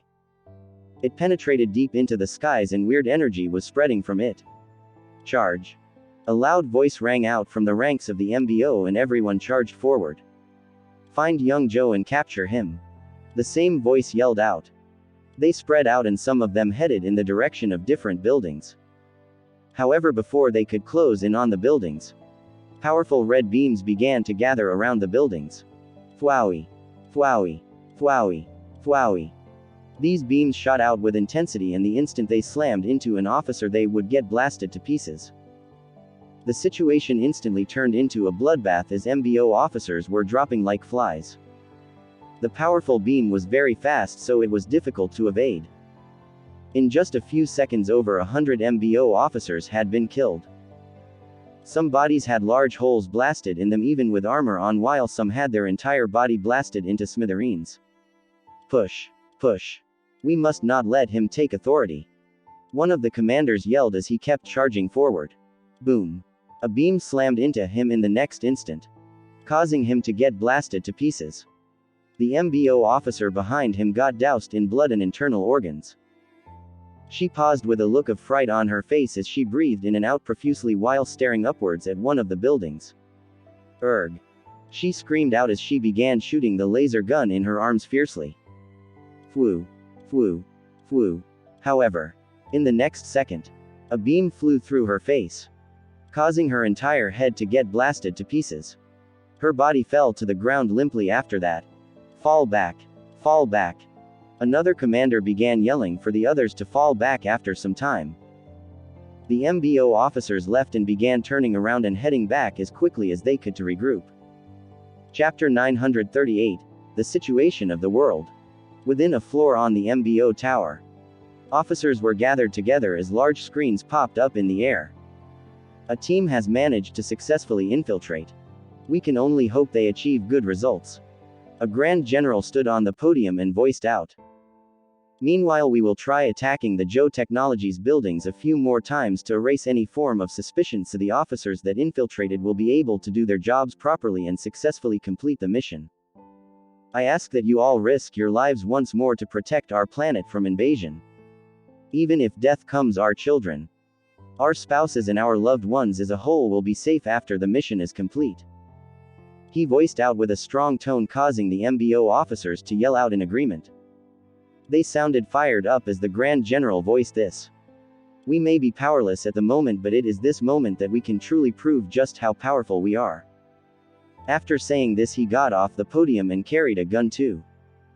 Everyone was ready to head out there once more as they held their guns as well, awaiting the command. Sir, the Grand Commanders have sent word that more mechs are on the way along with 50,000 troops. An officer voiced out after the Grand General got off the podium. Good. We need as much power as we can gather. Tell them to make sure their jets don't come close to Hung Technologies or they will be blasted down. He instructed. The MBO officer nodded and ran off.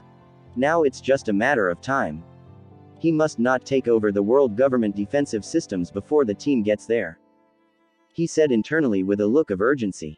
Be careful. There are tons of defensive systems active, so we have to tread softly till we arrive on the last floor. Gradier Xanadus voiced out to a group climbing through a tube-like space with him. Yes, team leader. They said with low voices as they followed after him. There were about 4 other MBO officers behind Gradier Xanadus, and currently they were within the second Joe Technology building. The one precisely in the middle. Gradier Xanadus had a focused gaze as he climbed through this tube-like structure. This would have been way easier if we had our bloodlines. One of them below complained as he climbed. As you can see, we don't have our bloodlines to suck it up and move. The other officer beneath stated. It turned out no MBO officer had their abilities, which were why they were getting dropped like flies earlier. Something crazy had happened during the 5 days Gustav was Mia. Gradier Xanadus had tried looking for Gustav and even employing the help of the most powerful mixedblood, as well as using the MBO life sign tracking. All this had proved to be abortive, and Gradier Xanadus had no option but to report to the higher-ups that young Joe was up to something. He mentioned what he had done with Gustav earlier, but he couldn't give full details of what was happening because Gustav didn't tell him much of anything. The higher-ups scrubbed the matter to the side because Gradier Xanadus did not have enough information and also didn't have any proof that young Joe was involved. However, they did send search parties after Gustav. It would be a shame for someone with such talent to be missing forever. It wasn't until days later that Gradier Xanadus found a message in Scientist Merkel's apartment where Gustav had listed the names of the other scientists involved in creating the other bloodline disruptors.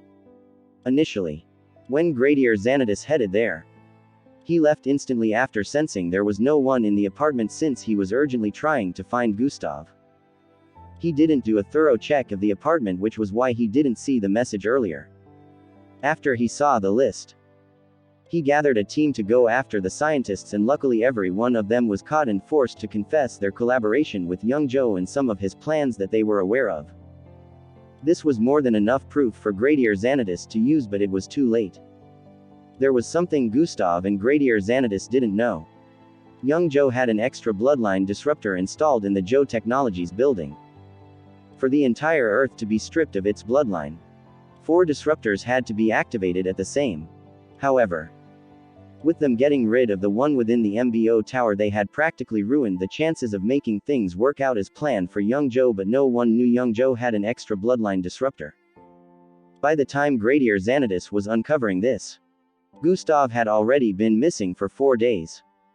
Revealing all of young Joe's plans and showing pieces of evidence to the higher-ups also came late, as young Joe was already activating his backup plan.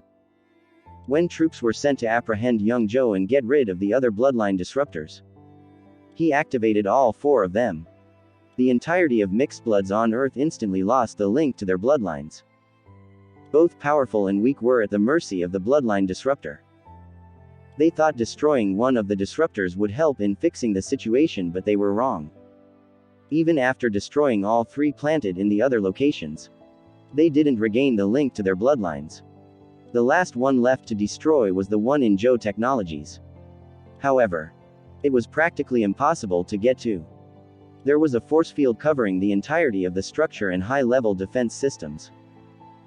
Aircraft would be blasted down upon entering a particular proximity, and the troops would be shot down by the beams they had encountered in the earlier confrontation. This made getting there impossible without their abilities, since the technology was way more high-grade than what the MBO could handle. They believed the link to their bloodlines would return once they managed to destroy Joe technology buildings. However, even after bombarding it with all sorts of destructiveness, it had proven to be impenetrable. The entire Plankton City had been evacuated after this incident began, and it had brought about a worldwide panic. The world had never experienced something like this before, so the world government was practically on fire. They had issued a worldwide state of emergency for everyone to remain indoors till the whole issue was settled. MBO troops in the tens of thousands were being deployed to Plankton City to help. Gradier Xanatus also had reason to believe Gustav was being held in Joe Technologies and could only hope he was still alive. Young Joe's plans had been revealed, so it was known that he was trying to hack into the government network defense system and leave a hole in the force field surrounding Earth so the aliens he was working with could get in. There were reports of some spacecraft hovering over the Earth, so they knew the moment young Joe succeeded, it would practically spell invasion without the MBO being able to battle with their bloodlines. After lots of MBO offices' corpses had piled up in front of Joe Technologies, Gradier Xanatus finally managed to sneak into Joe Technologies with a team. Chapter 939, Gradier Xanatus's team pushes forward. After lots of MBO offices' corpses had piled up in front of Joe Technologies, Gradier Xanatus finally managed to sneak into Joe Technologies with a team.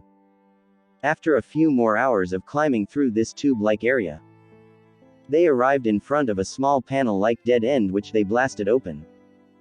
They climbed up and arrived in the hallway of a particular floor within Joe Technologies. Luckily no one was here when the team of 5 climbed out, so they kept advancing stealthily. Remember, we stay hidden as we head forward. It will make things a whole lot harder if they find out we're here before we close in on where the disruptor is installed. Gradier Xanatus voiced out as a reddish glowing 4 feet long gun appeared in his hand. Yes, team leader. The others behind voiced out as they followed him. They were 3 male MBO officers and 1 female. They all looked fierce as they moved forward. Watch out for CCTV. Use the static reboot when you spot one. Gradier Xanatus voiced in a low tone as they arrived at a turning point. Everyone paused here and moved to the sides of the wall, planting their backs against it as they peeked towards the left. Gradier Xanatus brought out a small cylindrical device and threw it towards the hallway that led to the left. Truruin. Several blue lines of light shot out of the device, causing the guards who were walking around there to be alerted. Who's there? One of them yelled out while trying to bring out a weapon. However, he was too slow. Gradier Xanatus had already charged forward while aiming his weapon. Boom. He pressed the trigger repeatedly, firing out red laser lights. The guard had both his arms blasted off, and Gradier Xanatus went on to slam the butt of the gun into his chest. The others also charged forward and engaged the rest of the guards. The last one, who was about to send a distress signal, was taken out by the lady on the team. She swung out her gun-like spear, which stretched forward over several feet and stabbed into the chest of the guard. Twee. She pulled it back in the next instant, and his heart, which was also embedded in the tip, was pulled out along with it, leaving a hole in the guard's chest. They had managed to take care of the guards here and disrupted the feed of the CCTV with the device Gradier Xanatus threw out earlier, so they were in the clear. There was no room for hesitation or mercy here, because that would screw things up for them, so everyone was ready to kill whoever they came into contact with her.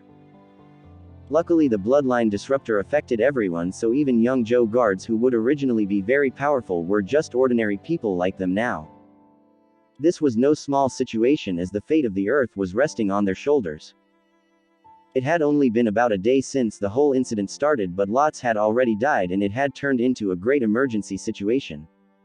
The most powerful mixedblood, Jack, was now just an ordinary man just like the rest. He was currently being kept safe in the MBO tower.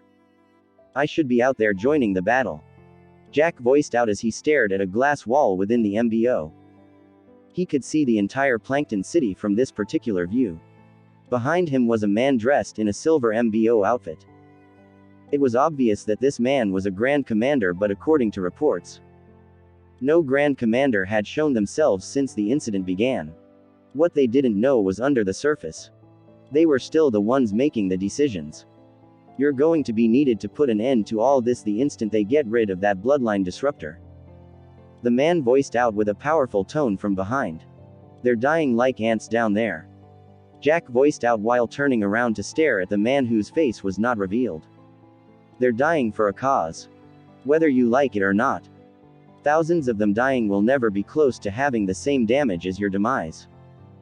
You're way more valuable to Earth than they will ever be, so stay here and remain safe. He voiced out bluntly. But Jack still wanted to speak, but the Grand Commander, whose face was not revealed, spoke once more. No buts. That's an order. Prepare yourself to end this soon.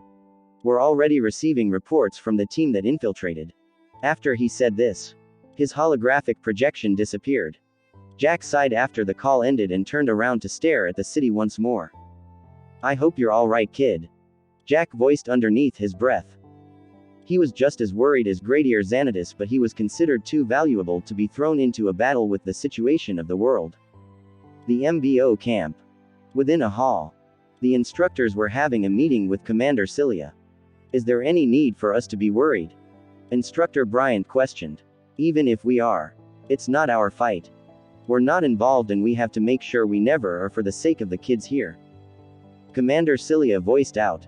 It might end up becoming our fight if Earth loses. Instructor Mag said while crossing her arms with a slightly troubled look. Till then, let's make sure we keep the information away from them. We don't want to raise unnecessary panic. And if Earth loses the fight, is there any better place for the last defense besides here? Commander Cilia voiced with a solemn tone. Good point. After all, we still have our bloodlines here. Instructor Cora voiced out next, and the other instructors nodded in agreement. The MBO camp was located in an in-between dimension, so it wasn't affected by young Joe's bloodline disruptors. The cadets were unaware of what was happening in the real world since they still had their bloodlines here and the instructors had agreed to keep the information from them. Chapter 940. Slowly regaining abilities. If they ever come here, we will be ready. For now, we strengthen our defenses and leave the spatial gateways locked. No one goes in and out of the camp. Commander Cilia voiced out. Meanwhile, within an unknown space. What took you so long? Gustav voiced out with a smirk. I had to shut down for this long so you could heal faster. The system responded in his mind. I was that drained, huh? Gustav questioned internally. Yeah. Using Kahelia's power to devour the singularity without taking on the form you took back then in the dungeon really drained you. The system explained. I still wonder how I took on that form. Gustav remembered the sun-like form he took when he devoured Kahelia. Besides, the devouring power is now way more powerful. You would have devoured the entire. You know what? Never mind about that. We should get out of here. The system stated. Gustav's face shone a suspicious look as he heard that. He wanted to question the system about what it wanted to say earlier, but he knew the system would most likely not tell him. Can you feel it? The system asked. Yeah, I can. Already started feeling it from the moment that idiot began hitting me. My power's returning. Gustav said internally as his eyes narrowed. Even if I didn't come back today, your powers would have returned anyways, so you didn't need me. The system voiced. What was all that he said about sealing my bloodline? Gustav nearly laughed out loud as he recalled this. Yeah, this dimension was supposed to seal your bloodline, but he has no idea that it won't work with you. They were only gone temporarily. The system clarified. Something happened while I was passed out though. Gustav said as his mind went back to where he found himself after he thought he regained consciousness. I was somewhere else. It felt so real. Gustav wanted to explain, but the system cut him short. Yeah, I saw it. I maybe have deactivated, but I still witnessed that. The system voiced. So what was that? If it wasn't a dream, how could I be unconscious and also be in another place? Gustav asked. That's what happens when you mess with a singularity. Space and time were so chaotic within the singularity that it sent your consciousness to an unknown place, but it sent your consciousness I'm physical form. The blue girl saved your life by sending you back. If you had died there, you would have died here too. The system explained. That's crazy. Where did it send my consciousness to? Gustav sounded quite amazed as he voiced out. He was curious as to who the blue girl was referring to, but he knew it had something to do with the ominous dark cloud. Despite Gustav being normal, he could sense that whoever that person was, they were immensely powerful. I was deactivated at the time. I have no idea where or when you were sent to. The system responded. I guess that makes sense. It could have been anywhere. A different time or planet, or even a different dimension altogether. Hopefully such a situation never repeats itself. Gustav didn't know why, but he just had a nagging feeling at the back of his mind, recalling the unknown place his consciousness was sent. Anyways, let's get out of here. The system voiced once more. Wait, you haven't told me how young Joe survived. I broke the bastard's windpipe. I heard his heartbeat stop. How did he come back to life? Gustav asked. That was because. Before the system could explain, a sound of separation echoed in this space. These. The wall on the south side opened up and Hung Joe could be seen walking through. This time he wasn't alone. There was a person dressed in a black bodysuit following beside him. The person was pushing a table-like tray with wheels in. There were all sorts of oddly shaped tools on them. Hee, are you glad to see my collection? I gathered all this for you. Hung Joe voiced out as the tray was pushed to Gustav's left side. Oh. Interesting collection. Gustav said with a playful tone. Keep acting like you're not scared yet. I hope you like hot electrical metal running through your insides. Hung Joe voiced out as he grabbed hold of one of the tools. It was like a rod with a handle. The small finger-sized rod was only about 2 inches long, but the moment Hung Joe tapped on a button by the side, it grew in length. It reached a length of 2 feet and turned completely red as it made sizzling sounds. Zaychas. Blue electric arcs ran across the rod, and one could also feel immense heat radiating from it. A creepy smile appeared on Hung Joe's face as he stood in front of Gustav and pointed it at his bare belly. Just as he wanted to stab it forward. Wait. Gustav suddenly yelled out. Hung Joe paused and stared at Gustav. Wouldn't you like to know how? Gustav voiced out with a mischievous grin. How what? Hung Joe questioned. How I got out of your restraints. Gustav answered as he slowly brought his hands down. Hung Joe's eyes widened in shock as he quickly tried to drive the rod forward through Gustav's gut. Grab. Gustav grabbed hold of the sizzling hot and electrifying rod with his bare hands. Hung Joe's face shone with more confusion as he tried pulling it away from Gustav's grasp. At this same moment, the minion in the black bodysuit dived forward while swinging out a baton he had suddenly armed himself with. Gustav pulled the rod from Hung Joe's grasp and swung it towards the side. Bang! It slammed into the left cheek of the minion, sending him flying towards the side. Hung Joe threw out a punch at the same time, thinking Gustav was distracted with dealing with his guard. Gustav's reaction speed was starting to return as he swung his leg forward. Bam! His leg slammed into Hung Joe's chest before his fist could connect, sending him flying backwards. The entire space began to tremble after Hung Joe landed on his back and slid a few feet backwards. Chapter 941, Bullying the Bully. Author's note. Unedited chapters. The entire space began to tremble after Hung Joe landed on his back and slid a few feet backwards. Gustav began to walk toward Hung Joe while holding the rod out with the handle. Hung Joe was about to pick himself up, but Gustav charged forward and stomped on his chest. Bam! Hung Joe was not strong enough to push Gustav's feet off his chest despite Gustav still being in a weakened state. Did you really think your dimensional prison is capable of sealing my bloodline? PFFT. Gustav laughed lightly after saying this and lowered the rod towards Hung Joe's neck. You monster. How? Hung Joe kept asking with a look of fear as he coughed out blood. What did you think would happen? You'd come back from the dead and get your revenge. Remember, you started it. I just finished it, and yes, you were already long dead and forgotten to me and to everyone too, I'm sure of that. Gustav said as a smirk appeared on his face. No, I was not forgotten. My father did all he could to bring me back. Hung Joe voiced out with an aggravated tone as he wriggled underneath Gustav's feet. Oh, believe me, you were.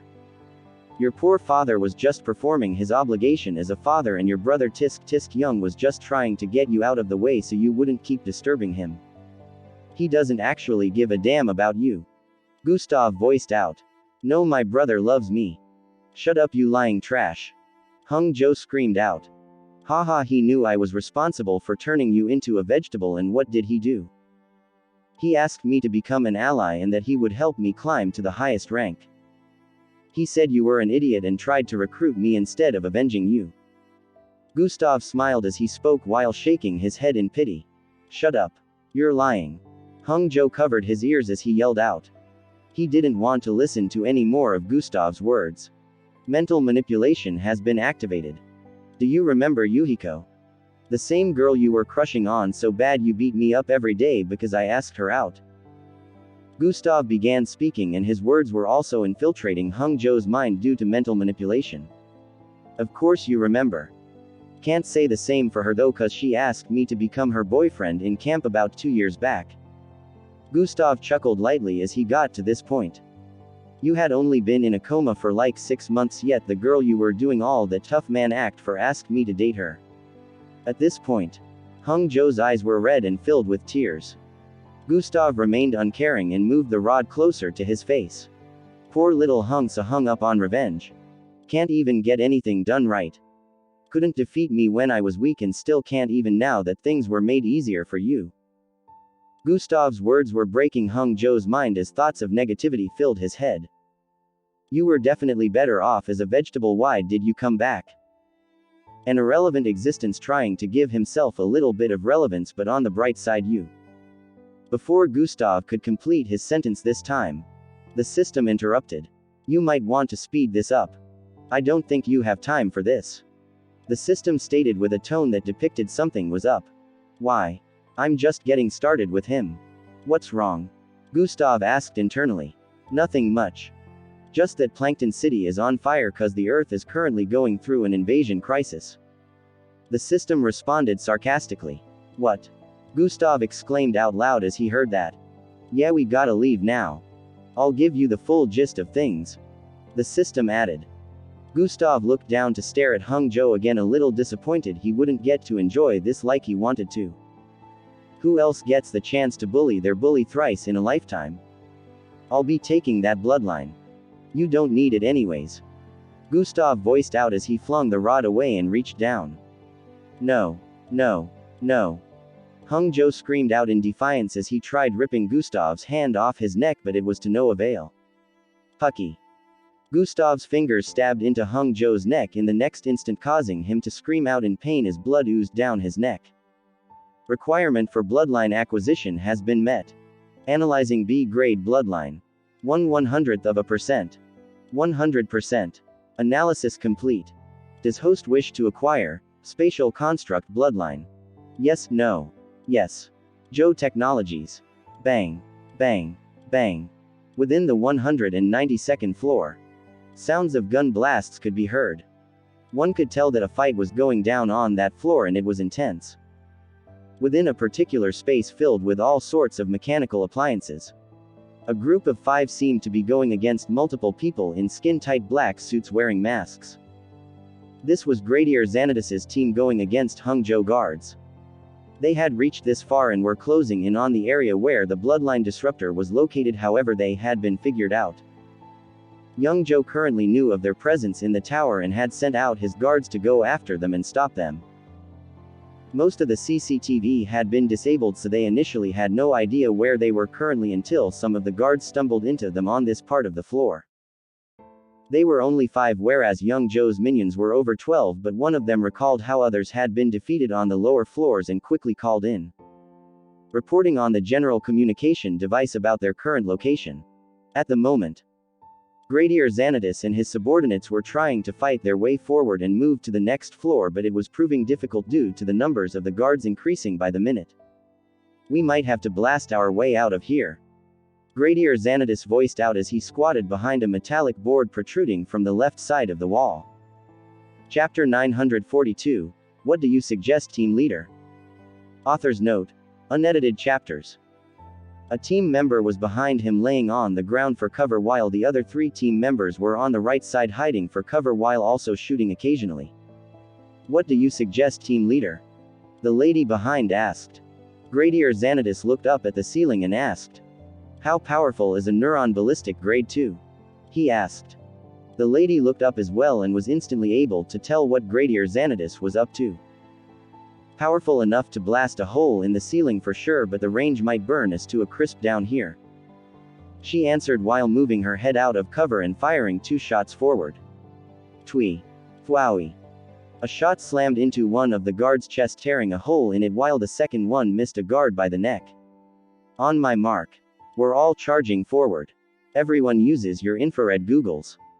Gradier Xanadus instructed while bringing out 2 tools from his storage device. One was a circular baby palm-sized device with blue dots while the other was a flat top and bottom circular-shaped black device. Gradier Xanadus threw the black device upwards. Tweeze. It made contact with the ceiling and stuck to it. Immediately after doing that, he flung out the other one as well towards the front. Beep. Beep. Beep. Beep. The guards who were pushing from the front quickly ran backwards and took cover after seeing the device roll towards them. Anyone would think it was a bomb with the way it was structured. However, to their surprise, when it activated, Ashisha. A burst of smoke drifted across the surroundings, reducing visibility significantly. At this point, Gradier Xanadus gave the go-ahead and every one of them ran forward with speed. Infrared goggles were strapped on their faces as they charged into the smoke, spotting young Joe minions who were taking cover clearly. Bang. Bang. Bang. Another round of shooting within the smoke rang out as Gradier Xanadus and his team opened fire on the guards while they distanced themselves from the area they were initially taking cover. In the next 3 seconds, boom. An explosion rang out behind them, but luckily they were out of range. The entire place trembled immensely as sounds of wall collapsing rang out. As the smoke and debris cleared, a huge hole could be seen on the ceiling behind, as well as a pile of dirt that had fallen from above. Bang. Gradier Xanadus slammed the butt of his weapon into a guard's head, causing him to fall to the ground before he swung it downwards and fired it directly into his left eye. Boom. The head of the guard exploded, but at that same moment, another guard had aimed at Gradier Xanadus and was about to fire. When Gradier Xanadus noticed, it was already too late, but before the guard could pull the trigger, a pointy spear-like blade pierced into him from behind. Fuji. He vomited out blood before falling to the ground lifeless. The lady on the team nodded at Gradier Xanadus from behind the corpse and he nodded back at her. We have to go. Gradier Xanadus yelled out while turning around. They all turned around too, and from the far end of this floor, which was like a factory, multiple more guards could be seen moving towards them. On the other end, more guards were approaching as well. Gradier Xanadus arrived beneath the hole and tapped on a button on his left chest area. Whoosh. A burst of small flames shot out from beneath his shoes and he ascended. The others too had the same luxury, activating their shoe thrusters and flying upwards into the hole created. As the guards arrived beneath the hole, they spotted 3 black circular devices falling from up. Their eyes widened as they turned around to run. Boom. Boom. Boom. Multiple explosions rang out in the next instant, creating another hole on this particular floor and causing lots of them to fall through. That's crazy. Gustav voiced out as he headed out of the spatial prison. Hung Joe's body could be seen laying within the space that was collapsing. It was unknown whether he was dead or alive, but the moment the spatial prison collapsed completely, his body would be lost forever. Gustav found himself within a building and could feel a strange energy in the air trying to suppress his bloodline. I can't believe he still managed to pull it off. Gustav voiced out with a surprised tone as he looked around. Nobody expected him to have an extra bloodline disruptor installed in his father's industry. The system responded. The system seemed to have narrated everything that had happened during the time when he was unconscious. Gustav couldn't believe that Hung Joe actually did it, but instead of using the singularity, he wanted to hack into the world government security system and give the Mendelagas access to Earth so they wouldn't be restricted by anything. The system had brought him to speed now on how everyone was powerless and lots of MBO officers who had lost their lives trying to end young Joe's ordeal. Gustav looked to the left as he arrived at a conference room which had a glass wall on the left. He could see the part of Plankton City from here as well as two other buildings with similar appearances connected to each other with slanted pillars. He noticed that these pillars also connected to the building he was currently in as well. The entire city looks like a ghost town. Gustav noticed the city looked lifeless without any vehicles moving around. All he could see were the energy fields surrounding the building as well as the purplish beam shooting to the skies from the building in the middle. There were also lots of MBO officers at the bottom as it seemed another round of trying to infiltrate the building had started.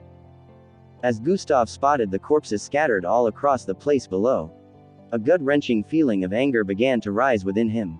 You never did tell me how young Joe survived. Chapter 943, Forced to Surrender. As Gustav spotted the corpses scattered all across the place below, a gut-wrenching feeling of anger began to rise within him. You never did tell me how young Joe survived. Gustav voiced out as his eyes squinted. Young Joe's bloodline. I was able to scan it after you snapped his neck. The system began explaining. It's not an active or aggressive type of bloodline. It's more passive, which is why young Joe is never seen in a physical brawl since he doesn't have the strength other mixedbloods have. His bloodline is called reincarnation. He has channeled it to the point where he has a particular number of times he can come back to life after he gets killed. The system explained. That makes sense. So he just came back to life after I killed him. Gustav muttered with a look of understanding. That's why I told you to wait. Do you realize that no one knows what his bloodline is? Nobody has ever figured out that he has such a bloodline, which was why we had no idea. Young Joe probably murdered anyone who found out about it to make sure it remains hidden, which will in turn surprise an enemy like you. The system added. Gustav knew how cunning young Joe was, so he wondered just how many he had managed to kill by surprising them in such a way. An assassin would think they had completed their job only for a corpse to rise and rip them apart unknowingly. How many more lives does he have? Gustav asked. Somewhere around 20 and 25. The system responded. So I have to kill him over 20 times to end him. Even more lives than a cat. Gustav voiced out and then suddenly recalled something. Hold up, the bloodline disruptor should affect everyone, right? Gustav asked. Yeah, except you, of course. The system responded. Then young Joe should be affected as well. Gustav said, but then the system reminded him of something as well. Young Joe was using his bloodline abilities. We can't underestimate young Joe's cunningness and readiness. He might have found a way to bypass the whole situation and leave himself with bloodline abilities. The system said with a tone of warning. That bastard is sure smart. Anyways, it doesn't matter. Gustav muttered under his breath as he closed his eyes. Time to end this. He suddenly opened his eyes while spreading his perception across the entire vicinity. He could feel his bloodlines fighting the weird energy, trying to seal them and winning. As Gustav was about to move further, he sensed something from the building in the middle. Gradier Xanatus. Gustav muttered as he activated God Eyes while staring at the building in the middle. Few minutes earlier, on the other side of the building, Gradier Xanatus and his teammates had managed to make it past the second to the last floor. At this moment they were flying upwards after destroying another hole through the ceiling and leaving a bunch of guards below intensely injured or dead. They arrived on the last floor and headed in a particular direction with speed. Reaching an intersection, they turned left, but just as they did, a blaring alarm rang out. Bam, bam, bam. Sounds of multiple footsteps could be heard from behind. They're coming. Let's go.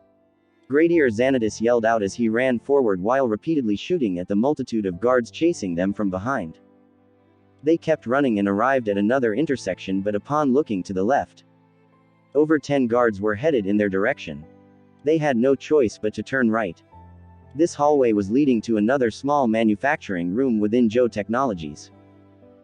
They had no choice but to keep running in that direction while trying to pinpoint the exact area on this floor where the bloodline disruptor was located. Any luck jamming the frequency? Gradier Xanatus voiced out as they ran through the entrance of the manufacturing room and slammed it shut. No luck yet. It's still reading. One of the team members who was tapping on a holographic tab responded. Team leader. The only lady in their group voiced out with an odd tone. causing Gradier Xanadus to turn to the side and look forward. "Don't move," a guard voiced out from up ahead. Unfortunately, as they arrived here, a bunch of guards were already awaiting them. Up ahead there were no less than 30 of them, all pointing their weapons at them. "Drop it," one of them voiced out with a strong tone. Thiz. Thiz. These. Along with this, there were no less than 27 cannon weapons protruding from the walls. At the same moment, over 30 guards arrived from behind and pointed their weapons at them as well. Another set of guards moved in from another entry point. The guards were increasing by the second, leaving no space in between themselves and surrounding them from every direction. There was no place to escape to. Gradier Xanadus gritted his teeth as he backed away. Bam! His back made contact with that of his teammates, who had also been stepping back. The others had the same looks of hopelessness on their faces as they stared at the sheer number of guards in dark outfits surrounding them. "What do we do, team leader?" one of them asked. "Drop your weapons or we open fire," one of the guards yelled out again. Gradier Xanadus stared at his subordinates and gave a loud sigh. "Drop your weapons," he commanded. In a few seconds, Gradier Xanadus and his subordinates were on their knees with their weapons in front of them, while the guards had closed in on them and were searching their bodies. "Sir Young knew exactly how you lots would move and instructed us on how to catch you. He is a genius. No one else deserves to rule the world besides him," one of the guards in front voiced out. "Like you ain't just doing this for money," Gradier Xanadus scoffed in response. Chapter 944, That Tickled. "Oh yes, I do this for money, but I also do this to better the sorry state of Earth," the buff 7 feet tall guard stated as he moved closer. Gradier Xanadus was also giving his subordinate a weird sign too while chatting with this guard. No one was aware that he was asking something from his subordinate. His subordinate looked forward and stared at an arm-sized bracelet placed beside their guns. After checking it from his kneeling position, the male subordinate with blonde hair nodded at Gradier Xanadus. "Looks like it's ready. Well, if I die today, it's for a good cause. Even if it gets disrupted for even a second, it's enough for Jack to put an end to all this," Gradier Xanadus said internally as he steeled his mind. The bracelet happened to be a kind of device that could tamper with the functionality of any machine it was in close proximity with. They were tasked with taking out the bloodline disruptor, but they did not necessarily need to get to it directly before they could tamper with its functionality. This device just needed to be close enough, and right now it was. Even though it would only mess with it for a short period of time, it might be enough for them to free themselves, or for the most powerful mixed blood to destroy the entire building along with the bloodline disruptor. What would you know about humanity when you've never even been human? Gradier Xanadus was still arguing with the guard, who had gotten so caught up in the argument he was starting to get a little annoyed. All of a sudden, Gradier Xanadus lunged forward and grabbed an arm-sized bracelet. Truruin. The projection of a green button which read, "Initiate," appeared on it the instant he activated it. "Yes." Gradier Xanadus's hand lowered with speed as he pointed his index finger towards the initiate button. Just as he was about to make contact, "Ha!" a foot swung forward and kicked the bracelet from his grasp. Gradier Xanadus ended up tapping his palm.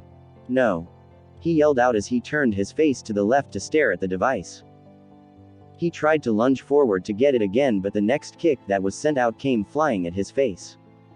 Bam! Gradier Xanadus's nose made a loud cracking sound as blood flew out of his nostrils. He got knocked several feet backwards and slid across the floor for a few more inches. "Team leader!" they all yelled out. "What did you think you were going to do with this?" The guard he was arguing with earlier voiced out as he picked up the bracelet. "Oh, initiate," he scoffed before deactivating it and throwing it on the floor. Bam! He stomped on it, causing the entire thing to crack to pieces. Gradier Xanadus felt like he watched the world end right before his very eyes as the device was destroyed. As their leader, I should use you as an example so the others don't try to follow in your footsteps, the head guard voiced out as he retrieved a revolver-like gun from his back and pointed it at Gradier Xanadus. "Die," he voiced out before pulling the trigger. Bang! A loud gunshot rang out in the next instant and Gradier Xanadus closed his eyes. He was surprised he didn't feel any pain and opened his eyes back. Yumi. The other subordinates yelled out as they stared at their female teammate who had just leapt forward. Gradier Xanadus's eyes widened as his mouth slightly opened while staring at this lady with black hair kneeling in front of him with a hole in her chest. She slowly turned her head to the side and smiled at Gradier Xanadus while blood flowed out the side of her mouth. Plop. She fell limply to the floor in the next instant. You won't be so lucky next time. The guard voiced out as he pointed the gun at Gradier Xanadus without any shred of pity for the one he had just shot down in cold blood. Just as he was about to pull the trigger. Blast. A loud blasting sound rang out from the roof area as a hole was blasted through it. Everyone looked up with expressions of shock as they spotted a masculine figure falling through the hole. Bam. He landed right in front of Gradier Xanadus. Gradier Xanadus. Gustav voiced out as he perceived some forces surrounded by a group of more than 80 on the last floor. He's in trouble. The system stated. Thoom. Gustav leapt forward in the next moment. Boom. His body blasted through the wall of this building as he traveled across the air in an arc format. Fui. His body began to descend as he closed in on the roof of the next building. Blast. His legs broke through the roofing instantly upon making contact and he landed right in front of Gradier Xanadus. Bam.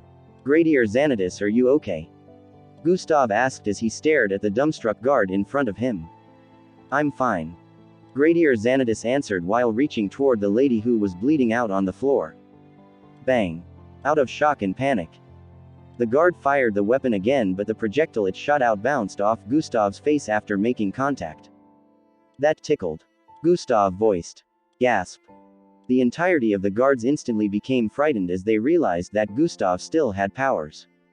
Open fire. The guard yelled out. Bam. Gustav stomped on the floor, causing the entire place to tremble as they all lost their balance. But at the same time, Iro silk shot out of the floor and formed a protective wall around Gradier Xanadus and the rest. I need a recovery pill. Gradier Xanadus yelled to the others as he held Yumi's head up and placed it on his laps. They were barricaded by the Iro silk, but they could hear the screams in the vicinity accompanied by flesh-ripping sounds. Gradier Xanadus was able to feed Yumi a recovery pill which began to work instantly since she was not dead yet. He sighed in relief, but then he noticed the entire vicinity had turned silent. Chapter 945, Continuous Murder. Bam. The floor vibrated once more and the Iro silk retracted. Everyone's eyes widened as they saw corpses scattered across the place and the walls painted with blood. How do you still have your powers? One of Gradier Xanadus's subordinates asked, but Gradier Xanadus cut him off. Gradier Xanadus knew Gustav was someone who couldn't be gauged with common sense anymore, and there were more important things to take care of rather than asking how he was able to do this. Gustav. You need to stop him before he hacks into the world security system. Gradier Xanadus voiced out as he stared at Gustav. Once he does that, the Mendelagas spacecraft will have access to Earth. I know. Gustav nodded before turning to the side and speeding forward. Twoosh. Bang. He blasted through the wall and was out of sight in an instant. They all stared in the direction he disappeared in with looks of astonishment. All of them knew who Gustav was, but they had definitely not expected this. Within a large room filled with over 100 holographic computers and screens with no less than 40 people operating on these computers. A figure in a blue suit could be seen standing behind as he watched their activities. Sir, we have a problem. One of them voiced out with a loud tone of wariness. What is it? Young Joe asked. Sachets. One of the largest holographic screens in front switched to footage and displayed a particular scene that had just happened on this last floor. A figure was bolting across a room filled with guards and ripping them apart. Young Joe moved forward with a look of disbelief as he exclaimed. What? The others in the room too were just as shocked seeing a person use abilities. He is headed. Before the lady could complete her sentence. Boom. A loud blast rang out at the left side of the wall. Beep. Beep. Beep. Beep. Alarms began to go off as the entrance place vibrated intensely due to the sound of collisions. Shooting sounds could faintly be heard for the next few moments. He's here. Young Joe said as he quickly pulled out a tool from his storage device. Just as he wanted to tap on it, another blast rang out and a massive hole appeared in the wall. Here. Screams rang out as pieces of equipment were blasted across the air and some of them lost their balance. One of them bumped into young Joe due to the disturbance and the tool ended up falling from his hand. "You idiot!" Young Joe yelled with a frustrated tone as he grabbed the person by the collar and pushed them away. He squatted while trying to pick up the rectangular-shaped tool that had just fallen to the ground. Swoosh. A foot suddenly appeared in his line of sight just as he grabbed hold of the tool. He stared at the feet standing in front of him and he slowly raised his head to look up. His line of sight followed the white patient uniform on the body of this person before he arrived at the face area. "Hey there." He heard this familiar person voice out in a detestable tone as a smirk appeared on their face. Young Joe wanted to tap a button on this tool but Gustav was way faster than he was. Grab. Gustav grabbed him by the neck and lifted him but then he tapped on the tool by mistake before giving it proper settings. Zing. They both disappeared and appeared 50 feet above Joe Technologies building. Falling through the air. Gustav didn't let go of young Joe's neck, instead he activated Hover. Hover has been activated. Their bodies paused in mid-fall as Gustav tightened his grip around young Joe's neck and stared into his eyes. "Doesn't this bring about a feeling of déjà vu?" Gustav questioned as the smirk on his face turned into a grin. For the first time, he could see fear in young Joe's eyes, which was a lot different from the last time he encountered him. Young Joe was always having a haughty look, like everything was beneath him and he couldn't be bested by anyone despite being physically powerless. Gustav was the first person to ruin his plans over and over and over again. "You. How did you? How are you able to?" Young Joe struggled with getting words out of his mouth as Gustav's grip on his throat turned even tighter. "Oh. It's just like you assumed. I was never normal, but one foolish move you made was placing me in the hands of your little brother," Gustav stated. "That idiot. Ha ha ha." Young Joe laughed in defeat before starting to cough due to the increased pressure on his neck. "You have me. No. W Gus. Tovkri. M son. What are you gonna do?" Young Joe stopped struggling at this point. Gustav didn't answer. Instead, he tightened his grip around young Joe's neck and in the next instant, crake. Young Joe's neck got snapped like a stepped-on branch twig. His heart stopped beating instantly and Gustav just waited for some time while still holding him in midair. Fwee. Bat wings grew out of his back and he flapped as he flew to a higher height. After a few more seconds, young Joe began to twitch repeatedly, causing Gustav's smirk to return. Looks like the bastard did find a way to retain his bloodline after all, Gustav thought. In the next moment, young Joe opened his eyes and saw that they were now way higher than before in the sky at the moment. "I get to kill you over and over and over again and relish the feeling of rejuvenation it gives me," Gustav voiced out in response after young Joe returned to life.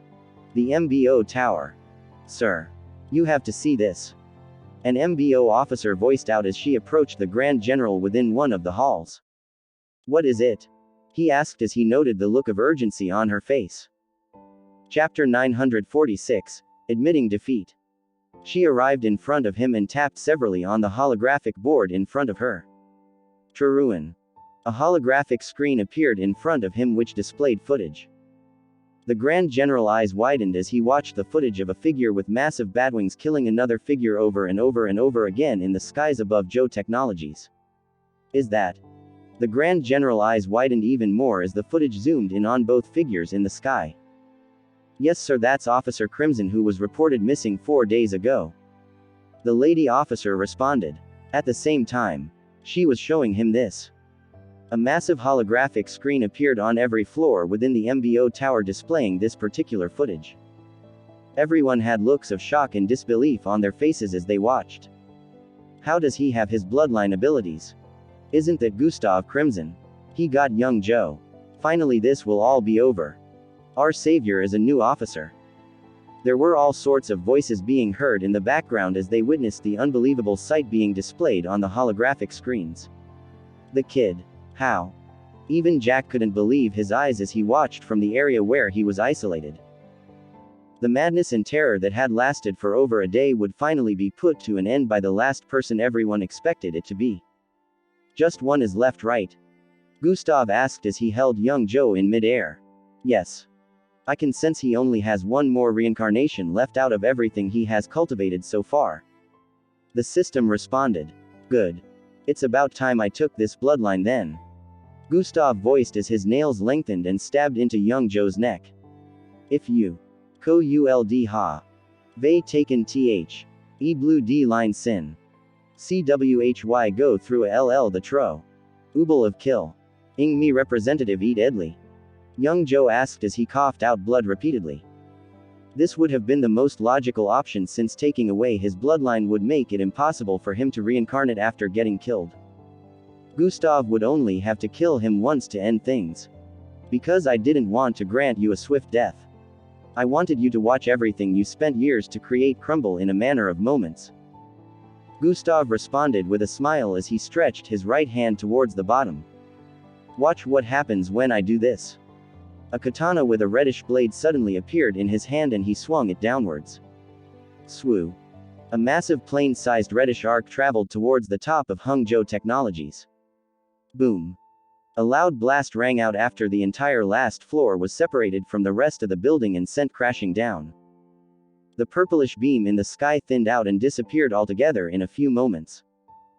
Young Joe's eyes turned bloodshot as the skies of the city began to return to normal. I know it must have taken you a lot of time to cultivate the reincarnations as well. It would be no fun if I didn't help you waste all those years you spent cultivating it. Gustav voiced out with a bigger grin as multiple system notifications popped up in his line of sight. Requirement for bloodline acquisition has been met. Analyzing B-grade bloodline. 1/100%. 100%.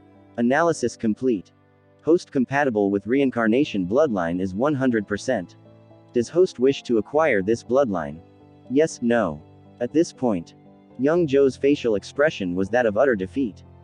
He had been defeated hands down by Gustav and he didn't see a way out of this predicament. You win, Gustav Crimson. Young Joe muttered weakly. I know. Gustav responded before focusing on the panel in front of him. Yes. He answered. Host has decided to acquire this bloodline. Bloodline acquisition process. 0/100%. 5/100%. After a few seconds. 100/100%. Bloodline acquisition complete.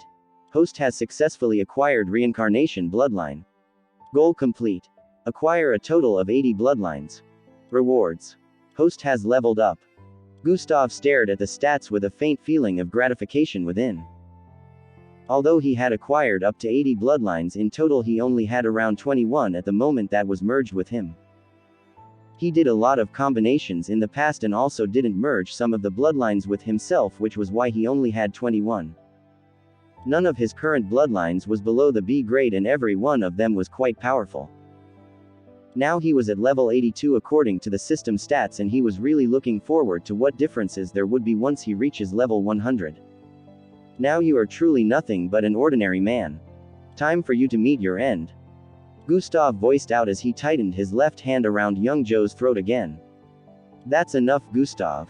A loud and familiar voice was heard from the far west. Gustav turned to the side and spotted Jack floating in mid-air around there. Hand him over so he can be judged and sentenced by the world government. Jack added. Oh, him? Gustav asked as he stared at the choking face of young Joe. Jack nodded and smiled as he began flying towards them. Nah, he's already dead. Gustav stated before tightening his grip. Cree. Bang.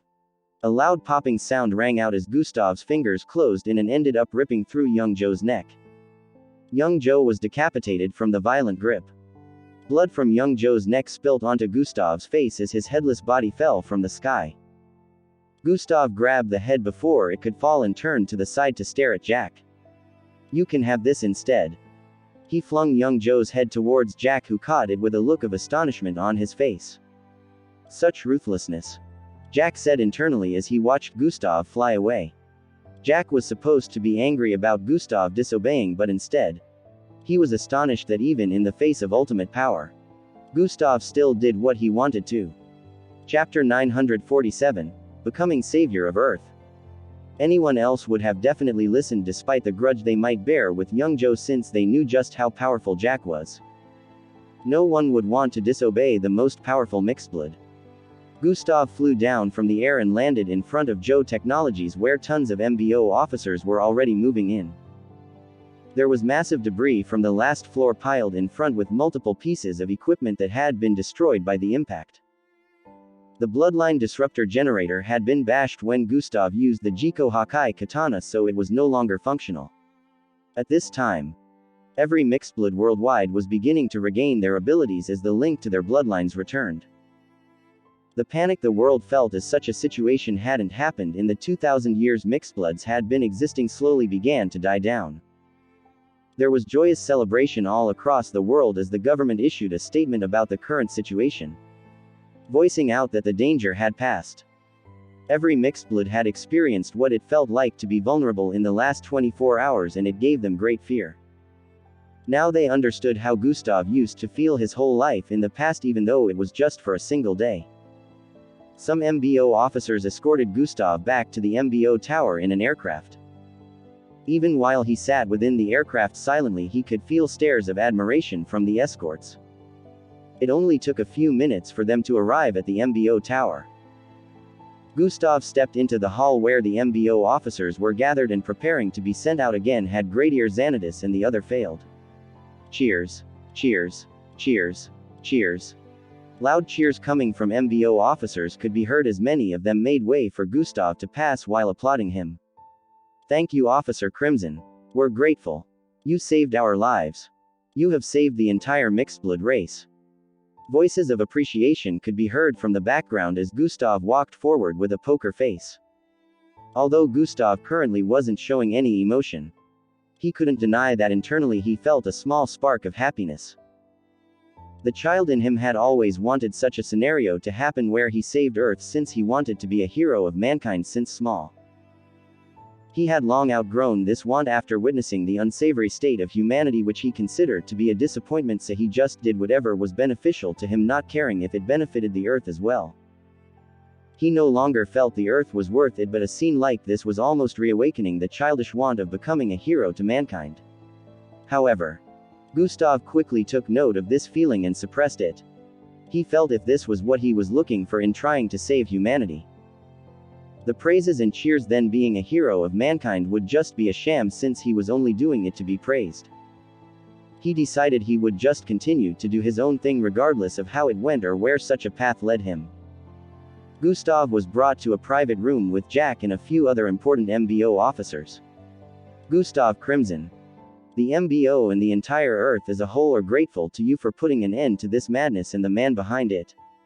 The Grand General, Sorkrart, who had been calling the shots here since the situation began, voiced out as he tried to shake Gustav's hand. Gustav received his handshake and nodded before moving toward the seating area to grab a seat. Although it would have been way better if you could have left young Joe alive for interrogation. One of the other Grand Generals who was also in this room voiced out. You want me to leave that power-lusting psycho alive? Gustav asked as he slumped on the chair with an unbothered but exhausted look. Yes. So we can interrogate him and find out if he has any endgame or what brought about all this in the first place. Now we won't even be able to dig out the rest of his accomplices within the MBO. Grand General Darhill voiced out with a slight look of dissatisfaction. That's left for y'all to figure out. I killed him cause I wanted to. He's dead and he's never coming back. Gustav responded with a laid-back expression. TCH. Jack, how could you let him kill young Joe just like that? Grand General Darhill questioned with a disappointed look. It was unexpected. Jack replied while shrugging his shoulders. Grand General Darhill's eyes squinted in suspicion as he wondered if it was possible for Jack to stop an unexpected situation. He was powerful enough after all, so he wondered if Jack had just let it happen. That was irresponsible of you, and now the MBO has to look for means to tie up your loose ends. Grand General Darhill voiced. It is sounding a lot to me like you might be one of the fellows under young Joe's jurisdiction in secret, since you still wanted that swine alive. Gustav voiced out. How dare you accuse me of such? You're just a little brat who doesn't understand the complications behind his actions. Grand General Darhill argued back. Sure, but this little brat saved your old ass who couldn't do a thing when it mattered the most. Weren't you cooped up in this place safely while your subordinates sent themselves to the grave trying to save the Earth? Gustav stated while masking a tisk sound. You little. Grand General Darhill was about to speak again when the other Grand Generals who called the shots during the emergency interrupted. Grand General Darhill. That's enough. We should be thanking our savior, not chastising him. Grand General Sorkrart stated. I apologize on behalf of Grand General Darhill here. What is done, and the only thing we can do next is move forward from here. Grand General Sorkrart said to Gustav with a respectful look. Why was I even brought here? Gustav asked as he looked around the place. In the next instant, a few more people were brought in. Chapter 948, Our Savior. Why was I even brought here? Gustav asked as he looked around the place. In the next instant, a few more people were brought in. Gustav. Gradier Xanatus. They both voiced out at the same time as they saw each other. Gradier Xanatus smiled as he moved closer and sat down on the chair beside Gustav. He was accompanied by his subordinates who joined him in infiltrating Joe Technologies, including the one who was shot down earlier. Regaining her bloodline had helped her recover faster. We are really grateful to you for saving our asses over there. One of Gradier Xanatus's subordinates said with a look of appreciation. It's no issue. Gustav responded casually. But how were you able to use your bloodline despite the bloodline disruptor being activated? One of them asked with a look of curiosity. I don't know. Gustav shrugged as he responded. The subordinate was about to say something else when Gradier Xanatus cut him short. Officer Nathan, I believe we're here for a more important reason. His statement caused the officer to keep quiet. Of course. Gradier Xanatus was not going to let anyone question Gustav about his secrets.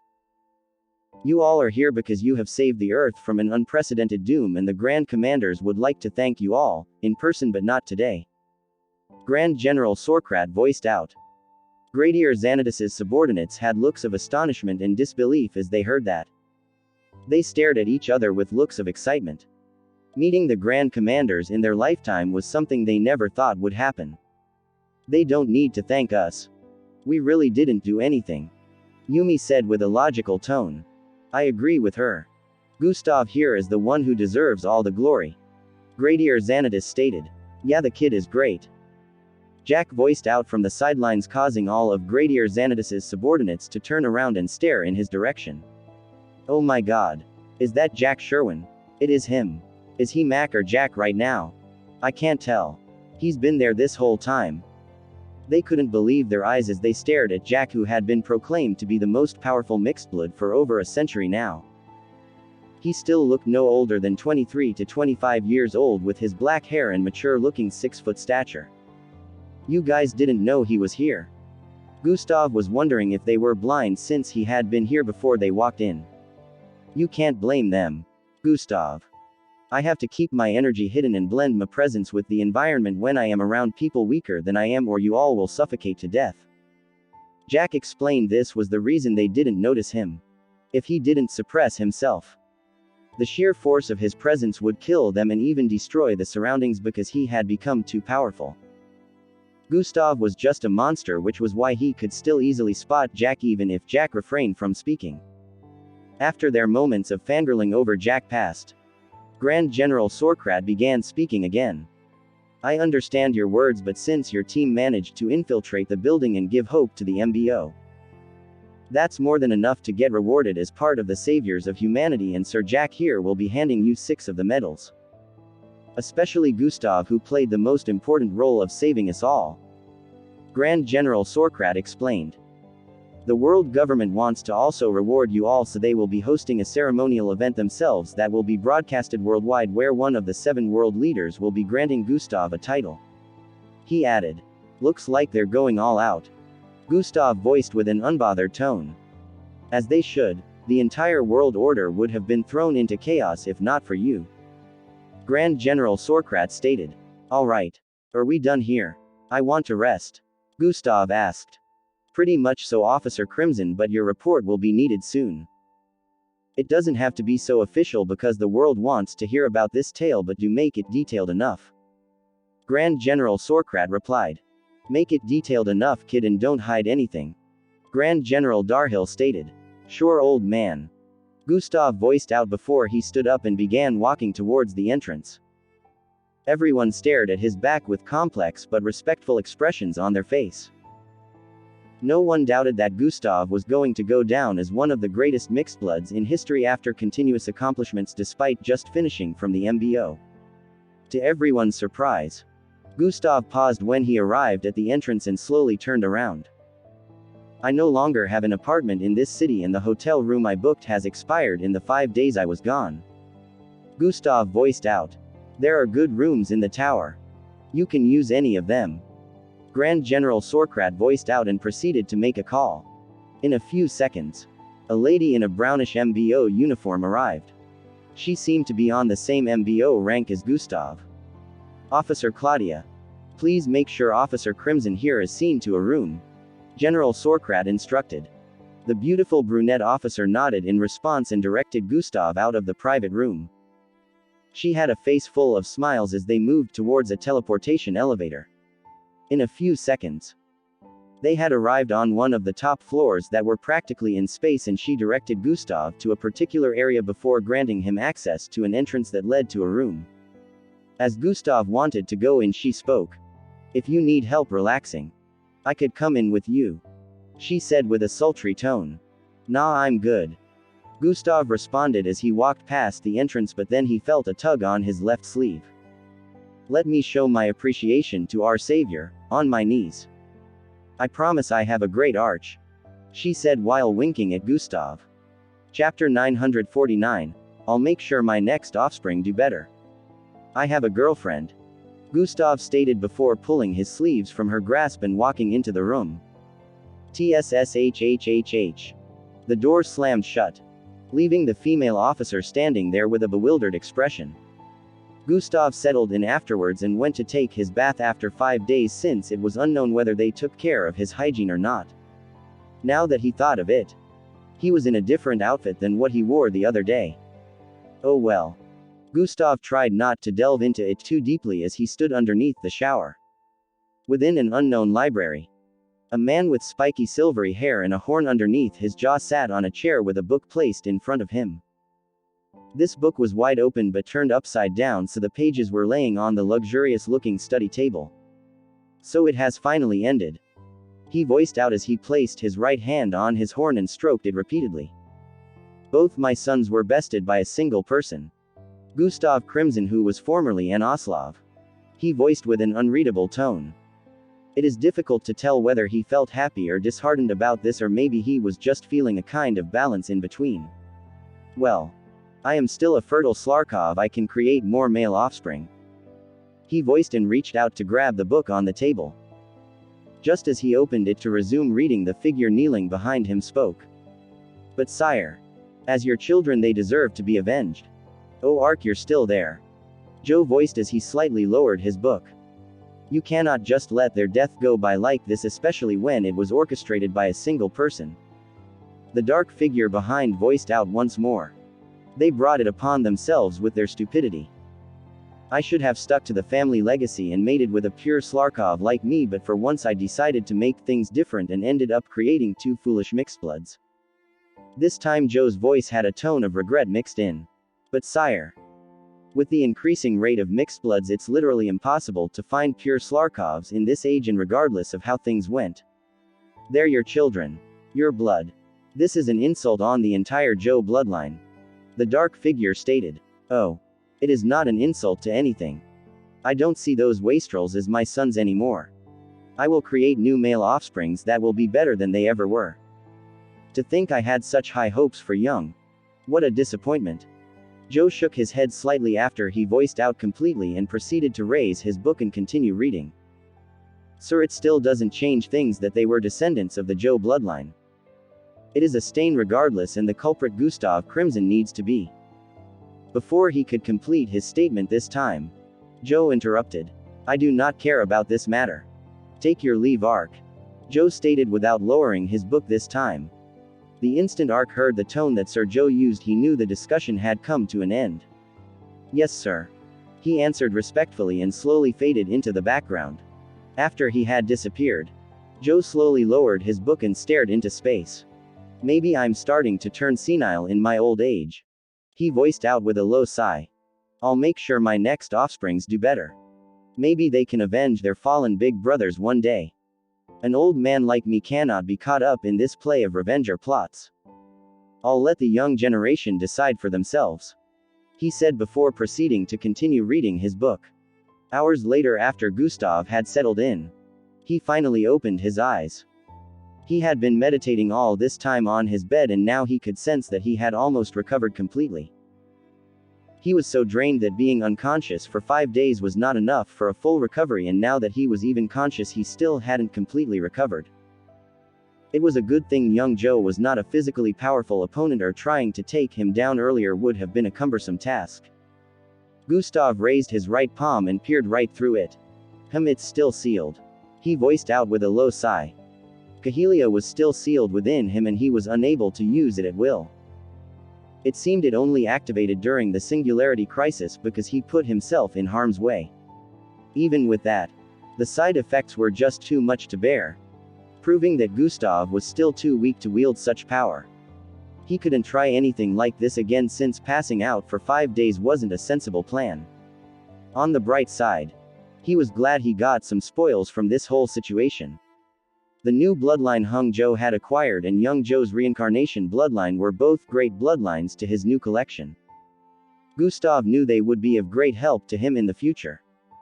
The best part about this was that whenever Gustav acquired a new bloodline now, it got boosted straight to the Gilbert rank.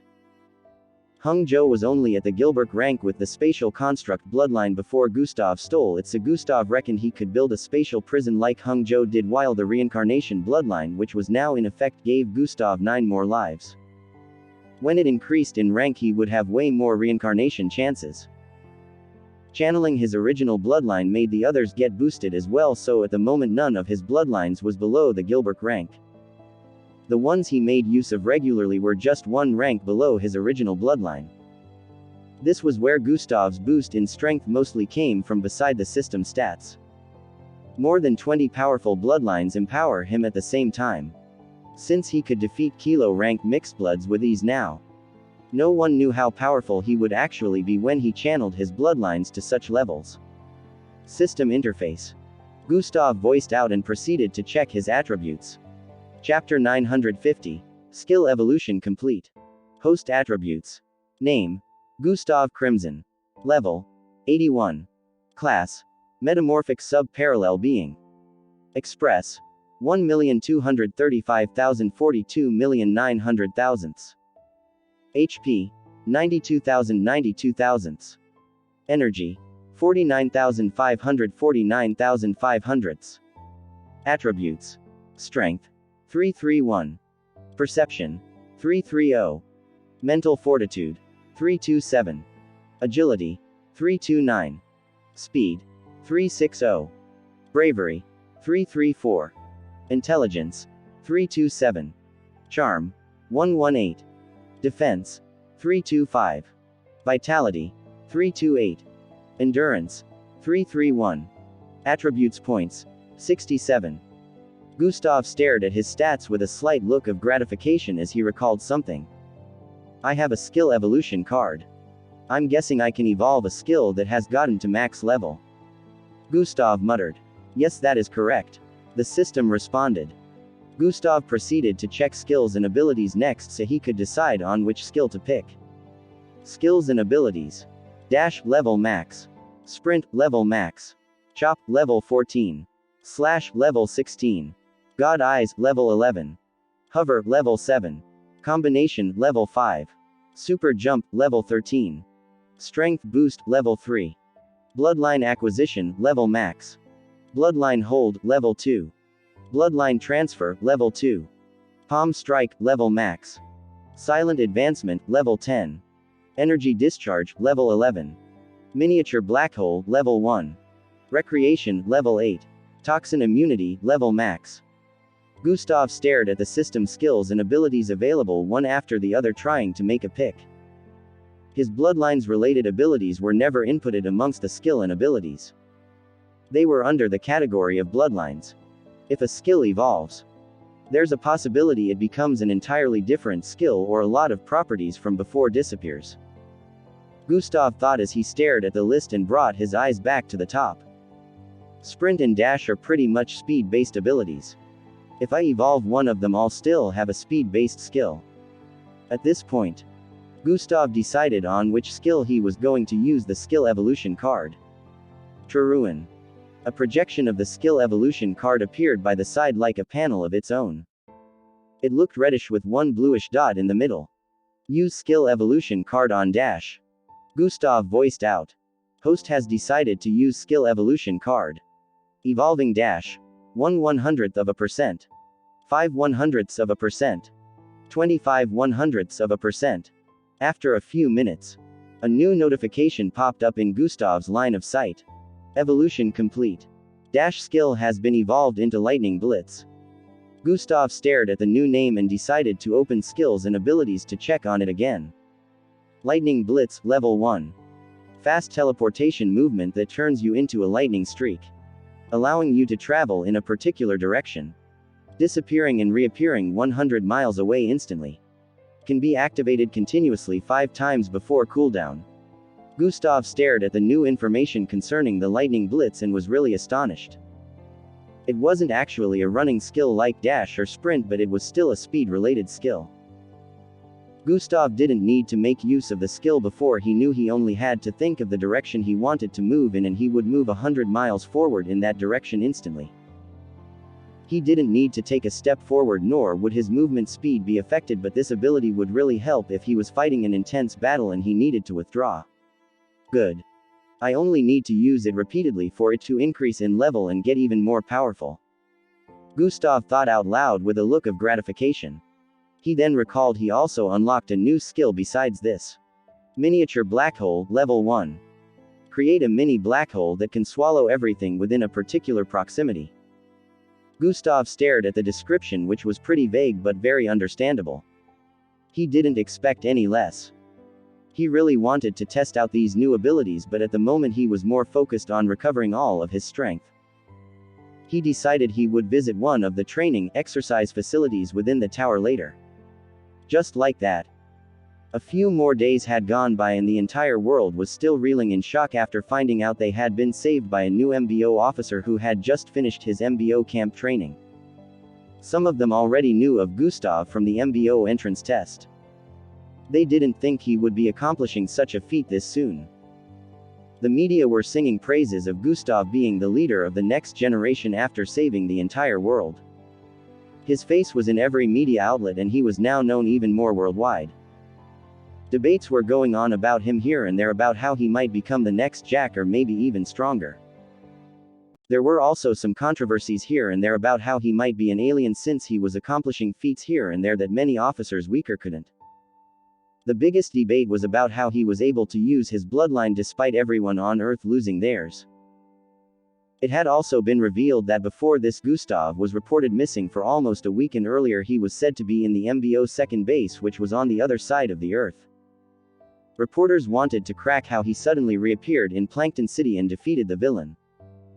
Anything regarding Gustav was a hot topic, so the media outlets were looking for any type of exclusive news they could find on him. The date for the reward ceremony had been announced and it was going to hold in 2 days. Only important people would be invited, but it was also revealed that there would be a live broadcast across the world so everyone would get to see Gustav. Since the whole incident, Gustav had not been spotted by anyone, so reporters didn't really have anything to report about his current location.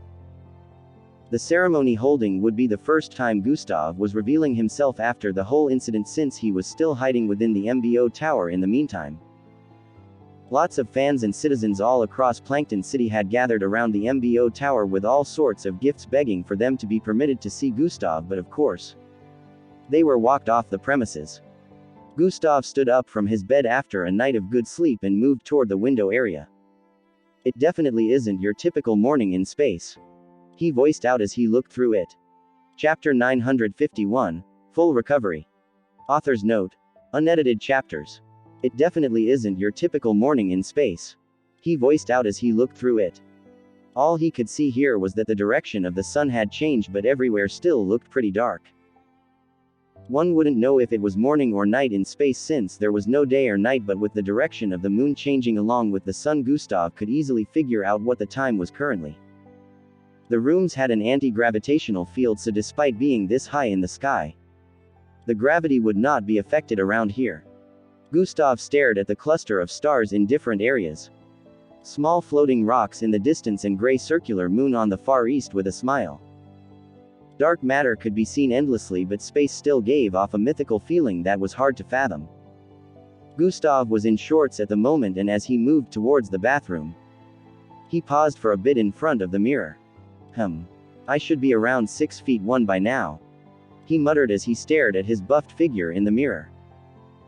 Gustav wasn't looking extremely buffed like the bouncers of Earth, but he had a perfectly chiseled upper body with 6 outlined abs and broad chest. His dirty blonde hair falling in front of his face and draped around his shoulder made him look a particular charming way. Gustav pulled his hair back and stared at the mirror with a little more intent. It's getting too long again. I should cut it, he muttered before letting go of his hair again. Gustav proceeded to brush his teeth and wear a black tank top before moving out of the room. This was the first time he would be leaving his room since he got here, and this was because he had completely recovered his strength. Gustav felt whole again and even stronger than before. He was ready to test out some of his newly acquired abilities. He arrived at the corridor that led to the elevator and tapped on a small watch that was given to him by one of the officers here. Truan. A small holographic map was displayed and it showed the entire outline of the MBO tower. Gustav used it to navigate his way towards one of the many training rooms within the tower. Taking the teleportation elevator, he arrived at the 567th floor. The training room covered nearly the entire floor, and every floor within the tower was immensely massive. As Gustav arrived on this floor, a few other MBO officers were moving towards this floor as well. The instant Gustav was spotted, he instantly became a topic as everyone began to glance in his direction with gazes of admiration. Gustav walked in, ignoring all that, and moved towards a private bunk where he could train by himself.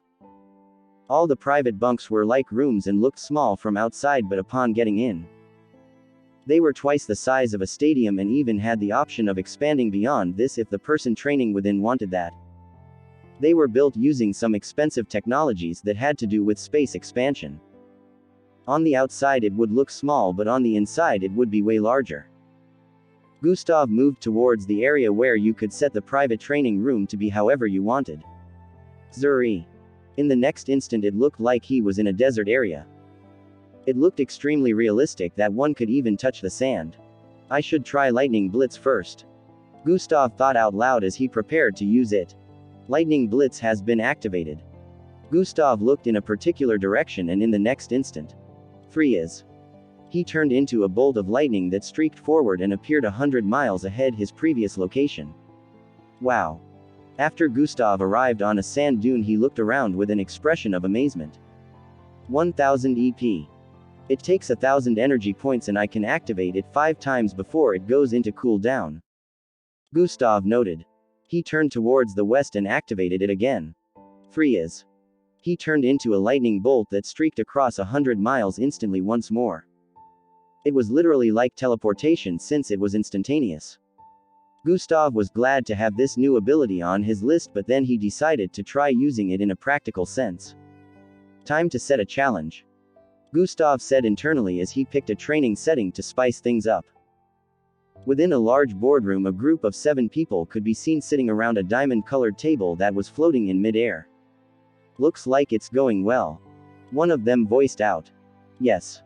So far the MBO has managed to fish out more of young Joe accomplices, another one responded. Leader 7. This kid Gustav Crimson. Should we be worried about him being a future threat to Earth, or you have him under control? Another questioned. We have nothing to worry about.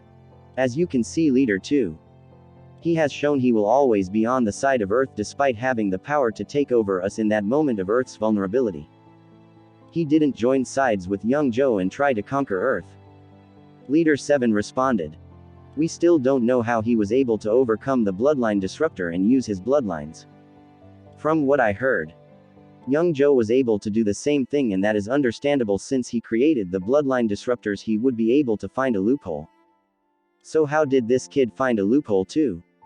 Leader 2 said with a logical tone, causing the room to descend into silence for a bit. There are only two explanations for that. Either he was smart enough to discover a way, or he was secretly in league with young Joe, which might make this all a facade. Leader 3 stated. Exactly. Leader 2 agreed. You all need to relax with the allegations and assumptions. This same kid just saved the entire Earth. You shouldn't be having degrading thoughts about him. Leader 7 stated. Chapter 952, Retrieval Mission. We let down our guard once with young Joe, thinking he was on our side when all this time he had been plotting a takeover. It would be unwise to make the same mistake twice. Leader 2 voiced out in response. As I said earlier, he had every opportunity to work with young Joe and take over the Earth, but he saved us instead. That is more than enough proof that he will always be on our side. Leader 7 stated. Always. People change, you know. Who is to say that he won't become a big threat in the future with the potential he has? If he becomes as powerful or even more powerful than Jack, how are we sure we can control him? Leader 2 questioned. We don't need to have control over him. The kid is on our side. You don't know him as much as I do. Leader 7 stated once more. Or you're just letting sentimentality cloud your reasoning, since he is a part of the MBO the same way you advocated for Amy back then. Leader 2 argued. Is there anything wrong with Amy? She may not be completely under control, but she has never done against the interest of Earth. Leader 7 said with a strong tone. Enough of the quibbling between you two. Leader 1 suddenly voiced out. We are not going to neutralize someone who has just saved the Earth. That makes us no better than savage old men, and we might just be destroying a future powerful ally, since he might become the most powerful protector of the Earth with his current potential. Leader 1 added. Leader 7 nodded in agreement as they heard this. However, we cannot overrule his potential danger as well, since a lot of things Gustav Crimson is a mystery. So we will just keep watch over his actions in the meantime and eliminate him in the future if he proves to be a threat. He still has a long way to go before becoming as powerful as our number 1. Jack. Leader 1 stated lengthily. You're right, Leader 1. Everyone agreed with this idea to keep watching Gustav, since it would still take a long time before he could stand toe to toe with the most powerful mixedbloods on the planet. Gustav could still be eliminated in the future if they saw him as a danger to Earth. In the meantime, why don't we all prepare for the upcoming ceremony to reward our savior? The MBO camp. Did you hear? Hear what? Everyone's talking about it. Gustav. What about Gustav? Angie and Matilda sat in Angie's room as they discussed. I can't believe you haven't heard about it.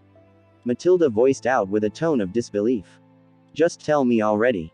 Angie sat up with a look of interest as she voiced out. Okay. So this is what happened. While both of them were discussing about the recent situation, the entire camp had heard about Gustav's recent accomplishment. The cadets were not usually given access to communicate with anyone outside of the MBO, but the ones who were related to science were not heavily restricted like the others. They could call the outside world every once in a while, and one of them heard about what happened from their family members. From there, the person told others, and now it had spread all across the camp like wildfire. Nobody knew the full details, since calling the outside world had limited time, but they understood that Gustav had accomplished something phenomenal once again. Ildris and Falco, who were training together at the moment, had also heard about it. They had decided they wouldn't slack off so they can catch up as soon as possible with Gustav and also let the world know their name. In a grassy area, Endrik sat crossed-legged above a slightly exalted area with a greenish crystal floating in front of him. The first point has been passed. Are you ready to go on the retrieval mission? Husarius asked. Yeah, I think so. Endrik responded with a slightly wary tone. Your brother is going to need it. Also, you need to master your jumps as well, because you need to build your strength. Husarius pointed out. True. I am about to break through to the Echo rank. I should get there after this. Endrik said as he opened his eyes, which were lit with a blue and silvery glow. Are you sure no one will notice I'm gone? Endrik asked. That's what we have the space clone for. He will mimic your activities till you get back. Husarius replied. Endrik nodded and stood to his feet as a line began to form in front of him. Endrik moved forward a bit, but a replica of himself stood behind him. The line turned into a purplish tear that seemed to be ripping apart the fabric of reality. It grew in length till it was long enough to fit a person through. Endrik jumped forward at this point and went through the rift. You're in. It closed up in the next instant and the entire vicinity returned to tranquility. The replica of Endrik behind turned around and walked away. The MBO tower. 3 is. A streak of lightning bolt zapped across the vicinity multiple times as a rain of asteroids decimated the entire environment. Despite the entire sky getting filled with asteroids, the streak dodged every one of them, appearing far above the sky in front of a massive asteroid that was at least the size of a street. Miniature black hole has been activated. The figure in the sky's hand was stretched to the side as a black round matter began to form above his palm. It was radiating with intense chaotic energy as reddish and purplish streaks ran amok within the matter that kept increasing in size. In a few moments it became as large as a human head, and the figure flying towards the asteroid swung his palm forward. The instant collision was made, and a huge suction force came from the circular black matter. Chapter 953, Erasing some details. The black matter ripped right through the asteroid, which began to break down in a matter of seconds as parts of it got pulled into the dark matter. In a few seconds, it was completely swallowed up and disappeared right after. At this point, Gustav began to fall back down from the sky and activated an energy discharge. Boom. Reddish energy blasted across the vicinity, destroying multiple smaller asteroids. Bang. Gustav landed on the ground as the sky began clearing up. So the miniature black hole is pretty similar to what Kahelia can do? Gustav questioned. Yes, but not quite. Kahelia can devour anything including a black hole, but the miniature black hole doesn't have the power to do that. The system explained. Interesting. It will work well with physical attacks and projectiles, but it won't work against something like the singularity I dealt with underground. Gustav noted. Besides that, Gustav knew that 2 black holes colliding, or the miniature black hole colliding with the singularity, would just make things worse. It might end up creating something more catastrophic, so he understood the situations where he could use the miniature black hole. Co. While Gustav was making his analysis, he heard a knock. He proceeded to deactivate the private training room settings and moved towards the entrance. Sish. The door slid open and Gustav spotted Gradier Xanatus standing on the other side. Gradier Xanatus. Gustav. Both of them voiced out at the same time as he walked in. I went looking for you in your room, but you weren't there. Had to trace your steps to this place. Gradier Xanatus stated. Oh yeah. I just fully recovered my strength, so it was about time to get into training again. Gustav replied. No wonder there are dents everywhere. You're really going to give this place irrecoverable damage. Gradier Xanatus laughed lightly as he voiced out. I even restrained myself. Gustav responded with a look of innocence. You know I'm a Delta rank mixedblood, but sometimes I feel like I'm talking with someone of equal strength when I'm around you. Gradier Xanatus said with a look of suspicion. Gee, I wonder why when I'm just a mere step 2 Echo rank mixedblood. Gustav said with a light chuckle. Mere my ass. Gradier Xanatus stated before they both burst into laughter. Why were you looking for me anyways? Gustav asked after a brief silence. Just needed to check on you and also remind you about the report. I've written most of it, but there are still some things that elude me on the whole issue. Gradier Xanatus voiced out. Oh, I'm guessing you wanna ask where I was for the last 5 days. Gustav said. That, and we also found out that there was a singularity underground according to young Joe Moles within the MBO that we caught. Gradier Xanatus said with a look of interest. Yeah, that's why I disappeared for 5 days. Gustav stated and proceeded to explain to Gradier Xanatus in detail. So you closed the singularity all by yourself? Gradier Xanatus asked. Yeah. I had to act faster, they would have found a pathway to Earth and I would have been caught for nothing. Gustav responded. Gradier Xanatus had a look of astonishment as he heard that. He still couldn't fathom how Gustav went about it, but since Gustav avoided this particular detail, he knew Gustav wasn't going to reveal it to him. And then you were unconscious for almost a week and woke up in a place where you were restrained. Gradier Xanatus pointed all these out again to be sure he got Gustav's narration correctly. Yeah. They probably had no idea that I wouldn't be affected by the bloodline disruptor, so they just restrained me normally. Gustav stated. He decided to keep the whole issue about Hung Jo a secret. Hung Jo was practically a ghost coming back and no one had an idea about his involvement, so Gustav wanted it to remain that way. How did you find a way to counter the bloodline disruptor though? Gradier Xanatus asked. I didn't. But I see now that it might be unwise for me to reveal my immunity to the bloodline disruptor. Gustav said with a look of contemplation. Yeah. It would be better if we edited some info out and tell them you found a way to counter it. Gradier Xanatus agreed. However, Gustav felt if he wanted to change the story he would have to add Hung Jo's involvement and how being in a different space was what helped him recover his bloodline at first. The MBO was well aware that being in a different space, one would be unaffected like the MBO camp, but the moment they came out it would take effect, but Hung Jo had been going in and out without being affected. So he was using the same instrument or device young Jo made use of. The best way to make it look like Gustav wasn't immune was by saying he stole it off Hung Jo. To make the story believable, Hung Jo would have to be included, which would date back to their story from back then when Gustav turned him into a vegetable. Gustav didn't want this to happen. You know what? Just add that I was unaffected by the bloodline disruptor. Gustav stated. He wanted Hung Jo's involvement to remain hidden, so he decided not to hide the fact that he was immune to the bloodline disruptor. Are you sure? Gradier Xanatus asked. Yeah. It's fine. The MBO is already suspicious of my abilities anyways, but make sure to add that I have no idea why I was unaffected. Gustav voiced out. Gustav would rather have them know this than dig back to the past where it might get unveiled that he can steal bloodlines. Gradier Xanatus proceeded to ask about a few more things and Gustav answered while he jotted down some things.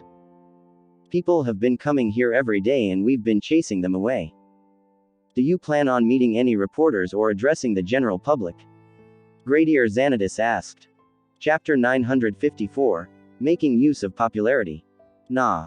I am not interested in anything like that. Gustav responded. You're the most popular person on planet Earth right now. You could use that to your advantage. Lots of endorsement deals are coming in with lots of companies wishing to use you to pull in customers. Artists want to feature you in their music videos and even movie directors are willing to spend huge amounts to bring you into a scene in their movies. Gradier Xanatus stated with a tone of fascination. Nah, I'll still turn all of them down. But I could really use this fame for something else.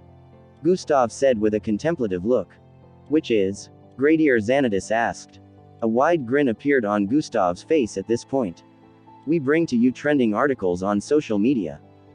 Officer Gustav Crimson has announced his business affiliates on his social media account with over 200 million followers. He seems to have created a mixed-breed hunting organization named the Crimson Hunting Agency for about a year now. They deliver the best and assorted type of mixed-breed meat according to his recent post on social media. No one had heard from Gustav since the whole incident in Plankton City, which was initially evacuated, had been filled with people again. Now that Gustav was just coming out with his first statement on social media, his post was trending worldwide. Gustav opened this social media account about 2 years back and barely made use of it. Now that he was checking it after a long time, he noticed tons of new followers. He had over 200 million followers at the moment, which made his social media account one of the most followed in the world. He decided to use this to promote his business affiliates and hunting agency, and his post was currently trending worldwide with multiple media channels reporting about it. Gustav couldn't help but feel gratified as he received calls from his subordinates about how tons of deals were coming in left and right. Gustav, that was a brilliant choice. Now the agency can expand to other cities. That's the plan. Sorry for troubling you with more workload. Gustav apologized. No need for apologies. I'm always gonna be here to help out. My only request is you take care of my daughter very well. No worries, sir.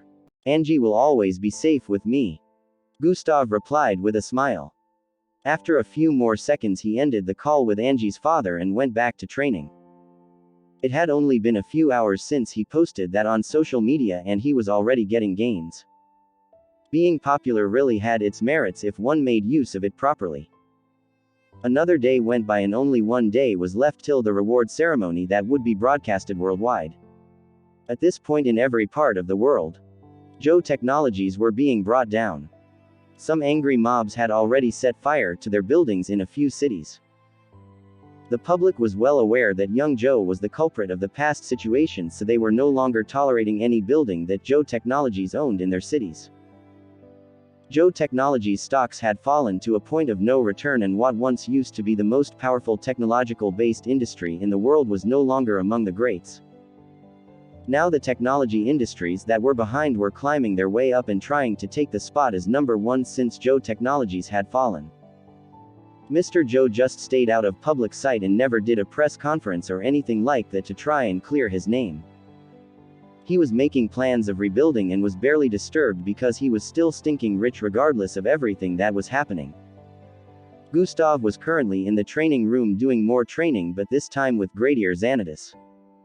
Gradier Xanadus had taken Miss Amy's place for now. Gustav was sparring with him, but he was barely able to handle Gustav as Miss Amy could.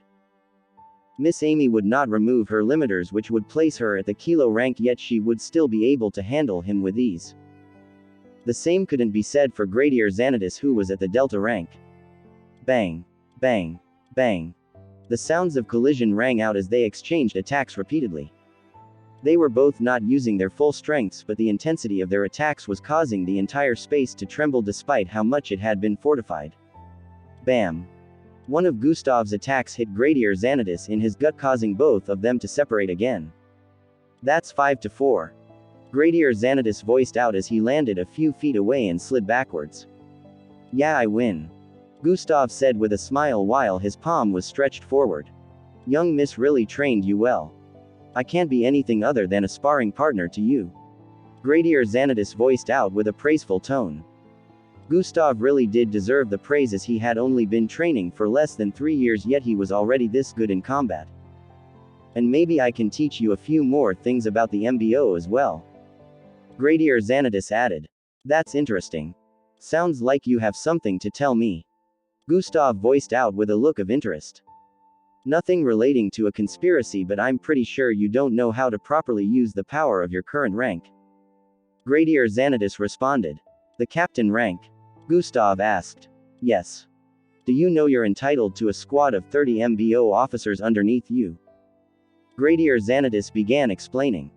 Usually you would have been placed under a squad after getting out of training within the MBO camp.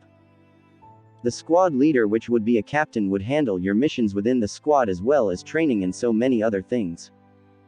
You would literally be answering to whoever the captain was, but you're a special case. You practically jumped rank a few times after completing those missions, so you're already beyond that stage. Gradier Xanadus paused at this point. Chapter 955. Learning about the captain rank. Gustav understood what he was talking about and voiced out. Since I am already at this rank, that means I can have an entire squad of 30 MBO officers who would answer to me alone. Yes, but you would still have to answer to higher ranked officers, and whatever they do, their flops and wins will all be on you. If they misbehave, you take the fall with them. Gradier Xanadus responded. Interesting. And I can pick any officer so long as they are below me in terms of rank? Gustav asked. Yes. Except they are in other squads. In that case, the officer in question would have to write an application to get transferred to your squad. There are special situations when officers from different squads are brought together to go on a mission. In that case, after they undergo the mission, they return to their squad. Gradier Xanadus explained in length. This made Gustav recall his past missions with Darkly and the others. Turned out they were probably in other squads before they were sent on a mission with him. The new officers were not deployed into squads the instant they finished from the MBO. Instead, they were sent on solo or group missions first with others. Then after some time, they would be placed in squads. The squad leader, who is at the captain or major rank, would decide the entire squad missions or people to send on solo missions. Squad members could still go on solo missions if they wanted to, but that was as far as the captain didn't have any mission for them during that time. It is not necessary I have up to 30 officers in my squad, is it? Gustav asked. No, you can take your time in scouting for members, but there are certain missions you won't be able to undergo if you don't have up to the necessary numbers needed. Gradier Xanatus responded. Gustav could more or less understand that in a warlike mission they most likely wouldn't let him participate if he didn't have enough numbers underneath him. The numbers were a bit of a problem since he didn't like people who he didn't trust to be in his squad, but on the bright side this brought about a feeling of anticipation. He knew exactly the people he wanted on his squad even though there were not many of them. After a few more minutes of talking about the MBO, both of them moved out of the training room to go and grab lunch. Tomorrow was the day of the ceremony and they were both headed there together with Gradier Xanatus's subordinates who joined him in infiltrating Joe Technologies. I'll have to stop calling you Gradier Xanatus soon, Gustav voiced out as they ate. Gradier Xanatus chuckled before responding. I probably won't be promoted much, so Gradier is definitely still what you will refer to me as. Looks to me like you might be promoted to the commander rank, Gustav added. Probably not. I am not the star of tomorrow's event. You are, Gradier Xanatus said with a reminding tone. Meh. I just want it to end quickly so I can go back to my quiet and normal life. Gustav wanted to go back to dealing with his issues as soon as possible. It will all die down after some time. My popularity too. I'm just what is trending at the moment. Gustav didn't sound excited about the whole thing even though he was supposed to. Still, it's your moment of glory. Try to enjoy it, Gradier Xanatus stated. The day went by quickly and the next day arrived. Gustav was awake through the night channeling his bloodline despite knowing today was the D-Day. He went on to perform his daily task within the training room and came back to his room to prepare himself. Gustav took his bath and moved towards the wardrobe area where a wine-colored suit with sparkling designs could be seen on it. Gustav had initially wanted to go dressed in his MBO outfit since he didn't really know what to wear, but this outfit was sent by one of the Grand Generals. Just staring at it, Gustav could tell it was very expensive. I just hope he doesn't want me to marry his daughter or something, Gustav muttered as he took a look at the suit again. The recent days had been funny with people proposing to him here and there. Females wanted his hand in marriage and males wanted to give their daughter's hand in marriage to him on social media. Gustav had gotten millions of DMs already and went through some of them. Some felt heartwarming and some made his belly churn in disgust. Gustav put on the clothes and looked himself in the mirror. He had cut his hair a little, so he was looking well kept and extremely charming. His figure in the suit was just so exquisite. There was no doubt he would attract a lot of attention to himself even if people did not know he was Gustav Crimson. Calm. While he was still checking himself out, Gustav heard a knock at the door. Without even checking, he already knew who was there. Gustav turned around and moved to open the door. Ready? Gradier Xanatus asked on the other side of the door. I think so, Gustav responded. Just look at you. You must be the brother of the devil, you divine-looking mixedblood, Gradier Xanatus said as he scrutinized Gustav from head to toe. You're looking like a fine chipmunk yourself. I mean chap, Gustav voiced out in response. Just don't steal my woman, Gradier Xanatus stated sarcastically while moving to the side for Gustav to come out. You mean Yumi? Gustav asked. He seemed to have taken Gradier Xanatus's words seriously. Well, we're not a thing, Gradier Xanatus said in response. Not yet. But I saw the spark between you two on that day. You should really take the shot, Gradier Xanatus, Gustav advised before patting him on the shoulder twice. Chapter 956. Watching Gustav's moment of glory from the sidelines. This was usually the way Gradier Xanatus would pat Gustav on the shoulder, and now Gustav was doing the same to him. Someone who has no experience should not give out advice on the female gender. Gradier Xanatus chuckled as he voiced out. Who says I don't have experience? Gustav asked rhetorically before throwing a knowing smirk at Gradier Xanatus as he walked forward. Hey hey hey. What do you mean by that? Gradier Xanatus asked as he tried to catch up. He was a man over 30 years of age, and yet this kid was claiming to have more experience than him in the women's department. Minutes later they were in a vehicle together headed to Plankton City Hall while convoys followed them from behind. The MBO tower was located in the middle of Plankton City, but Plankton City Hall was located in the southwest area. It only took a few minutes of driving before they arrived on the premises. The entire place was swarming with reporters and people with expensive clothing. Luxurious cars of different types were parked across the vicinity, and the massive hall could be seen a few feet ahead. It was circular like a football stadium, but was designed with a lustrous green and red color in this slightly exalted area of Plankton City. The instant they got down from the vehicle they were in, a crowd of reporters had already gathered around them. The MBO officers in the convoys got out of their vehicles and shielded Gustav and the others from the reporters crowding them. Cheers. Cheers. Loud cheers were coming from outside the premises where people who hadn't been invited were positioned. They had spotted Gustav amid the officers guarding him. Gustav moved with Gradier Xanatus and his subordinates into the massive hall. Chatter. Chatter. Chatter.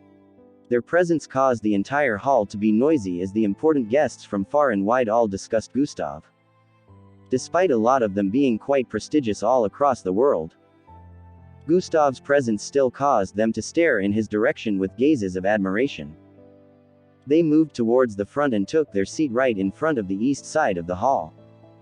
That particular area was meant for MBO officers, and behind one could see a full curtain of people in MBO uniforms seated. The ceremony was going to begin in the next 5 minutes, so Gustav had arrived just in time. In the front seat, a few Grand Generals sat beside him while other MBO officers based on rank sat behind. Every MBO officer present in the city was allowed to be in the ceremony, so this particular line and the next were all occupied by MBO officers. The hall was large enough to contain no less than 50,000 people, but since only a few people were invited, there would still be lots of spaces around. Besides the MBO officers, only around 100 people present here were invited. 2 out of the 4 Grand Commanders and 2 out of the 7 world leaders had arrived way earlier than Gustav and were seated in an exalted position in the east area. Gustav already recognized one of the Grand Commanders to be Great Commander Xian, who he had met at the first base, while the second Grand Commander was someone he hadn't seen before.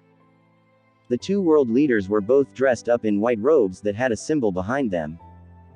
Just one of these 4 people showing up to an event could cause the entire place to turn upside down. Talk more of 4 of them being present. The 2 world leaders were referred to as Leader 7 and Leader 5. According to some talks within the background, World Leader 1 might still show up. The ceremony began after a few minutes with one of the world leaders speaking on the podium. The world was in a state of emergency and nearly suffered a catastrophic situation due to the ploy of one of our own. Multiple floating cameras circulated across the place as the event was broadcasted live to the world. People who were watching from different places could see the screens occasionally change areas being displayed, and when it showed Gustav sitting amongst the MBO members, there would cheer not just across the city but the world too. At the same time, footage of the city where young Joe had spread terror from was being displayed. This made the whole event look even more iconic as people witnessed the gravity of the situation with multiple MBO officers dying and how Gustav saved the day. Within a mental asylum with multiple people in white uniforms positioned in different spots, a middle-aged woman with short brown hair could be seen seated in front. She stared at the holographic screen with immense interest. "That's my son. That's my son," she yelled out whenever the screen displayed Gustav. "Shut up, wrench. Let us watch," a man sitting beside her voiced out. "You useless old man, I will tell my son to get rid of you," she voiced out in response. "You worthless piece of shit, if he was your son, what are you doing stuck in a dump like this? That's the Earth's savior, he can't be associated with scum like you." This woman must be more delusional than I am." The others in the vicinity all bashed the middle-aged looking woman with short brown hair who happened to be Gustav's mother. Tears began to roll down her face as she argued. "I birthed him. He is an ingrate. Shut it. If we had treated him right, we wouldn't be here. We both failed him, so we do not deserve to call him our son. Another middle-aged man with dirty blonde hair voiced put from the side. Both of Gustav's parents had been placed in this asylum for around a year. They were placed here for suspicions of having mental issues since they treated Gustav wrong, and despite their improvements, they still hadn't been released. Chapter 957. Interesting offer from the world leaders. Gustav's father was a whole lot soberer than his wife and realized his wrongdoing, but even though doctors have seen he was better, they still couldn't release him. They were going to spend all of eternity within this mental asylum because a higher authority had stated that those two were never to be released. It was like a prison for them, and they would spend all their time watching Gustav thrive without being able to bask in his glory. Let's just watch. Gustav's father voiced out as he kept staring forward. At this point on the screen, people could be seen going on the podium one after the other. These were Gradier Xanadus's subordinates who had assisted in infiltrating Joe Technologies. Yumi Shada, a lady in a beautiful red gown, stood up from Gradier Xanadus's side after hearing her name. She moved towards the podium, and the world leader stretched out his hand to shake her before handing her a badge of honor. She received the badge of honor and took a picture with the world leader before moving to the side to stand with her other colleagues. The man who led the team himself. Gradier Xanadus. World Leader 5 voiced out. Gradier Xanadus stood to his feet and moved towards the podium as well, while applause could be heard from the spectators. He shook the world leader's hand and received his honorary badge before moving to stand with the others.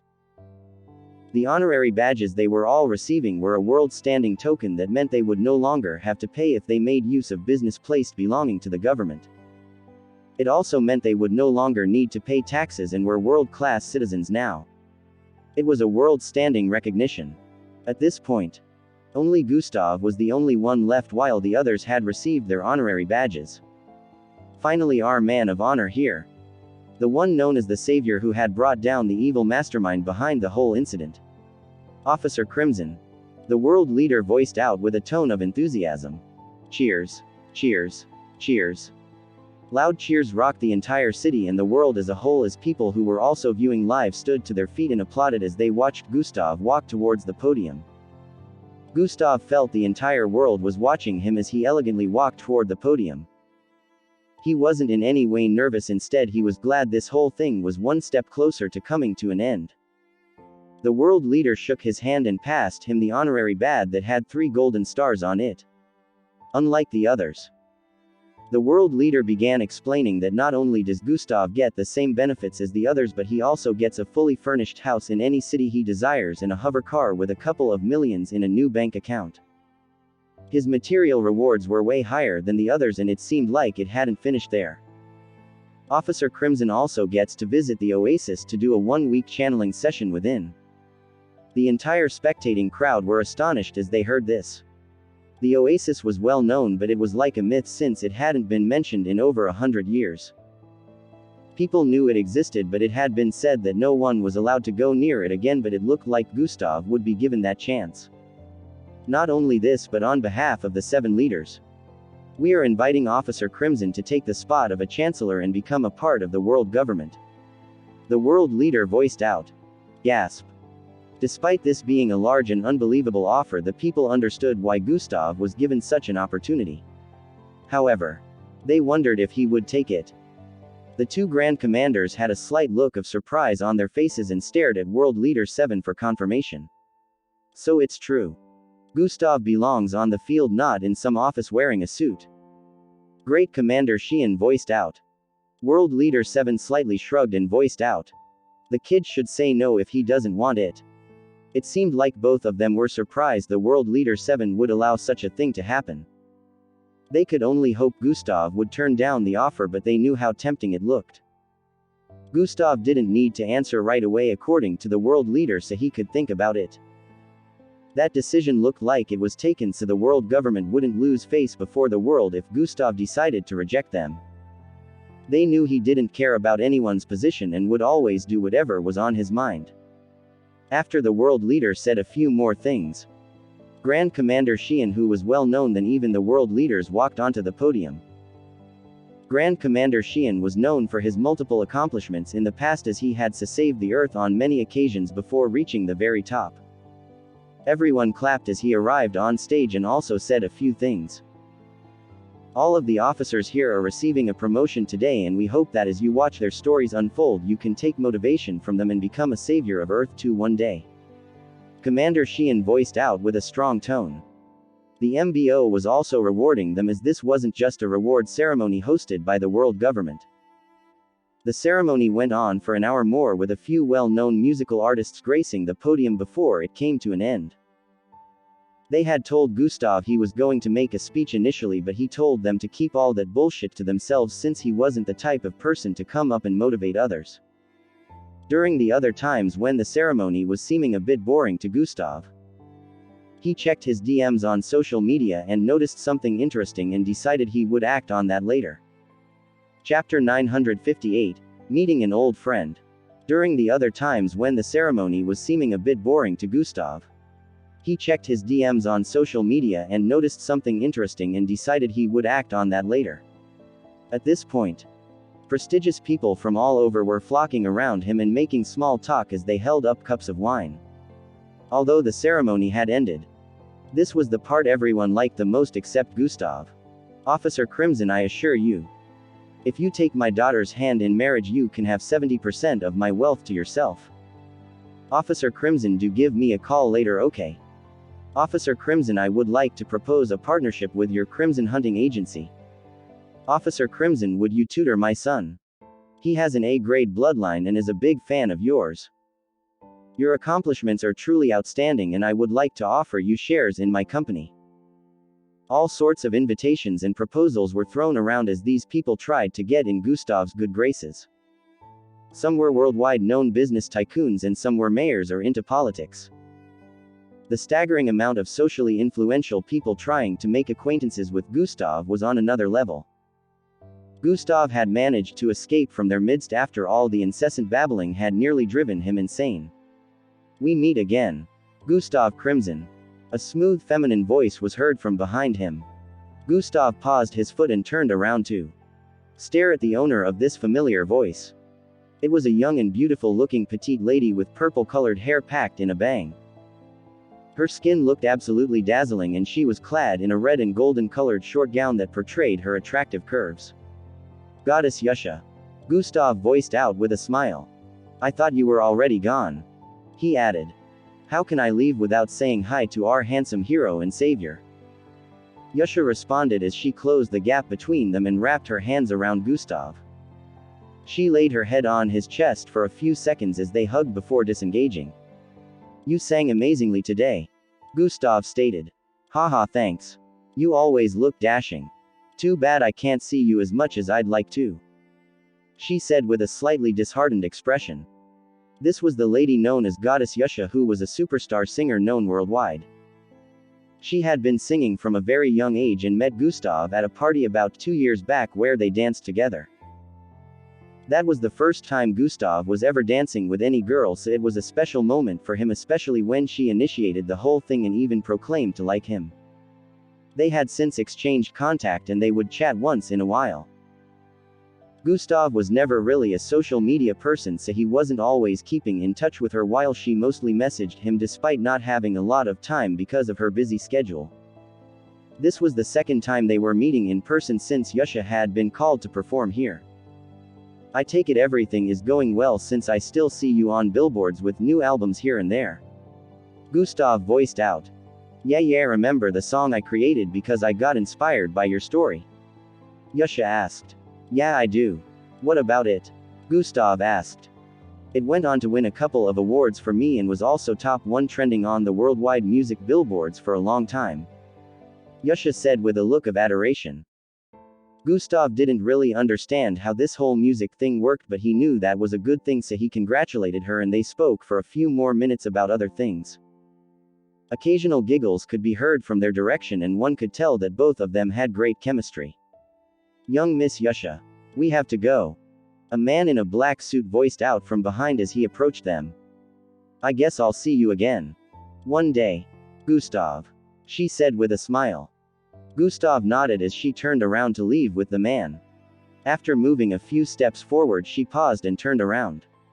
Gustav thought she forgot something, but then he spotted a rectangular-shaped paper in her hand. "My concert is in 3 months," she said while passing the paper to Gustav. "You're inviting me?" Gustav asked as he received the paper, which happened to be a ticket. "Yes. The details are all there, and this is a ticket you can use to bring others in with you if you're not coming alone," Yasha explained. "Yasha. I'm not sure." Gustav was cut short before he completed his sentence. "Please, Gustav. I want you to come. I will be very happy if I see you at the front lines cheering for me," she said with a pleading tone while holding his hands. "Also, don't you need to take a break from all these missions you undergo in the MBO? Please say yes, you'll come," Yasha added while making cute pleading puppy eyes. Okay, I'll come." Gustav finally gave in and she jumped into his embrace from excitement. "It's in 3 months, right?" he asked for confirmation. "Yes, 3 months," she said while disengaging. At this point, she was smiling sheepishly and turned around while waving. "I'll see you then," she voiced out before storming out of the hall with the man who came for her earlier. Gustav stared at the ticket for a few more seconds before putting it away. This youngster sure has it easy attracting the opposite sex. A slightly raspy voice was heard from behind, causing Gustav to turn around. "Grand General Xian," Gustav voiced out as he spotted the person who had just spoken. This man had white and gray hair with a rhombus-shaped green crystal in the middle of his forehead. His entire existence was oozing with a powerful and mythical aura. "Take a walk with me," Grand General Xian proposed. Gustav nodded and followed right beside him as they discussed. Chapter 958. Interesting offer from the world leaders. Gustav's father was a whole lot soberer than his wife and realized his wrongdoing, but even though doctors have seen he was better, they still couldn't release him. They were going to spend all of eternity within this mental asylum because a higher authority had stated that those two were never to be released. It was like a prison for them, and they would spend all their time watching Gustav thrive without being able to bask in his glory. "Let's just watch," Gustav's father voiced out as he kept staring forward. At this point on the screen, people could be seen going on the podium one after the other. These were Gradier Xanadus's subordinates who had assisted in infiltrating Joe Technologies. Yumi Shada, a lady in a beautiful red gown, stood up from Gradier Xanadus's side after hearing her name. She moved towards the podium and the world leader stretched out his hand to shake her before handing her a badge of honor. She received the badge of honor and took a picture with the world leader before moving to the side to stand with her other colleagues. The man who led the team himself, Gradier Xanadus, World Leader 5 voiced out. Gradier Xanadus stood to his feet and moved towards the podium as well while applause could be heard from the spectators. He shook the world leader's hand and received his honorary badge before moving to stand with the others. The honorary badges they were all receiving were a world standing token that meant they would no longer have to pay if they made use of business place belonging to the government. It also meant they would no longer need to pay taxes and were world-class citizens now. It was a world-standing recognition. At this point, only Gustav was the only one left while the others had received their honorary badges. "Finally, our man of honor here. The one known as the Savior who had brought down the evil mastermind behind the whole incident. Officer Crimson," the world leader voiced out with a tone of enthusiasm. Cheers. Cheers. Cheers. Loud cheers rocked the entire city and the world as a whole as people who were also viewing live stood to their feet and applauded as they watched Gustav walk towards the podium. Gustav felt the entire world was watching him as he elegantly walked toward the podium. He wasn't in any way nervous, instead he was glad this whole thing was one step closer to coming to an end. The world leader shook his hand and passed him the honorary badge that had 3 golden stars on it. Unlike the others, the world leader began explaining that not only does Gustav get the same benefits as the others, but he also gets a fully furnished house in any city he desires and a hover car with a couple of millions in a new bank account. His material rewards were way higher than the others, and it seemed like it hadn't finished there. Officer Crimson also gets to visit the Oasis to do a 1-week channeling session within. The entire spectating crowd were astonished as they heard this. The oasis was well known, but it was like a myth since it hadn't been mentioned in over 100 years. People knew it existed, but it had been said that no one was allowed to go near it again, but it looked like Gustav would be given that chance. Not only this, but on behalf of the 7 leaders, we are inviting Officer Crimson to take the spot of a chancellor and become a part of the world government. The world leader voiced out. Gasp. Despite this being a large and unbelievable offer, the people understood why Gustav was given such an opportunity. However, they wondered if he would take it. The 2 Grand Commanders had a slight look of surprise on their faces and stared at World Leader 7 for confirmation. So it's true. Gustav belongs on the field, not in some office wearing a suit. Great Commander Xian voiced out. World Leader 7 slightly shrugged and voiced out. The kid should say no if he doesn't want it. It seemed like both of them were surprised the World Leader 7 would allow such a thing to happen. They could only hope Gustav would turn down the offer, but they knew how tempting it looked. Gustav didn't need to answer right away according to the world leader, so he could think about it. That decision looked like it was taken so the world government wouldn't lose face before the world if Gustav decided to reject them. They knew he didn't care about anyone's position and would always do whatever was on his mind. After the world leader said a few more things, Grand Commander Xian, who was well known than even the world leaders, walked onto the podium. Grand Commander Xian was known for his multiple accomplishments in the past, as he had saved the Earth on many occasions before reaching the very top. Everyone clapped as he arrived on stage and also said a few things. All of the officers here are receiving a promotion today, and we hope that as you watch their stories unfold, you can take motivation from them and become a savior of Earth too one day. Commander Xian voiced out with a strong tone. The MBO was also rewarding them, as this wasn't just a reward ceremony hosted by the world government. The ceremony went on for an hour more, with a few well-known musical artists gracing the podium before it came to an end. They had told Gustav he was going to make a speech initially, but he told them to keep all that bullshit to themselves since he wasn't the type of person to come up and motivate others. During the other times when the ceremony was seeming a bit boring to Gustav, he checked his DMs on social media and noticed something interesting and decided he would act on that later. Chapter 959, Meeting an Old Friend.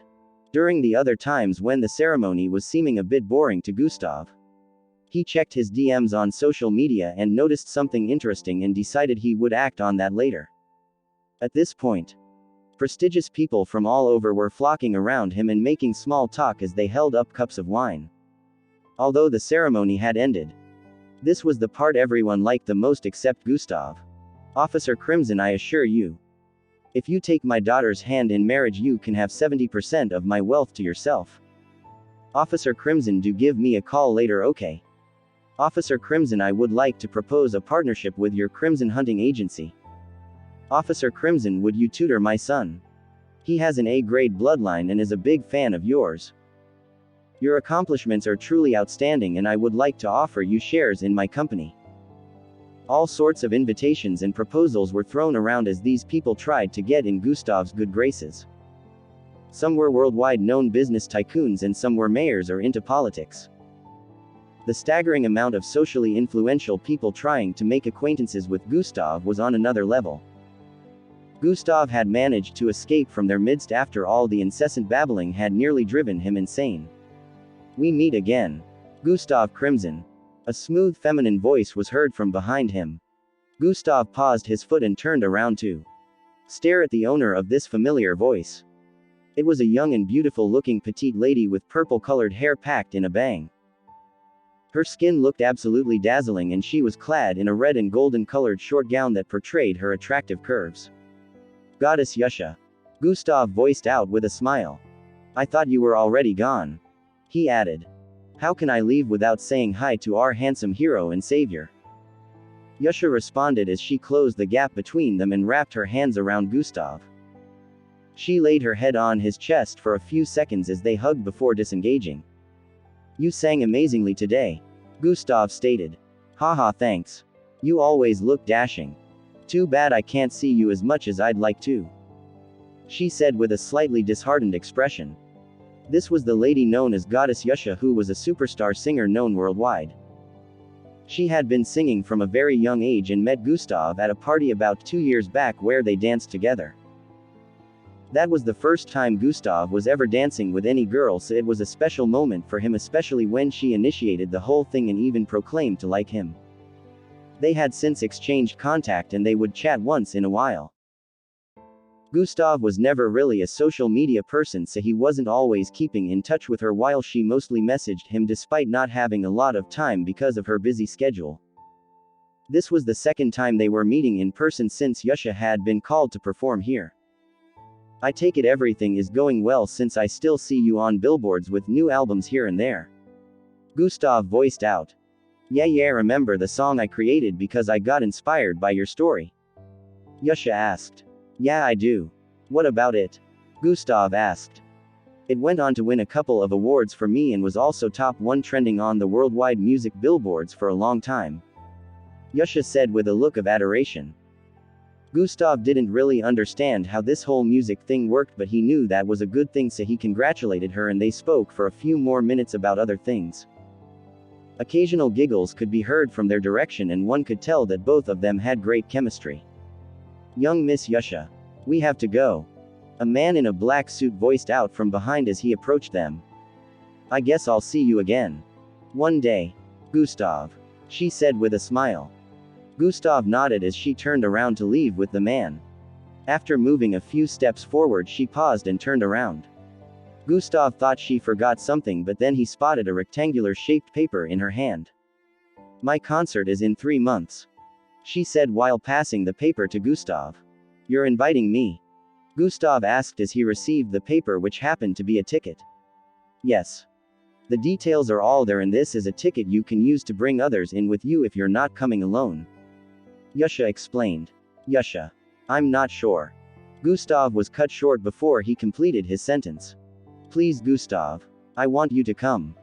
I will be very happy if I see you at the front lines cheering for me. She said with a pleading tone while holding his hands. Also. Don't you need to take a break from all these missions you undergo in the MBO? Please say yes, you'll come. Yusha added while making cute pleading puppy eyes. Okay, I'll come. Gustav finally gave in and she jumped into his embrace from excitement. It's in 3 months, right? He asked for confirmation. Yes, 3 months. She said while disengaging. At this point, she was smiling sheepishly and turned around while waving. I'll see you then. She voiced out before storming out of the hall with the man who came for her earlier. Gustav stared at the ticket for a few more seconds before putting it away. This youngster sure has it easy attracting the opposite sex. A slightly raspy voice was heard from behind, causing Gustav to turn around. Grand General Xian. Gustav voiced out as he spotted the person who had just spoken. This man had white and gray hair with a rhombus-shaped green crystal in the middle of his forehead. His entire existence was oozing with a powerful and mythical aura. Take a walk with me. Grand General Xian proposed. Gustav nodded and followed right beside him as they discussed. Chapter 960. Red Shadow's Frustration. You didn't inform anyone because you didn't trust that the information couldn't be compromised since young Joe has pawns everywhere. Grand Commander Xian voiced out with a tone of understanding. Yes. At the time I decided it was better no one else knew except me. Gustav responded. That was indeed a good decision. Commander Xian knew at the time he would have felt differently or reacted differently to an MBO officer making such a decision, but since it happened to work out and Gustav was able to save them all, he couldn't doubt Gustav's call of judgment. Are you going to accept the world leader's offer? He proceeded to ask. You seem quite worried about that old man. Gustav could already tell that this was the main reason Grand Commander Xian wanted to discuss with him. Indeed I am.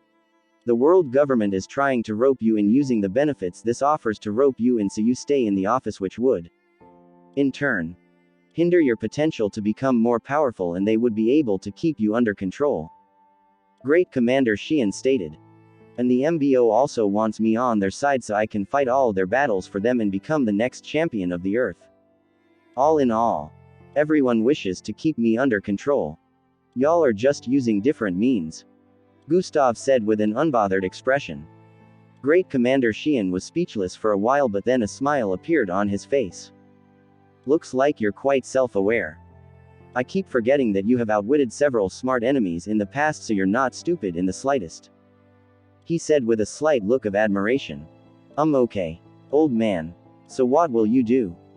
Gustav paused for a bit as they arrived at one of the entry points of the hall. I'll pick the best possible option that favors me. I only care about myself. In a flash. A few weeks had gone by since the reward ceremony, and the whole hype had begun to slowly die down. Although Gustav was still a worldwide known phenomenon regardless. Gustav was currently within the MBO tower, sitting in his room as he went through some plans. Now everything is set. I just need to head there tomorrow. Gustav voiced out as he stared at the holographic projection of a particular place. This place was surrounded by a body of water. Erected within a massive hole in the ocean that never got filled up with water. The structure was a circular-shaped one with lots of floors, since it extended from the bottom of the ocean to the top. There were security protocols put in place that surrounded the entire vicinity where this structure was situated, and even mixedbloods flying around. The security was just as tight as the location where the world leaders were based, if not even tighter. This place was called the Bureau of Cities Research Center. It was a place containing every single research-related file that had been conducted on Earth. If it didn't have the original, it would have a copy, unless such research was conducted privately and never registered with the government. It held knowledge dating back multiple centuries, and even those that were hidden from the general public. Some research was also being conducted here, as some of the best inventions had come from the Bureau. They had the power to confiscate any research they found dangerous, just like how they did with Scientist Zill. Gustav was now ready to infiltrate the place in search of the rest of Scientist Zill's research to retrieve it, and he wasn't doing this the legal way. Scientist Zill had mentioned to him that he should never include him in this, as it might bring danger to him and his family. The research was supposed to be dead and buried, and he had been warned not to tell anybody about it, so if Gustav decided to make use of his current prestige to get the research back legally, he felt he might be endangering Sir Zill. Gustav wasn't the kind of person to repay good with evil, recalling everything Scientist Zill had done for him, so he decided the best possible way would be infiltration. Besides, the system also gave him that quest, so he didn't really have a choice. He just needed to make sure nobody ever found out. With the place being extremely tight in security, things would be difficult, but Gustav had already made plans on how to get in. 2 hours more. Gustav muttered after checking the time. Prrg. Prrg. He heard a ringing sound in his head and proceeded to bring out his phone from the storage device. Truruan. After picking up the call, the holographic projection of a person in a mask appeared above the phone. Red Shadow. Gustav voiced out while raising his eyebrows. Look. I didn't want to disturb you again, but those idiots won't listen to me. Red Shadow voiced out from the other end. Did you tell them in detail about your discovery and show proof? Gustav asked. I did. And those guys just sent a team over to gather the ones I found before taking them back. They don't see the larger picture despite me telling them over and over again. They say there is no conspiracy, and working together with my organization on a mission was only a one-time thing. Red Shadow voiced out with a tone of frustration. They're not jumping on the case? Gustav asked. No. They're not. They don't share in my delusion apparently. No offense, Gustav, but the MBO is quite dumb to me. You guys need to purge the chain of command. Red Shadow responded with a stare of pity. Well, I can't say you're wrong, but you gotta try to convince them or work it on your own. Gustav stated. Can't you come help out? You're not as stupid as them. I'm sure you see the irregularities too. Red Shadow proposed. I told you before. I have something important to attend to. As much as I would like to help, I can't right now. Gustav said while shaking his head. But, I can connect you to someone who might be able to assist. Chapter 961, Traveling to the Bureau.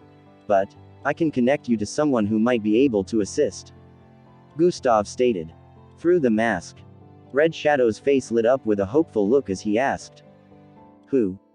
A few minutes later, Gustav had gotten off the call with Red Shadow after giving him the contact details of who he wanted to link him up with. It turned out that Red Shadow had been in contact with Gustav for the past week about a particular situation.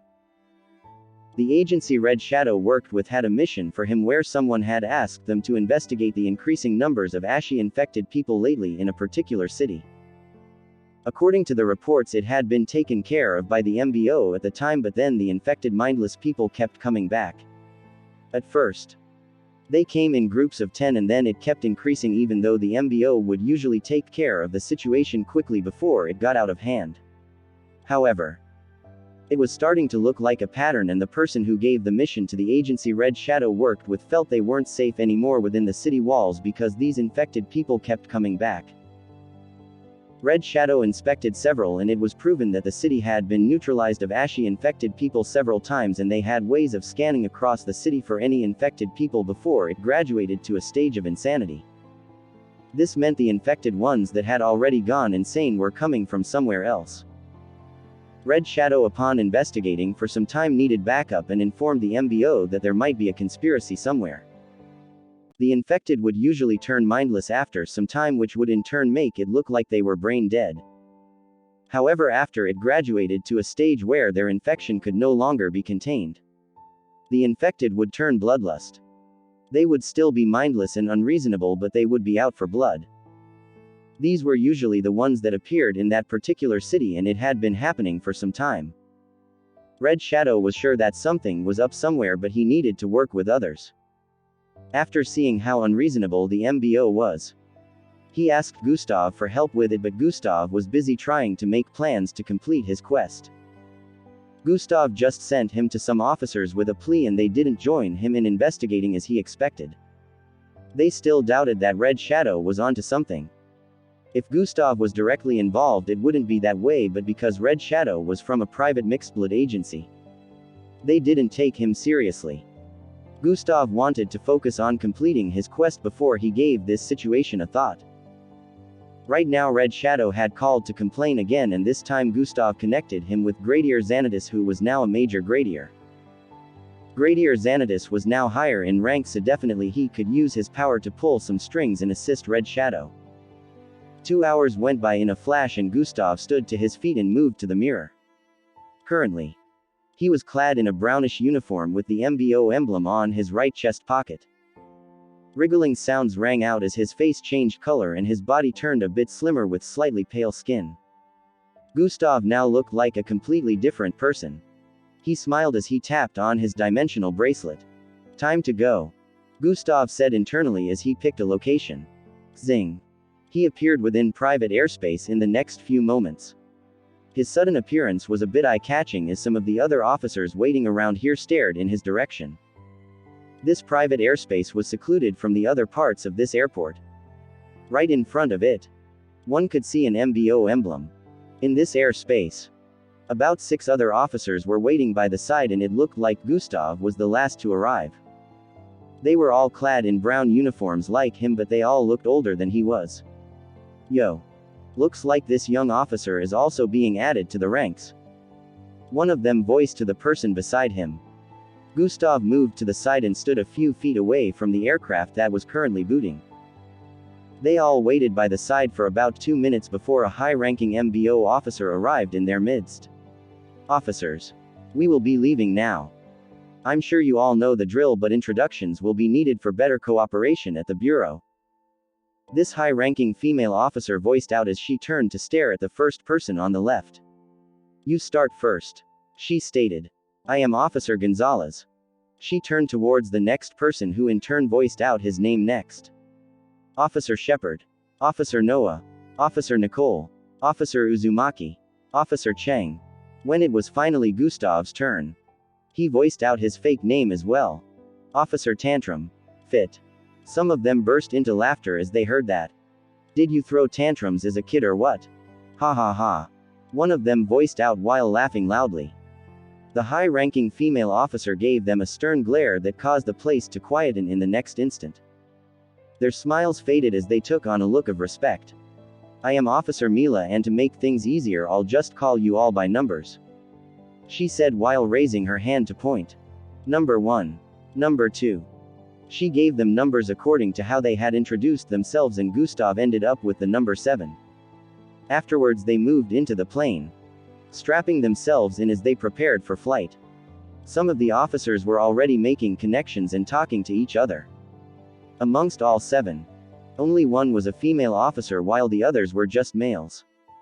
I think we still get the chance to use gadgets, right? No. This is our last chance to use gadgets since we will be busy with surveillance and security when we arrive there. Chapter 962, Arriving at the Bureau. Author's note. Unedited chapters. Let me savor the picture of my savior one last time then. This was the dialogue of 2 male officers chatting opposite Gustav. Gustav saw the other officer open a picture file on his gadget and surprisingly Gustav's picture appeared on the screen of the gadget. His next action nearly made Gustav puke. Mua. The officer planted a saliva-filled kiss on the screen of the gadget right on Gustav's lips on the picture. Number 2. What the hell are you doing? Number 3 yelled from the side. What? I'm in love with Officer Crimson. Or am I not allowed to? Number 2 said with a slightly girly voice. Gustav felt the urge to throw up once more but he held it in. Number 7 you want some? Number 2 asked while showing Gustav a picture of Gustav. Nah, I'm good. Gustav responded. I was never gonna share him with you anyways. Number 2 stated with a HMPH. Oh okay. Gustav said internally with a slightly awkward look. Don't mind number 2, he's been that way since he arrived here. Number 5 voiced out with a feminine tone from the side. The person sitting beside Gustav was the only lady on the team. I see. Gustav responded. 7 This is your first time serving at the bureau, right? She asked. Yeah it is. Gustav responded. Then you can always come to me for help. She said with a smile. Everyone here was older than Gustav so he could tell number 5 was trying to play the role of a big sister at this moment. Sure. I'll bother you when I need help. Gustav responded. The flight was scheduled to be around 2 hours since they were in quite a speedy aircraft. It turned out a team of MBO mixedbloods were being swapped out for this particular team. Usually there were around 10 teams of officers tasked with the security of the bureau and now that a team was being swapped out. This team would be taking care of the previous team duties. These rounds were usually swapped every 6 months so it would take another 6 months before this team would be swapped again. Gustav had stole the identity of another officer he currently held in captive unbeknownst to them. This officer had been in the MBO for about a year so he was still relatively new compared to the others but then his rank was the same as the others because he had climber up pretty fast even though it couldn't be compared to Gustav's speed. Everyone here was a kilo ranked except for the officer whose identity was stolen by Gustav so it was convenient enough for Gustav to use his identity. The original officer Tantrum was out cold and Gustav knew he only had limited time before he regained consciousness. He had to be done and out of here before the time came for him to regain consciousness. A timer was set in Gustav's dimensional bracelet that would instantly teleport him out of there when it was time for Officer Tantrum to regain consciousness.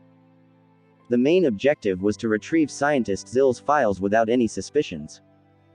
About 2 hours later an area within the ocean was spotted where waves were not being generated. This part of the ocean was quite calm and in a few they had spotted a massive cave in within the ocean with an outstanding circular-shaped structure in the middle. The structure at the top resembled ice that was shaped like an onion. It was really large and the airplane slowly descended as it arrived in that area. Mixedbloods could be seen flying around the place and one of them paused in mid-air a few feet away from the aircraft. Confirming aircraft serial code. A call was coming in from the mixedblood in front and the pilot answered with the expected aircraft code. They were given clearance for landing and an invisible opening appeared on the force field surrounding the structure. Zhish. They landed on the west side where a small private hangar was exposed. 2 MBO officers were already awaiting them and stood in place as they got off the aircraft. Officer Mila. Both officers saluted with a look of respect the moment they all filed out of the aircraft. It turned out that Officer Mila was the main officer in charge of the MBO officers securing the bureau. She nodded at the officers and they led them to the small stairway that led to the top floor on the bureau. Gustav and the others arrived at a hallway top floor and followed the officers who were initially waiting for them at the roof. The entire place was made of icy-like walls, so even the walls were translucent along with the floors. They passed by some people working here who were clad in whitish outfit. Every person working in the Bureau of Cities Research Center was a scientist or relayed with science and technology in one way or the other. The white uniform was their outfit, so besides people in white, the only other color that could be seen in the Bureau was that of the MBO.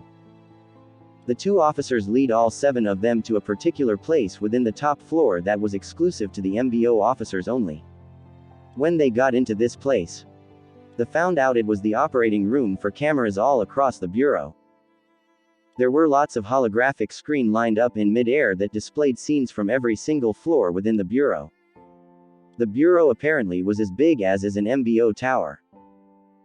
There were over 1,000 floors, and there were other screens displaying different angles outside the structure, which also showed how the waves outside were falling in without making contact with the building. The only reason the Bureau wasn't reaching the space like any of the MBO towers despite being as large was because it was erected in the middle of the ocean. The ocean was quite deep itself. Chapter 963. Difficulty level increased. Lots of people moving about in white outfits could be seen, with some placing some information into holographic computers. Multiple libraries made some information available in general. They had books on paper and also some circular objects that stored information. These floated in mid-air with tons of different categories all visible and outlined to make things easier. There were also lots of laboratories within the Bureau. Different scientific research was being put to test because one of the works of the Bureau was to test out some new inventions they found suspicious and make sure it was safe before they would be allowed for public distribution or get access to be shown to the world. The guards began explaining to the 7 which area their team would have to cover for the next week before they swapped with another team. It had been explained initially before they were brought here how, despite the Bureau having up to 1,000 floors, they still managed to keep the place secure with just 70 MBO officers. The MBO didn't want to send too many here, which was why they sent officers who had reached this rank in the MBO because they knew they were more effective. Gustav already knew about the Bureau being this massive, which was why he took so much time to make plans. With it having over 1,000 floors, scientist Zill's research could be hidden anywhere. He had spent his time trying to find out exactly where it was located, but there was barely any information coming out of this place, so Gustav didn't know much. He only knew the floor which he had to go to find research that was confiscated during the same time frame as Sir Zill's. This was the highest he was able to figure out without drawing suspicions to himself, and he had decided he would use it to the best of his capabilities. He had successfully infiltrated. The next step was getting the research without arousing any suspicions or anyone figuring it out. Gustav wasn't really listening to the officers who were giving the brief info about the Bureau. Instead, he was looking around at the thousands of holographic screens in mid-air and the number of MBO officers seated in this control room. However, even with this, Gustav could hear them clearly and still focus on the other places his eyes were searching at the same time. His eyes closed in on one of the screens at the left corner. "That's the west side of floor 627. Gustav said internally. The other screens show the different areas on floor 627. Gustav thought as he looked at the other screens lined up. There's a conference room on that same floor, so I guess it's one of the labeled no-go areas in the Bureau. The guards had mentioned that some places were off limits for them, and it was particularly the floors that had conference rooms. It looked like the government didn't want the MBO or anyone snooping in on their confidential scientific-related plans. They used the conference room every week, and there were times when a higher-up from the government would have important meetings with them relating to some new plans that would affect the public. The entire building was government property after all. Things might get a little tougher since I have to infiltrate a building off access to the officers, Gustav thought. After some time, they were shown the area they were meant to cover as the new team. Number 5 was given team leader, and she held onto the device that could be used to contact all 10 teams simultaneous if anything ever happened. The others were given communication access within the team so they would be able to report any suspicious findings in their own area where they were supposed to watch. After a few more minutes, the team headed to the teleportation elevator that took them down to the 246th floor. They were meant to cover from the 246th floor down to the 257th floor. 5 of them would be covering 2 floors and 1 person would be covering the last floor, while the last person would have to cover the outer perimeter of the number of floors they were given. Number 5 went on to give each person their assigned floors, and when it got to Gustav's turn, he was given the 257th floor. He was the only given 1 floor to cover, while number 25 herself covered the outer perimeter. Her bloodline didn't grant her the power to fly, but the MBO had given them gadgets that made them capable of flight, so it wasn't a problem. Everyone moved to their assigned places and began their duties. When Gustav arrived on this floor, he moved about like he was supposed to, watch every nook and cranny of the floor with multiple workers in white moving about the place. However, while this was going on, Gustav was making plans to infiltrate the floor he needed to. One would wonder how they would ever get a chance to take a break with the entire number of floors they were supposed to survey, but amongst the number of teams, there was a backup team that would step in after a week for each team.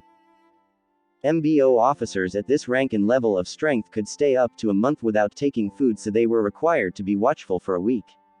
However, they were still allowed breakfast, lunch and dinner along with toilet breaks during the 1 week, and someone from the control room would be substituted until they were done. The MBO officers in the control room weren't amongst the team of 7. They were a separate force and they were never swapped like the others. The only thing they weren't allowed during that time frame was sleep. Mixed bloods were quite powerful at this level, so all of these things weren't a problem. Even if they didn't get to sleep, it wouldn't be a problem. Chapter 964, Red Shadow and Gradier Xanatus collaboration. They only needed to bear this for around 6 months before they were swapped with a new team, so they didn't see it as a problem. Their pay was astronomically increased during this time frame as well. Even though they didn't like getting transferred here, they appreciated the high pay. Hours into the whole thing, Gustav had already scanned every single floor in the bureau with God eyes. He had taken note of every vent, pipe and intricate workings of the bureau. The next step was to put his plans into motion. The files are in data, not in papers, Gustav said internally. Well, we already prepared for this, didn't we? The system replied in his mind. Yeah. Are you ready to fill it with different data? Gustav asked. This makes things easier. I only need to do an exchange of data. Nothing will be suspected in the slightest. You just need to get me close enough without making contact, the system voiced. How close? Gustav asked. 1 foot. The system responded. Gustav. Practically the same as making contact. Just get there, the system stated. Yeah. The problem isn't getting there. It's leaving here to there without anyone noticing I'm gone or seeing me on the floor that is restricted to MBO officers, Gustav voiced internally. Make use of those intelligent points, Gustav, the system said with a tone of ridicule. Gustav. Puta. I know what to do. It's just going to take some time. Well, we still have around 5 days before he regains consciousness, so chop chop, be quick. Luch's city. This was the last scene it went down. A masked man voiced out to a man in red-colored MBO uniform. It's been too long. I can't use my rewind to see where they came from, the man in the MBO uniform voiced out in response as they looked around. Currently, they were on the outskirts of a small forest area. Behind them was a small forest, while in front of them was the shore of a river. The sun was already setting and the beautiful river displayed the reflection of its wonderful glow. There was a big spot up ahead with an ash-colored stain, but besides that, the entire area looked okay. I suspected it was from Guildian City, but now I'm not so sure, the masked man voiced out. Guildian Ruined City? Why would you think so? The man in a red-colored uniform with an MBO emblem asked. Initially the infected were coming from the west, but now I don't think so anymore because this is the south. They came in from the south with borders with Shanting City, the masked man explained. Red Shadow. You might be onto something, the officer stated with a contemplative look. What do you mean, Officer Xanatus? Red Shadow asked. Guildian is a ruined and unpopulated city with some toxic gases in the air, but it's still possible to stay there for some time if one has the right equipment or if they are powerful enough. Gradier Xanatus began to speak while furrowing his eyebrows. Gildian City was located on the west side of the city they were currently in, which was Luchin City. If this is a kind of conspiracy, whoever is involved might have noticed that things were starting to get suspicious and change their mode of doing things. Gradier Xanatus added. But a lot of things still don't make sense. What is the end game with this? Red Shadow said with a look of confusion. That's what we need to find out. But one thing we can be sure of is, it's nothing good, so we have to stop it before it actually comes to fruition. Gradier Xanatus responded. So we're going to Gildian City again then? Red Shadow asked. Again? Gradier Xanatus questioned. Last time it was with the young miss when we were on that last operation. Red Shadow explained. Oh, the young miss. A smile appeared on Gradier Xanatus's face as he voiced out. It turned out Red Shadow and Miss Amy had gone there in the last year since it was linked to their previous mission together. I hope she's okay wherever she is. Red Shadow's face could not be seen at the moment, but he was smiling under the mask as well. She'll be fine. It's her after all. Gradier Xanatus said as he turned to move towards the hover car behind. Yeah, I'm sure. Red Shadow responded as he followed after him. The Bureau of Cities Research Center. I'll wait for sure if you want me to. No, don't worry, I still need to work. You could just take a toilet break and join me. Maybe next time. Oh, come on, don't be like this. You won't die if you go out with me, you know. Okay, then I'll take a break. Yes. I'll be waiting in the center cafeteria. Gustav's discussion with a young female scientist ended this way. It had already been 3 days, and during his time here Gustav had been getting friendly with some scientists. 3 of them in particular, just to fish for information he might have missed, and due to the information he had received, he made friends with one more. Amira Tabitha. This young scientist happened to be the daughter of a well-known female scientist who worked in the bureau. She was amongst the top researchers here, high up the hierarchy.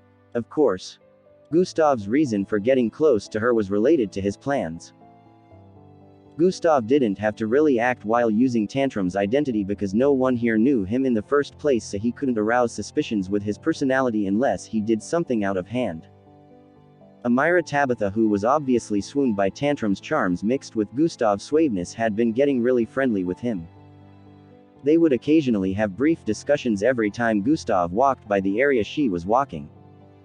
From there she had taken a liking to him despite the short period they had known each other. At the moment she was asking Gustav to join her for lunch since he had not taken a break since he arrived here. Chapter 965, Marry Me. At the moment she was asking Gustav to join her for lunch since he had not taken a break since he arrived here. They all had their rooms, but unlike the officers, the scientists had resting time and could even leave the bureau whenever they wanted to. She was disheartened seeing that Tantrum was on this floor every time she came by in the last 3 days, even though he had told her not to worry about it. Gustav eventually took a break and decided to join her for lunch. Aw7 is taking a break. He only surveys 1 floor. Why does he get to take a break? Some of the other teammates were not so satisfied after hearing number 7 was given access to take a 30 minutes break. Someone from the control room would be taking his place in the meantime. Some of them had taken 1 break or the other during the last 3 days, but they felt it was justified since they had to surveil 2 floors. Meanwhile Gustav only had to surveil 1. Number 5 didn't care about their tantrums and gave 7 the break regardless. Tell me, what do you enjoy doing in your free time? Amira questioned as they had lunch. Mostly reading. Gustav responded before taking a bite at the dish before them. You read? What types of books? She seemed quite surprised as Gustav mentioned this. Novels. Science. History. Martial arts. Astronomy. Practically everything. Gustav answered. Amira usually knew the MBO as a combatant force, so she had a kind of mentality that they only cared about strength. She didn't believe Gustav was into knowledge, so she began to ask him questions. Who is the most decorated fictional author to date? She questioned. 21st century. TimVic. Who created a cure for cancer? Scientist Neverland Chase. Complete this scientific term, an acting body can only be. She kept throwing questions at Gustav from all fields, ranging from science to literature to history and others. Gustav answered every single question with ease, making her look more astonished by the second. Don't forget your meal. Gustav reminded her after noticing she had stopped eating and kept staring at him with a look of disbelief. Marry me. She voiced out subconsciously. Huh? Gustav exclaimed. Cough cough, sorry about that. Her face turned beet red as she coughed repeatedly before grabbing a glass of juice by the side and downing it. HNMM. Gustav nodded and continued eating. I'm just so shocked that you're so knowledgeable. And not just a muscle head with a handsome look. She said with a fawning look. Gustav looked unmoved in reality, but internally he was smiling because things were going exactly as planned. I know a lot more than you think. If my family wasn't led by a commander from the MBO, I would be a scientist by now. Gustav voiced out as he drank from a cup with a calm look. Looks like you're not in the MBO by choice. I know how that feels. I also wanted to be something different myself, but my mother dragged me into this line of work because of my high intelligence. Amira voiced out with a relatable tone. So what did you wanna be then? Gustav asked. I actually wanted to join the MBO, but I was born with AC grade bloodline and my parents love competition. They didn't think I could become the best with AC grade bloodline, so I should have been a scientist, since with my IQ I could do pretty well in the science world so long as I was taught properly. Amira voiced out lengthily. Don't be mistaken, I do love my job as a scientist and already have a few accolades to show for it, but sometimes I wonder how things would have become if I had joined the MBO. She added. I wonder how things would have become if I had been a scientist too. Gustav voiced out with a tone of defeat. Both of them kept eating in silence for a bit before Gustav suddenly spoke. I have an idea. He voiced out. Huh? What is it? Amira asked with a look of curiosity. We could. Gustav suddenly stopped talking at this point. We could what? She asked. Time's up. I need to get back to my post. Gustav voiced out while standing to his feet. Oh. When can we do this again? She asked. I don't know when I'll be given the chance to take a break again, so I'm not sure. Gustav said while walking away. Amira had a look of longing on her face as she watched Officer Tantrum walk away. Maybe I could ask Mum to pull some strings so I can steal him away again. She said internally. Take over watching outside in the meantime. The others are not satisfied, so they want you to get a bigger duty post. Number 5 said as she arrived on the floor Gustav was patrolling. Oh. You want me to scour the perimeter? Gustav asked. Yeah. She confirmed. For how long? He questioned. For the rest of the week. Don't worry, I'll give you a smaller area to survey when our team surveillance area changes next week. She said with an expression of reassurance, thinking number 7 was asking this because he didn't want to be given a larger area to survey. She had no idea Gustav was wailing internally, as this switch potentially could ruin his plans. Gustav had no choice but to accept the switch and exited the floor. In a few minutes, Gustav was flying outside the building. Some thrusters were shooting out of his back and his feet, giving him the ability to fly without having to make use of his powers. The area outside he was meant to cover was from the 246th to the 257th floor, which was a little over 100 feet in height but a radius covering over 3,000 feet. Each floor was just that large. There were other officers 100 feet higher and below also surveying their own area. Chapter 966. Dimensional Travel Unavailable.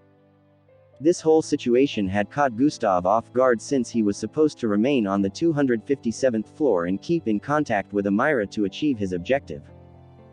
If he was made to stay here till the end of the week, it would be messing with the plan, since the real Officer Tantrum would have regained consciousness by then.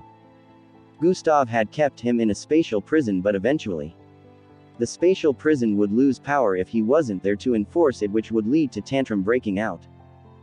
He could access it from anywhere, but he couldn't just disappear at any time he wanted to for a long period of time. He just knew he had to find a way to maneuver this whole situation in his favor. While Gustav flew around the premises of the Bureau, he inspected the entire environment. The outside was dimly lit and the oceanic waves falling in were only a few feet away from making contact with the structure. With this amount of depth, The waves should be making contact, but when Gustav moved closer to the waves to inspect the weird phenomenon, he noticed something. He tried to touch the waves and noticed that his palm was being repelled by an invisible force. This force was responsible for not making the waves collide with the structure. Gustav activated God Eyes and looked down. At the bottom as well there was not a single drop of water to be seen. The ground was dry. It was like the waves were being led somewhere else and couldn't penetrate the circle where the bureau was erected. This is quite amazing, Gustav said internally. But this energy seems familiar. Isn't it? Dimensional and anti-dimensional energy mixed together. The system completed his sentence. Yeah. That's why it felt so strange and I couldn't identify it at first. How are they able to make use of both of them in the same place? Gustav was astounded. There are brilliant minds here exposed to scientific research not available to the public, so it's to be expected that you will see confusing things here. The system stated.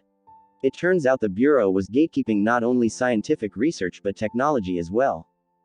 This might also be a problem, Gustav said internally while still placing his hand on the force that separate their area from the waves falling in. Why?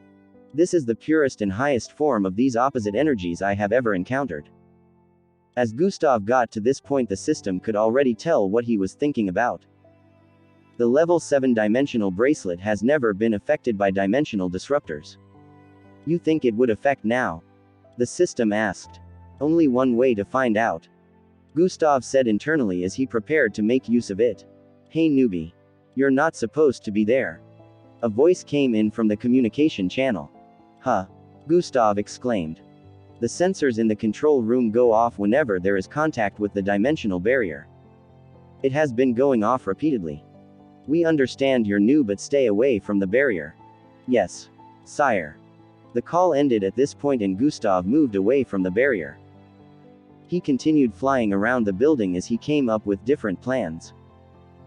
Turned out the officers in the control room didn't think it could have been an intruder, since they were immediately able to tell that the person assigned there was causing the issue. This made Gustav wonder just how long it had been since the Bureau actually had any issue of infiltration or getting attacked. Man, this is always boring. Nobody ever attacks the Bureau. It's been centuries since the last attack, which failed woefully because at the time Sir Jack was the one assigned to protect the Bureau. I read about that too. He overpowered all the opponents who were aliens that had sneaked into Earth with one of our spacecraft. Since then no one had ever tried it, which makes things awfully boring. You all. That doesn't mean you should slack off. These were the responses of the others when Gustav asked his question through the team channel. Even though the officers were still on the alert, Gustav could tell that they were still pretty laid back.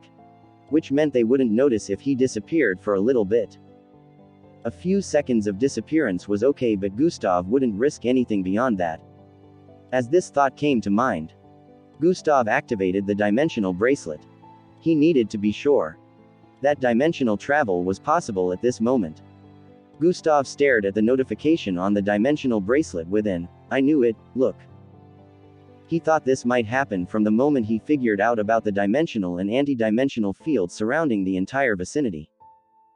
This was the first time the dimensional bracelet was inefficient under the coverage of a dimensional disruptor.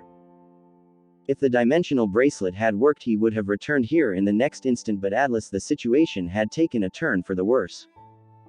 Leaving here might be a bit of a hassle, but it turns out I can still mark this location as a checkpoint. Gustav was a bit surprised after he noticed this, but he deciphered it in the next instant. So that's it. Then I just need to make changes to the plans, Gustav said internally. Getting out of here might be cumbersome without bringing about suspicions, but it's definitely possible. Might have to cause a ruckus though, Gustav thought as multiple plans began to formulate in his head. Not a bad plan, but don't forget, our main issue is still getting close enough to where the files are stored, the system reminded. Being outside might not be as bad as I thought. A few seconds disappearance might go unnoticed, so I can do this, Gustav thought as he brought out a thumbnail-sized circular item. Gustav proceeded to place this item on his forehead, and in the next instant he disappeared. Cognitive concealment has been activated. Chapter 967. The situation in Gildian City. Author's note. Unedited chapters. Gustav proceeded to place this item on his forehead, and in the next instant he disappeared. Cognitive concealment has been activated. His presence also completely disappeared in the next instant, completing masking his existence. Hover has been activated. Thwashish. Gustav flew upwards with intense speed, crossing more than 200 floors in an instant. Besides the winds that were generated from his flight speed, there was nothing else in the vicinity to be seen since he was currently invisible. Thwowa. Gustav arrived at the west area, outside the 627th floor, and paused his ascent. God Eyes has been activated. God Eyes was so high level at the moment that even the preventive measures put in place to stop anyone from snooping was unable to stop God Eyes. Gustav's sight phased through the icy-like walls, peering right through multiple walls and hallways within. He arrived at a particular part of the floor and began looking around. There were a few workers moving about, but none of them were aware of the invisible eyes watching. Time jumps. Confiscated research area. DNA separation. Bloodline implantation. Multiple sex organ creation. Gustav said internally as he looked across some rooms on this floor where research had been confiscated. There were so many categories, and he wanted to find the one related to scientist Zill's research so it would make it easier to find when he finally managed to infiltrate this floor. 10 seconds left. The system reminded him that he only had 10 seconds left of invisibility. Gustav didn't want to make use of another invisibility tool since he had them in limited amount right now, so he had to make sure he found what he was looking for within these 10 seconds. Gustav's eyes finally closed in on an area that was labeled interdimensional travel, displacement. There was no need for a more obvious sign than that for him to figure out that this was the area he was looking for. There's at 632 confiscated research in this category. Gustav was instantly able to calculate the number of confiscated research in this vicinity. There were floating tabloid-looking items everywhere with labels on them. Gustav just had to look at the labels to find out which one exactly contained scientist Zill's research. Number 7 report. Gustav could hear a call from their team leader the same moment he found the area. 5, 4. The system was also counting down in his mind the amount of time left till the visibility deactivated. Found it. Gustav also said internally at the same time. Southwest corner. 123th section. Gustav took note of these things before he turned around. Fui. He flew down with immense speed and arrived back at the same spot he was earlier. 2, 1. The countdown reached 0 and Gustav reappeared. He also deactivated cognitive concealment at this point, causing his presence to return. Number 7 report. He heard number 5 call in once again after not receiving a response for about 5 seconds. Number 7 reporting. Clear. The entire environment is cool and calm. They would have to report every 1 hour about the situation of the area they were surveilling. So it was Gustav's turn to give his report after the others had given theirs. There was usually nothing, so this had been the same repeated response for a very long time. I wish something would just happen. Number 1 voiced out with a bored tone on their communication channel, with a bored tone causing everyone to start laughing. Be careful of what you wish for. Gustav said internally. Gildian City. Bang. Bang. Bang.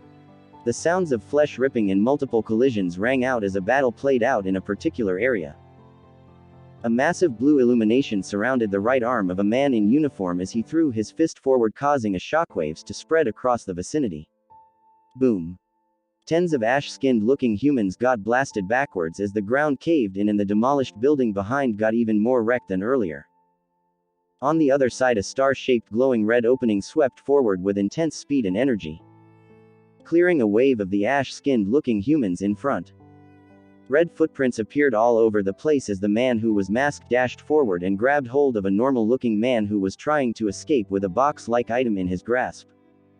The entire vicinity was filled with a purplish fog and desecrated buildings. Tons and tons of collapsed buildings could be seen, and it was obvious that this city was no longer in use. Let's go. Red Shadow yelled out as he turned around and dashed forward again. Fui. A bunch of these ashy-skinned humans. landed exactly where he was standing initially as an ashy fog spread out.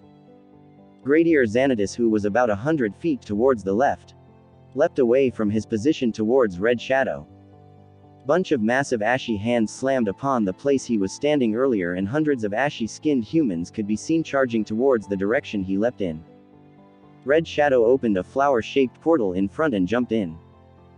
Gradier Xanatus jumped in after him, and it closed up before any of the ash-skinned humans got to it. Scree. Sounds of screeching rang out as they arrived at the initial position of the assailants and were unable to spot them again. They all had bloodshot eyes as they charged forward with intensity, all having one unique look or the other. Some were massive. Others were slim and had differences in abilities except for their skin color, which happened to be the same. Hundreds of these creatures with similar skin color could be seen teeming across the vicinity. They all stared in one direction within this purplish fog-enshrouded decimated city and began to charge forward in unison. Bang. Now you have nowhere to run. Red Shadow voiced out as he slammed the man in his grasp against the ground the instant they appeared in another location. Chapter 969, Emergency in Luch's City. Author's note. Unedited chapters. Tell us what is going on. Gradier Xanatus instantly began questioning as he stood in front of this man. During the last 3 days, Gradier Xanatus and Red Shadow had spent this time scouring Gildian City that had been destroyed a long time ago. The city was not conducive for anyone to stay within, so it took quite the time for them to spot a particular area that was suspicious. Before this, they had been tracking numerous footprints that they had spotted across the grounds of different areas in the decimated city. After getting to the area where the footprints were headed, they spotted hundreds of ashy infected people gathered together. It was unknown how such a situation came to be, but it was obvious that the infected were gathered together in this place for a reason. There was definitely a motive, but Gradier Xanatus and Red Shadow had enough knowledge about the ashy infected to understand that they couldn't question them. The ashy infected people were incapable of holding a conversation, so they had to figure out why they were gathered here another way. They inspected the area subtly without letting the infected sight them and found out that there was a normal person somewhere around that place. When the infection had gotten to this stage, they knew the infected would attack anything living, so they didn't understand why the person within was alive and well. It took another time of inspection and contemplation before they decided to go on the offensive. They tried infiltrating the area and were attacked from all sides by the infected. While they were trying to fend off the attacks, they spotted this man coming out from an underground shelter with a box. The man still wasn't affected by all the ruckus, and the infected didn't try to attack him. They even tried to protect him, as mindless as they were. Now they had managed to catch him and bring him here. The man laying on the ground had a rabbit ear and a short scar on his chin area. However, even though he looked a little different from a normal human, he didn't have a bloodline. Gradier Xanatus and Red Shadow couldn't sense a bloodline from him. There's no point even if I tell you anything now. The man voiced out with a terrified but ominous tone. You're too late. The plans are already in motion. He added. We don't have time for this. Tell us what you did. Gradier Xanatus stated as he moved closer to the man with his eyes glowing a strange blue color. What I did? PFFT, it's not comparable to what the others did. You all are getting what is coming to you.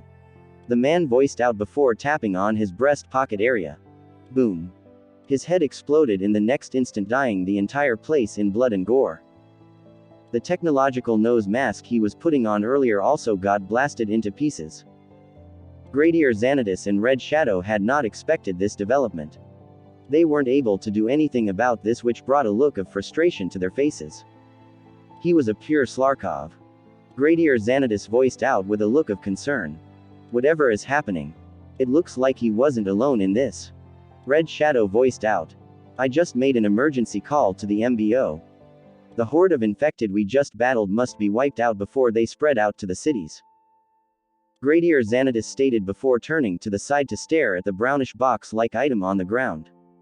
Let's check out this box. We might be able to get a clue from there. He added as he moved towards the box to open it. Red Shadow squatted in front as the box opened up and they spotted a massive conical flask-like object sealed at the top. Is this what I think it is? Red Shadow voiced out as Gradier Xanatus brought the tool out of the box. At the same time they were inspecting the contents of this box, a loud alarm rang out in this part of the city along with the winds blowing across ominous screams.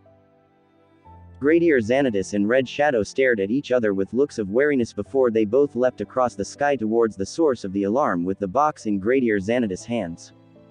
Number 7. They asked for you to come man the 257th floor. Huh? Who did? Gustav asked with a confused expression. Someone with status in the bureau, I guess. They must have their eyes on you cause they specifically asked for you to be the one to man floor 257 in the meantime. Num 5 voiced through the team channel. Oh, looks like number 7 has been pulling chicks during our few days here. Number 7 the woman slayer. Do link us up when you get a sugar mummy. The other teammates voiced out through the channel with sarcastic tones. Gustav was a little surprised about this development, but he already knew who was behind this.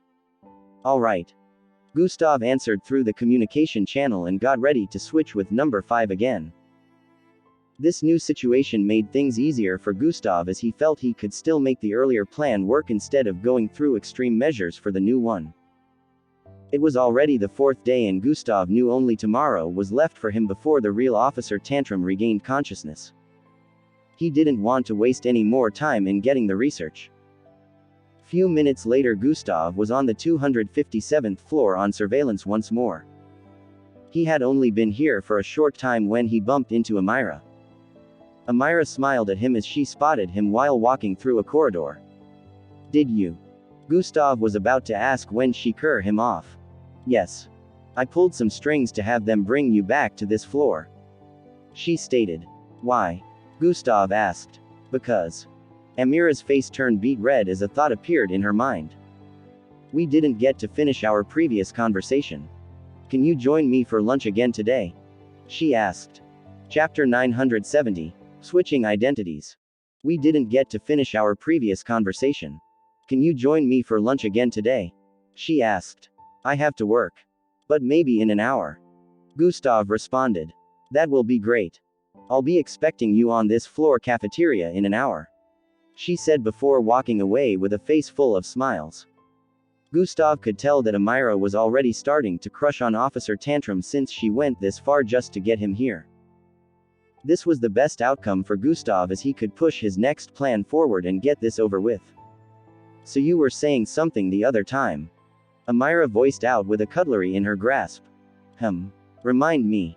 Gustav said before taking a small bite of food. You said you had an idea. She responded with a look of curiosity. I don't recall. Gustav stated before gobbling on another piece of meat. Oh come on, don't play dumb now. She said with a look of curiosity and desire. She was hoping whatever Gustav had in mind would help them get closer because she was really starting to like him. This made her curiosity even more heightened. Oh that. It's nothing PFFT. Gustav laughed a little as he took a glass of juice. Please don't hold back. Tell me what you had in mind. She didn't seem like she was ready to back down anytime soon. Internally Gustav was glad, but on the surface he acted like it was gonna be bothersome. Okay. He finally gave in while putting down the cutleries in his hands. Remember we talked about how I wished to be a scientist and how you wished to be a part of the MBO, but we both didn't get what we wanted because of our family? Gustav asked. Yes I do. She replied. Good. What if I told you that there was a way for us to make that happen temporarily? Gustav voiced with a low tone while moving his face forward for her to hear him clearly. A way for me to become a part of the MBO or a way for you to become a scientist? She questioned. Both. But only temporarily though. Gustav clarified. How is that even possible? Amira was starting to think Gustav was joking or something. It is. There is a way we can switch roles for a brief period of time. You get to experience life as an MBO officer during this time and I get to experience life as a scientist. It's a win-win for both of us, and when we're had our fun we can switch back. No one will ever know. Gustav explained in a low tone. I'm still missing the part of how this is even going to be a possibility in the first place. Amira voiced out with a disbelieving look. Gustav smiled before responding. Just meet me in my room at 12 midnight if you're interested. I'll explain more if you show up. After saying this, he stood to his feet and headed out of the cafeteria. Amira sat in place with a bewildered and contemplative look as she digested everything Gustav had said here today. Can he truly make it happen? This was the thought that mostly ran through her mind as she sat there. Gustav went on to continue his work, surveilling the floor for the rest of the day. In a flash, midnight had arrived and Gustav took another break, saying he was headed for the bathroom to clean himself up. He just gave a little excuse about someone spilling something on him.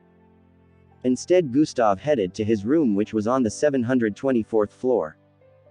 Half of this particular floor was the area of accommodation for MBO officers. Gustav was able to avoid the eye of the officers around here and head for his room. Since it was his room, he got instant access once he arrived before it and went in to sit.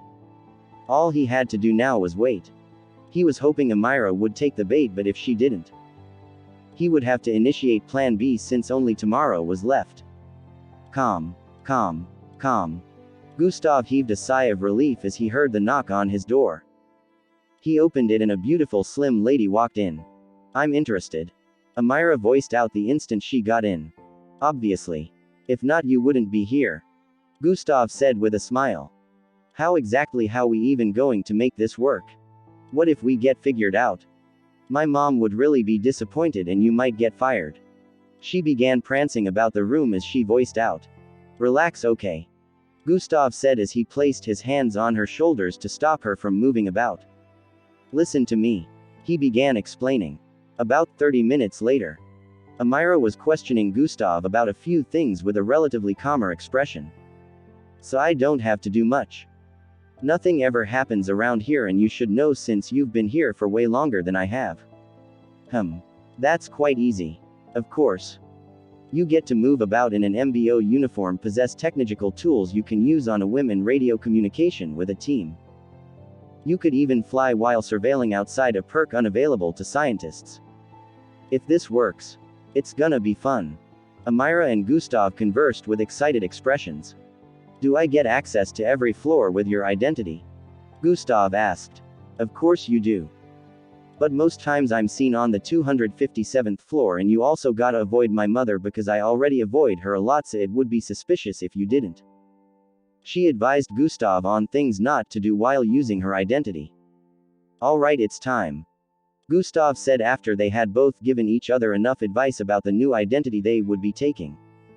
Amira placed her hand on the hem of her tank top, trying to pull it off. What are you doing? Gustav asked her. We don't need to get naked for it to work, she inquired. Chapter 971, Copying the Data. Author's note. Unedited chapters. No, we don't, Gustav stated with a strong tone. Oh. A wry smile appeared on Amira's face as she let go of the cloth and bit her lower lip in embarrassment. Just don't do anything funny when you have my body. Gustav didn't know why he felt the need to say this. You two don't do anything funny with my body, she rebelled. I am an upright man, Gustav said with a righteous tone. I am an upright woman too. But. Her face turned red as she began to picture some steamy scene in her mind. You don't look very upright right now, Gustav stated with a suspicious tone. Shut up, she said as she snapped out of her thoughts. Let's do it. Her face turned determined as she moved closer to Gustav. HNMM. Gustav nodded and reached out to place his hand on her face. Tell me if you start to feel unbearable pain, Gustav said as he activated an ability. Flesh warping has been activated. Wriggling sounds echoed in the room in the next instant, with Amira gritting her teeth with a slight look of discomfort. Many minutes later, the same two people as earlier stood in the room, but unlike before. The male had a female outfit and the female was wearing an MBO uniform. It's done. Go check a mirror, the lady voiced out. Your face. Or rather my face. You have my face already, the man voiced out with a look of disbelief. These two were obviously Amira and Gustav, who now had each other's identities. Amira quickly moved towards the mirror to check her looks and noticed she had Officer Tantrum's exact body features. A smile appeared on her face. Meanwhile, Gustav stood behind her. We just need to switch clothing now. Gustav voiced out with a girly tone. Gustav had made use of flesh warping to make Amira look like Tantrum, while Gustav had made use of shape-shifting to look like her. It was relatively easy to turn himself to her, but he had struggled with turning Amira to Tantrum. This was the first time he was using flesh warping to turn a live human into someone else. He had only used it on corpses and to blast a live human to pieces, so this one wasn't easy. However, Gustav was able to pull it off because he had built experience using flesh warping regardless. Amira was lucky she wasn't blasted to pieces. After exchanging clothes, they both gave each other final warnings and proceeded to leave the room after deciding to meet here in the next 23 hours. Gustav had everything Amira possessed at the moment. Key cards. Money. Practically everything in her storage device, while Amira had everything Tantrum possessed in his storage device as well. Gustav wasted no time in moving towards the teleportation elevator at the end of this room. He maintained Amira's usual jolly expression. He instantly took the elevator to the 627th floor. Fui. He arrived there in a second and used a key card to gain access to the floor. Since this floor had limited access, only 1 or 2 scientists could be seen moving about the corridor. When they spotted Gustav, they greeted respectfully with smiles. Gustav greeted back and even engaged in small talks with them like Amira would before progressing further. Gustav knew exactly where he was going, so he wasted no time in heading towards the southwest corner. In a few he had arrived there and was now in a very large hall space with rows and columns of floating-looking tabloids. Since it was still midnight, there was practically no one around here. Scientists were always working on one thing or the other, but they also needed rest, so only a few of them would be seen moving about at midnight. But since this floor wasn't accessible to everyone in the first place, nobody could be seen in this part of the floor. Gustav's eyes were focused on a particular part of this space as he walked through the midst of these multiple floating data with different labels. Why does the Bureau confiscate so many research? Gustav wondered as he noted the different categories and names of these confiscated research that sounded like inventions that could really be useful. Gustav understood that some research might spell instability and may be dangerous for the public if allowed to continue, but what about cases like scientist Zill? What exactly is their motive for confiscating something that could potentially save the world? Gustav questioned internally because it didn't make sense to him. They should be funding his research so he could find out more about this subject, but they did the opposite. Gustav was intellectual enough to know that scientist Zill wasn't the only person this had happened to, so he was sure not every research here was dangerous or unstable. The government was just trying to stop it from being furthered. I'll dig into that later when I have the time, Gustav decided as he arrived in front of a section. Interdimensional travel, displacement. Gustav walked in the midst of this category as his eyes swept across the place. He knew exactly where he was going, but he was taking note of these other researches that had been confiscated. He noticed that the name of some had a kind of semblance to that of scientist Zill's but still seemed quite different. He suddenly paused his footsteps as he noticed one by the 5 places to the right. Warp demolator theory. Gustav's eyes were locked on this particular one because it was named after a term that had been mentioned in scientist Zill's research. Looks like there are others who might have the same or similar knowledge about this matter with scientist Zill, Gustav said internally before he kept moving along. In a few seconds he arrived in front of the one he had been searching for. Planetary placement dimensional theory. Gustav stared at the floating tabloid-shaped item in front with the glowing label above it. System, are you ready? Gustav asked. Way ahead of you. I have began copying the data already, the system responded. Chapter 972. Gathering even more data. Good, Gustav said internally as he stood in place waiting for the system to copy the data completely. According to the system, despite the large amount of data computed within, it would only take a minute. Data successfully copied. The system gave him feedback before long, causing Gustav's eyes to lit up with a gratified look. Is there room to copy one more? Gustav asked as he turned to stare in a particular direction. The warp demolator theory. The system already knew what Gustav had in mind. Yeah, Gustav responded internally. There are at least 4 more research in this category with lots of similarities to scientist ZIL research. Should I just copy them all? The system inquired. Yes. We need every bit of information we can get. Who knows if any of them might end up being useful? Gustav said internally. Alright then, I will go. While the system was speaking, Gustav sensed someone coming from up ahead.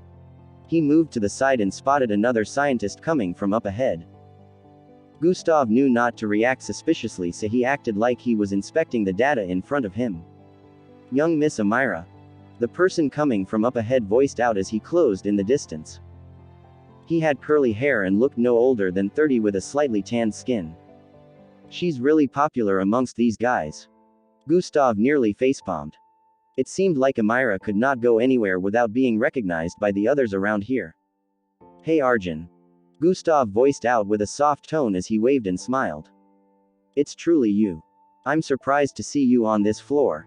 Scientist Arjun stated. Gustav was able to tell his name because he saw right through the scientist's pocket where his name tag was kept. Amira did mention to him that she was rarely ever seen on other floors, which was the reason for Scientist Arjun's surprised expression. Haha, I just came here to check out some interesting dimensional research. Gustav responded with a light chuckle. Oh, I remember this one. Your mother was adamant on us making more research on it after we confiscated it. Scientist Arjun stated with a reminiscing tone. She was. Gustav voiced out. Yes. So we ended up conducting investigations based on the findings of the scientist who originally started the research. Scientist Arjun responded. So how did it go? Did you guys end up finding out more? Gustav inquired with a look of curiosity. It's still undergoing in another private research facility. The information gathered is not enough, which is why it's taking so long for anything substantial to be discovered, but I don't know why your mother is so adamant on not leaving this particular topic alone. Scientist Arjun revealed. I take after her in that aspect. Once I am interested in a subject, I don't back down till I uncover everything I need to.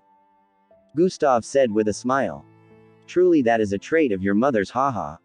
Scientist Arjun voiced out before walking away. Nice chatting with you, young miss.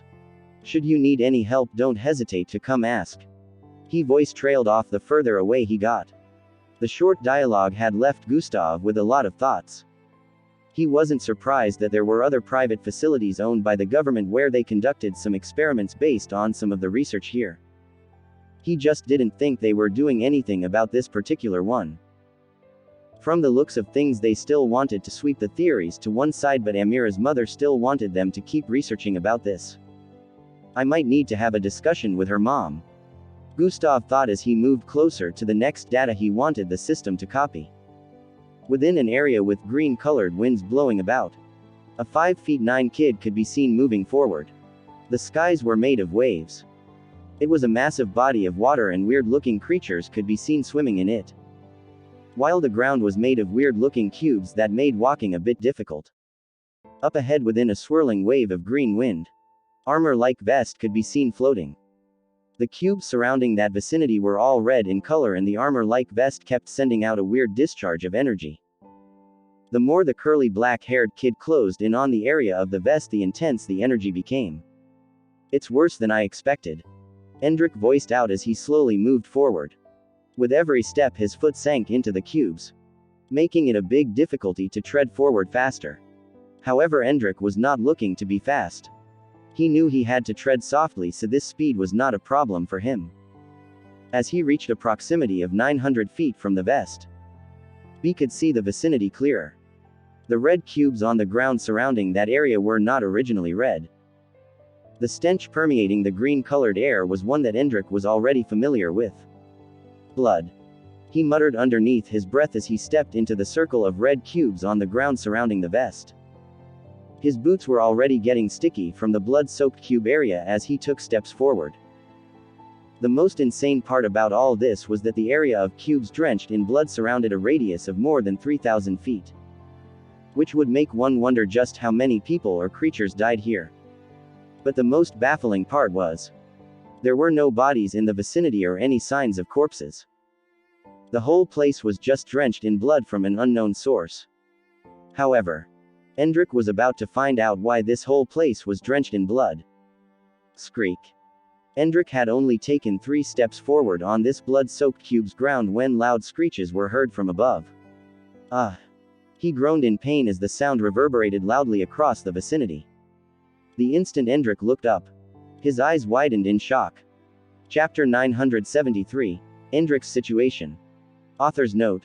Unedited chapters. Ah! He groaned in pain as the sound reverberated loudly across the vicinity. The instant Endrik looked up, his eyes widened in shock.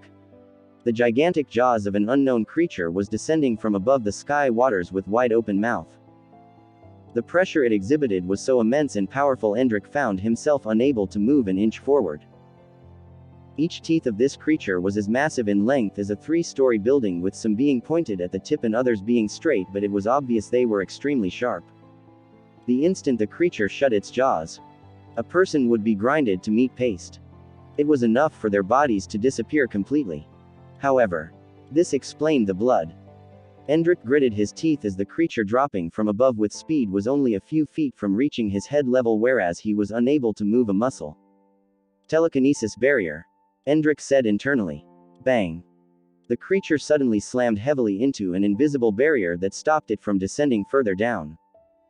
It made a loud shrieking voice and repeatedly pummeled on Endrik's telekinesis barrier while Endrik tried to move forward. My body won't respond. Endrik gritted his teeth as his legs trembled repeatedly from trying to take a step forward. Bang. Bang. Bang. Bang. Is this fear? Endrik didn't think he had it in him to be frightened of something to the point where he was unable to move. It's a paralyzing energy the Yokias emit when going for their prey. A green dot on his forehead began beeping as this voice rang out. That makes sense. How do I get rid of it? Endrik inquired. Channel your bloodline energy from your belly area and spread it across your body thrice. That should weaken the energy enough for you to take a few steps forward. Huzeraus instructed. Bang. Bang. Bang. The sound of the telekinesis barrier starting to crack was heard next. Meanwhile, Endrik was doing as instructed. He suddenly opened his eyes, which were radiating with a weird blue and silver color. Endrik groaned as he forcefully pushed himself forward. Thweewee. He bolted across a distance of 40 feet in the next instant as the telekinesis barrier was also smashed through. Bomb. The creature slammed into the red cube's area after it broke through the barrier, missing Endrik by a hair length. The instant it made contact with the red cubes, it blasted into smithereens. All of its body part disintegrated while the blood flew in every direction. Endrik found himself soaked in blood as he began to take small steps forward once more. With the creature destroyed, he had regained absolute control over his body and closed in a little bit more of the distance between him and his goal. However, Endrik ensured he didn't let his guard down because he was still in the red zone. Who knew what was next? He didn't doubt there would be more difficult obstacles the closer he got to the floating vest. The Bureau of Cities Research Center. All done? Gustav asked as he stood in front of a particular area. All copied. The system responded. Quest completed. Infiltrate the Bureau of Cities Research Center and get Scientist Zill's confiscated research. Rewards. Gustav stared at the rewards with a satisfied look as the notifications popped up in his line of sight. Now, how do I find her mother? Gustav said internally as he turned around to leave this area. Now that he was done with the mission, he could leave the Bureau at any time, but he needed to know more about what the Bureau had investigated, even though it would make him look suspicious. He felt since he wasn't going to stay here too long, it wouldn't be a problem being suspicious. Time moved very quickly, and before everyone knew it, daybreak had arrived. Gustav had spent the entire midnight in another person's body. He had not used shape-shifting for this long before, but he was powerful enough to maintain it now. His original bloodline could even change other people's physical appearance, which showed it had come a long way from just being able to change colors. He had to admit that his original bloodline might be one of the most powerful, if not the most powerful, since he could blast people into smithereens with a touch. Gustav had been looking for Amira's mother all night but had not come into contact with her at all. He was tempted to ask Amira which floor he would be able to find her room, but he knew the last person he wanted to act all suspicious to was Amira. At least he could pretend he bumped into her mother when explaining things that went down while switching identities back. But if he outright asked Amira, things would be suspicious, and since Amira wasn't stupid, she might figure things out. Gustav knew of which floor Amira's mother mostly based in, but since it was midnight he didn't find her there. He decided to head back to that floor now that morning had arrived. While he was on his own agenda, Amira was enjoying how it felt to be an MBO officer. Number 5 had given Amira the outside watch once more because she specifically asked for it. Of course they had no idea she wasn't the real Officer Tantrum, just like Gustav, because Gustav had perfectly helped her mimic Officer Tantrum's look with flesh warping. She kept flying around the bureau while playing with MBO items that every MBO officer was privy to. Every time there was a communication report, she would report her status with enthusiasm too. Unlike Gustav, she truly wanted to know how it felt to be an MBO officer, while Gustav was faking his to complete his quest. Luch's city. Bang. Bang. Bang. The entire city was currently in a state of panic as explosions rang out all through the city. Chapter 974. Venturing deeper into the ranks of the infected. Author's note. Unedited chapters. A different variant. Red Shadow voiced with a suspicious look. Yes. It's a variant of the infection that had been modified to rapidly increase the process of mutation quickly, rewriting the DNA of an infected and bringing them to this bloodshot stage. Gradier Xanadus explained. Red Shadow evaded another multiple swing of palms in his direction as he leapt upwards while listening. One more thing. Gradier Xanadus voiced out before Red Shadow could give a response about what he had just heard. There was another unknown variant added to this strain of infection. The research team suspects the infected are being controlled by unknown forces due to this strain added. We have to find the people responsible. Gradier Xanadus explained. So we're going to find the rest of the people involved just like the other one we caught. Red Shadow now understood what their aim was. Precisely. Since the infected had been coming in waves, we can only assume they're still hidden somewhere within Gildian City. How else will they be able to use the new infection to infect new people? Gradier Xanadus voiced from a logical point of view. The problem is, where are they getting this many people to infect? Red Shadow voiced the same question that had been bugging Gradier Xanadus as well. This was a question no one currently knew the answer to, but Gradier Xanadus hoped that with their infiltration into Gildian City they would be able to uncover all of these mysteries.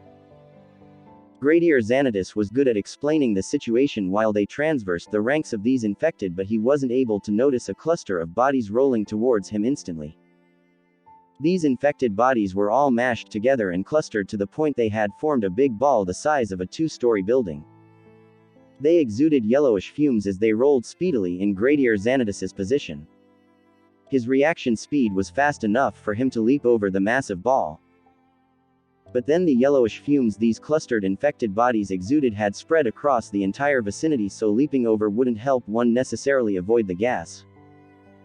Gradier Xanadus could already tell how toxic it was and was about to try an ability while his body bolted across the air when a cross-shaped red portal opened up in front of him. Jirin. He disappeared and appeared thousands of feet behind the large infected body mass. Red Shadow appeared beside him in the next instant. We have to get rid of some of these infected, that might give them lots of troubles at the wall. Gradier Xanadus voiced as he turned around. All of the trees across a radius of 7,000 feet had withered completely from the toxin the clustered of infected bodied exuded while it traveled forward. I agree. Red Shadow voiced as he stared in the direction of another massive-headed infected that had turned its limbs into spider-like legs. It was at least 3 stories tall, and from what Red Shadow was seeing it would definitely be able to climb up the walls quickly. It looked nimble enough to dodge the attacks coming from up the walls too. I'll go this way. And I'll go this way. Gradier Xanadus and Red Shadow pointed in different directions simultaneously. They didn't need to say any more words to know that they would meet back here after dealing with some of these abominable-looking infected. The Bureau of City's Research Center. So where is it located? Why are you so interested in this? I am not. Mother. I stumbled across this while checking for a different research to cross-reference my current research. Oh. I also bumped into scientist Arjun who told me all about your obsession with this. Wanna tell me what this is all about?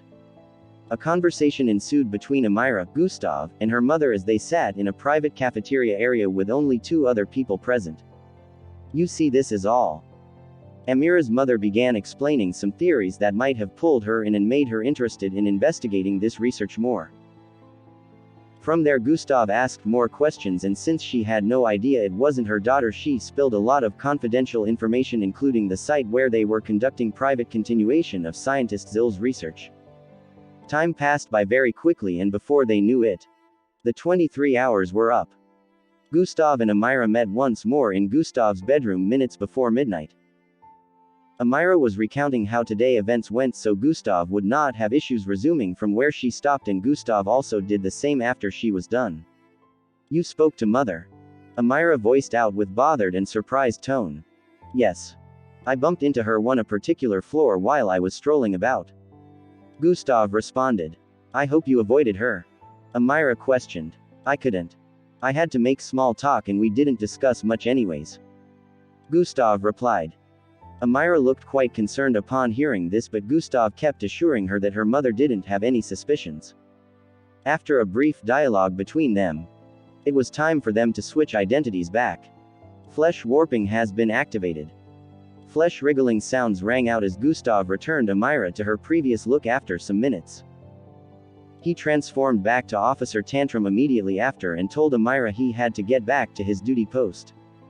When next are we doing this? Amira inquired with a seemingly interested expression. Soon. I'll keep in touch. Gustav said with a smile as both of them left the room.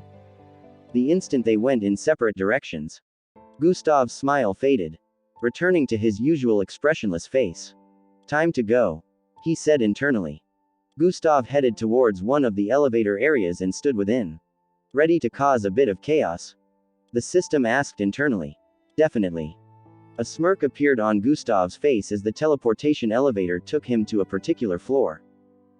In that split second where Gustav was being teleported and could not be seen by any CCTV or anyone, he placed another invisibility token on his forehead. Twee. He had faded into thin air the moment he arrived on the floor he headed for. Chapter 975, Leaving the Bureau. Cognitive concealment has been activated. Gustav's presense faded as well as he headed towards the end of the corridor on this floor and exited the floor to a balcony area. Fui. Gustav leapt off while activating hover. He flew off the building and headed towards the area of the dimensional and anti-dimensional barrier.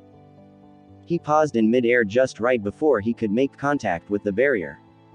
It's time. Gustav said internally as he triggered something in his mind while also activating another ability. Boom. Boom. Boom. Boom. Multiple explosions rang out within the bureau from within, causing it to quake from the force as alarms began to blare crazily.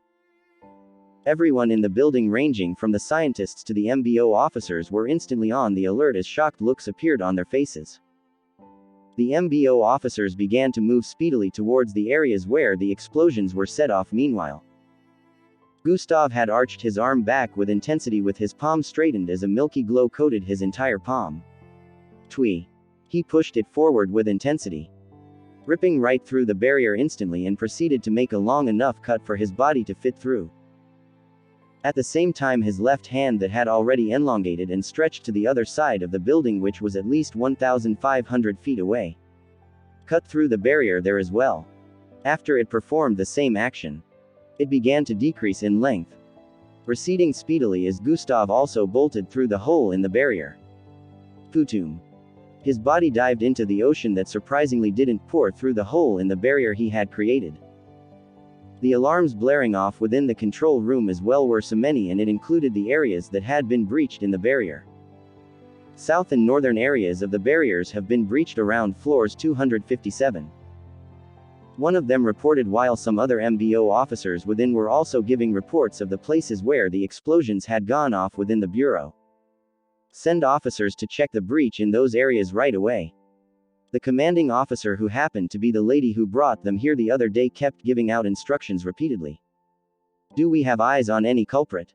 Give me a status. She voiced out as she urgently moved about the place. At the same time this was happening, officers were already swimming through the holes Gustav had created within the barrier and gave chase. They didn't know what they were chasing, but they kept it up with the belief they would spot the person responsible for this if they moved further. Some stayed back and flew around the building trying to find out if the person responsible was still within the premises. Meanwhile, Gustav was already long gone and had activated the dimensional bracelet as he swam towards the surface of the ocean speedily. Boom. He blasted out from the surface of the ocean at the same time the dimensional bracelet countdown of 3 reached 0. Zing. He disappeared in the next instant and reappeared within his room in the MBO. Mission successful. Gustav voiced out with a smile as he doused the entire floor with water from the ocean. Even though the system had told him the mission was successful, he only considered it successful now since he managed to get back safely without anyone figuring anything out. Spatial construct bloodline has been activated. Gustav's fingertips gleamed with violet-colored glows as he drew a circle in the air. Zaichahin. The circle expanded and becoming a portal to another dimension. Gustav walked into it in the next instant and a young man in underwear could be seen laying on the floor in this other dimension that was constructed to look like a small room. Gustav moved towards him and squatted in front of him. The eyelashes of this person on the floor kept fluttering, which proved he was about to wake up. This person was no other than the real Officer Tantrum. Gustav took off the officer wares he was putting on and placed it by the side before bringing out a black pill from his storage device. He downed the pill instantly and gave the system set instructions. Mental manipulation bloodline has been activated. Gustav proceeded to place his hand on the real Officer Tantrum's head. Now I shall impart you these memories from the last 5 days. Gustav said internally as he began to copy scenes from his mind into that of Officer Tantrum. Officer Tantrum's eyelashes kept flickering and he would have awoken by now, but with the mental manipulation bloodline boosted, Gustav was able to keep him unconscious while imparting these memories. In about 30 seconds he was done and then he proceeded to wear the MBO outfit on Officer Tantrum before picking him up. Gustav brought Officer Tantrum unconscious body out of the spatial confinement and proceeded to activate his dimensional bracelet. Zing. In a few seconds he got teleported back into the bureau, appearing right inside Officer Tantrum's room. He wasted no time in dropping him on the bed before activating the dimensional bracelet once more. It's been about 3 minutes. It should still be open, Gustav said internally as the dimensional bracelet counted down. Gustav made use of God eyes and looked across the vicinity. He could see that the entire bureau was still in a state of chaos as they pursued the unknown culprit or culprits urgently. They had no idea Gustav had returned and was about to leave again. Zing. A bright blue flash of light surrounded him and disappeared in the next instant like he was never there. A few seconds after Gustav had disappeared, Officer Tantrum opened his eyes with a sleepy expression. Why am I asleep instead of being in my duty post? He questioned with a low tone as he jumped to his feet. Gustav had reappeared within his room in the MBO tower and heaved a sigh of relief that his call of judgment was correct. Chapter 976. Finding out about the situation of Luchin City. Author's note. Unedited chapters. Gustav had reappeared within his room in the MBO tower and heaved a sigh of relief that his call of judgment was correct. Everything had gone according to plan even though he had to improvise and make a few changes to the plan during his mission. Initially, Gustav decided he would just take another scientist's identity after abducting them if he wasn't able to access the floor he needed to with Tantrum's identity. Luckily, catching the attention of Amira and engaging in that dialogue with her during lunch greatly helped in his plans. Now Tantrum would return to duty thinking all those memories were his, whereas they weren't. The part where they had to exchange identities would never happen again because Gustav had told Amira initially that it was done with the help of a drug that was extremely difficult to acquire. Tantrum could just tell her next time that he wasn't able to get any. The night went by quickly and the MBO officers in the bureau were still unable to explain what had happened during midnight. The culprits were unknown and every officer was accounted for. Tantrum was the only one who wasn't at his duty post during the explosion, but no suspicions were brought up from his side because Amira had claimed they were together at the time.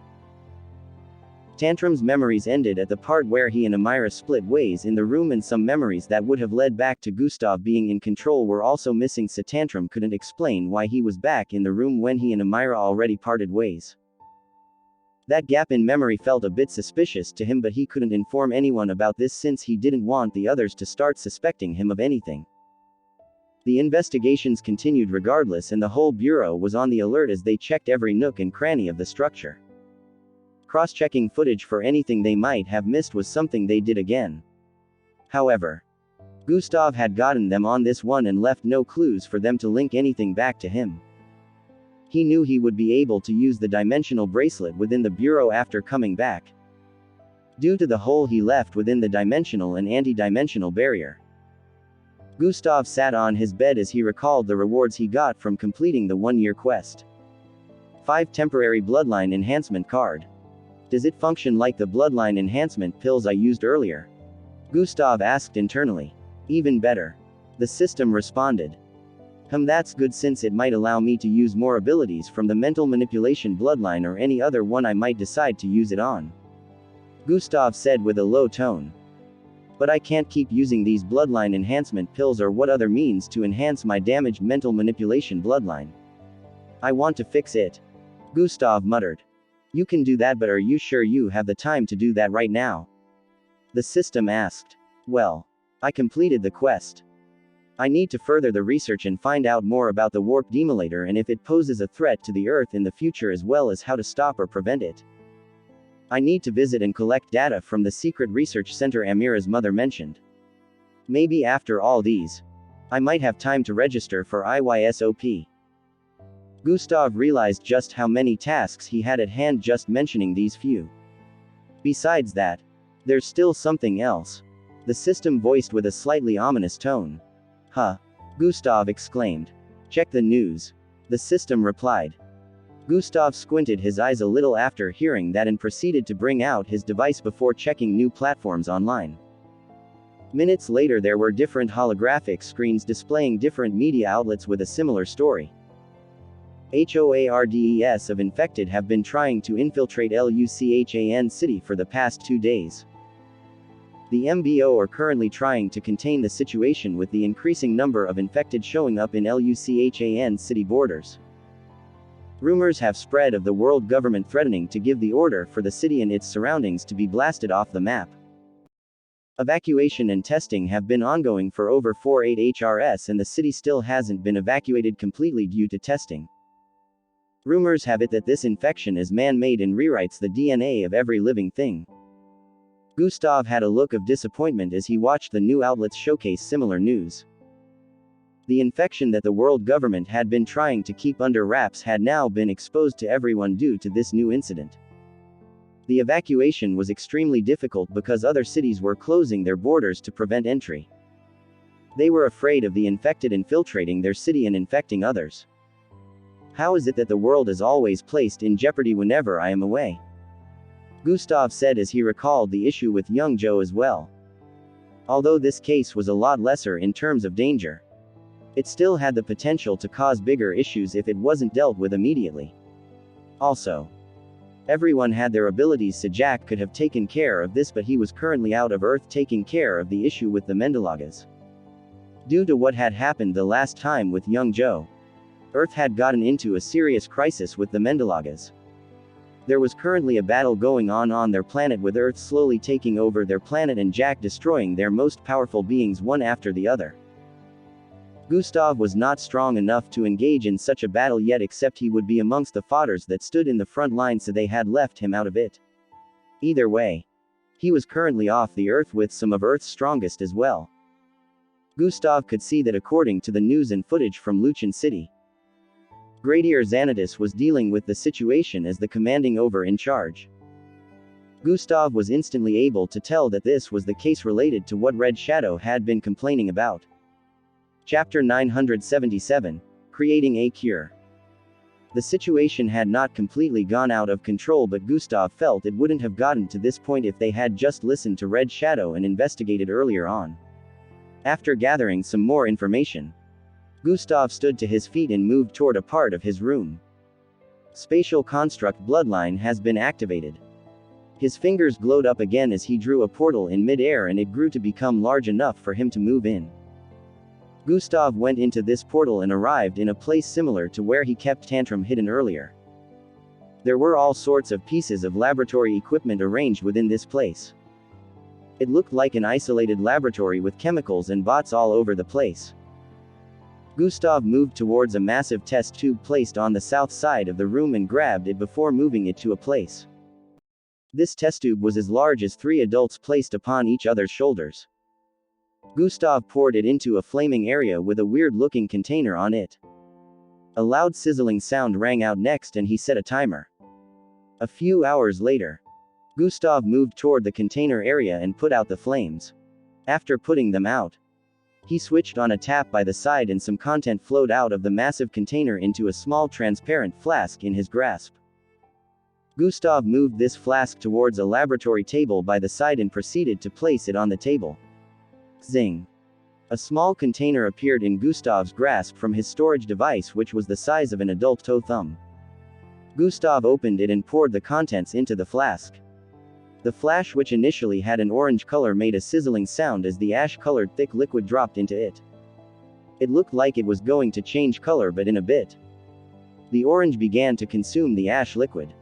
After a few more seconds, it looked like the ash murky liquid was not even added to it in the first place. God Eyes has been activated. Gustav activated God Eyes and stared at the content after minutes of the mixture. His eyes zoomed in on a microscopic level, seeing everything within from atom to atom. After inspecting this for some time, Gustav nodded his head with a slight look of gratification. It worked, he muttered. Of course it did. If it didn't, that would mean you're dumb, and I don't appreciate having a dumb host. The system replied. But you say I'm dumb all the time. Gustav raised his left eyebrow as he stated. Because your intelligence isn't as great as mine. So you're still dumb compared to me. The system added. Gustav. I really don't have your time right now, wench. This will work for normal infected, but I guess we're dealing with a variant that is a little different from the normal one. Gustav voiced out as he began to package the contents in the flask. You can leave it to the scientists. This will help them create a cure faster for the current predicament. Who knows how long it will take without your help? The system responded. Yeah, so long as they're able to figure it out using this. They might be able to find a way to cure Miss Amy too, and she can finally come back to Earth. Gustav thought about how this new invention of his could kill 2 birds with 1 stone. Gustav had finally managed to find a cure to the ashy infection by using an uncontaminated sample of his blood. However, even though he managed to come up with a cure, the infection had been messed with several times, so it was certain that this wasn't the usual ashy infection and was probably a tweaked variation. Since this was the case, the cure would not work on them completely, but from this, the MBO scientists could create a different cure that could work on these infected. It would shorten the time frame they would spend in creating one and might even prevent Luchin City from being run over by infected. If that city was infiltrated, the number of infected would increase by a whole lot, which would potentially spell danger for the entire world. Gustav took the sample of this cure that could only completely cure the normal infected and moved out of his room. Gustav had gone AWOL in the last 5 days, so he had no idea that the higher-ups had been looking for him so they could send him on a mission. The instant he arrived at one of the mission halls within the tower, all eyes were locked on him. Gustav noticed the eyes of the officers on him and wondered what was happening. Officer Crimson, where have you been? One of them asked with a slightly worried look. Was a little busy. What's going on? Gustav asked. Grand General Sorkrart had asked everyone to report to him the moment they saw you. The officer behind the counter voiced out. Why? Gustav asked. I believe the higher-ups have an important mission for you. She replied. It turned out that while Gustav had been gone in these 5 days, they had tried reaching across to him to no avail. No one saw him leave the MBO tower, but since they were unable to find him in his room, they figure he could have left without anyone noticing. Now that they were seeing Gustav in the tower again, They realized he might never have left. Anyways, Gustav wasn't about to start explaining things to them. He had something else in mind. The mission can wait. Give me stats on Luchin City, Gustav requested. The officer nodded and began browsing through a folder on the holographic computer in front of her. Officer Crimson. A loud voice suddenly rang out from behind. Gustav turned around and spotted the man in a high-ranking uniform headed toward him. Grand General Sorkrart. Gustav muttered with a low tone. Check out my WSA entry. Cultivation through Gaming. Chapter 978. Power of the Major Rank. Author's note. Unedited chapters. Dash. Gustav turned around and spotted the man in a high-ranking uniform headed toward him. Grand General Sorkrart. Gustav muttered with a low tone. The others parted ways for Grand General Sorkrart as he made his way towards Gustav. Where have you been? He questioned. Busy.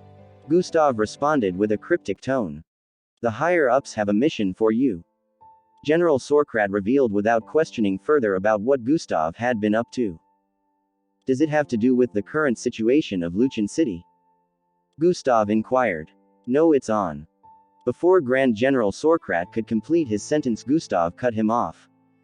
Send someone else, Gustav stated before turning around to face the officer behind the counter. Everyone's eyes slightly widened in astonishment, but upon recalling that this was Gustav, they weren't so surprised. No normal officer would tell off a general. Talk more of a Grand General. Gustav had already began receiving information on the current state of Luchin City as he ignored Grand General Sorkrart behind. It's an important mission with high priority, Grand General Sorkrart voiced from behind. So is this, Gustav responded from in front. Or do you wish for the city to be lost forever? Gustav questioned. The officers there are handling it. Everything will be taken care of in due time, Grand General Sorkrart said. It won't. It might be too late if I don't head there as soon as possible, so whatever mission you wanted to send me on, pick someone else, Gustav voiced out before turning around to leave. Grand General Sorkrart had a slightly suspicious look as he stared at Gustav walking away. Gustav was now at the major rank in the MBO, so he pretty much could send himself on a mission now if he wanted to. However, in cases where higher-ups still wanted to send him on a particular mission, he would still have to comply, but Gustav didn't care about that. He had decided to completely ignore whatever mission the MBO initially wanted to send him on and deal with the current Luchin City predicament instead. Grand General Sorkrart couldn't really do anything in this aspect. Gustav's was the rebellious type like his teacher and not one that could be controlled easily like Jack. Jack still had respect for the higher-ups and would not outrightly refuse a mission unless he had a very standard reason for it, of which he would explain properly. However, Gustav didn't really care about that, and General Sorkrart could tell it wouldn't be wise to force Gustav to embark on a mission he didn't want. Back then, when the higher-ups did the same to Miss Amy, she ended up failing the missions. It wasn't that she couldn't successfully complete them, but she didn't want to, and she didn't care that it would affect her rank. The MBO would take most of the blame anyways, and it would be a bad dent in their powerful image. Grand General Sorkrart didn't doubt that someone like Gustav, who had the same person as his teacher, would be any different. Who knows if he might even sabotage the mission and make things worse.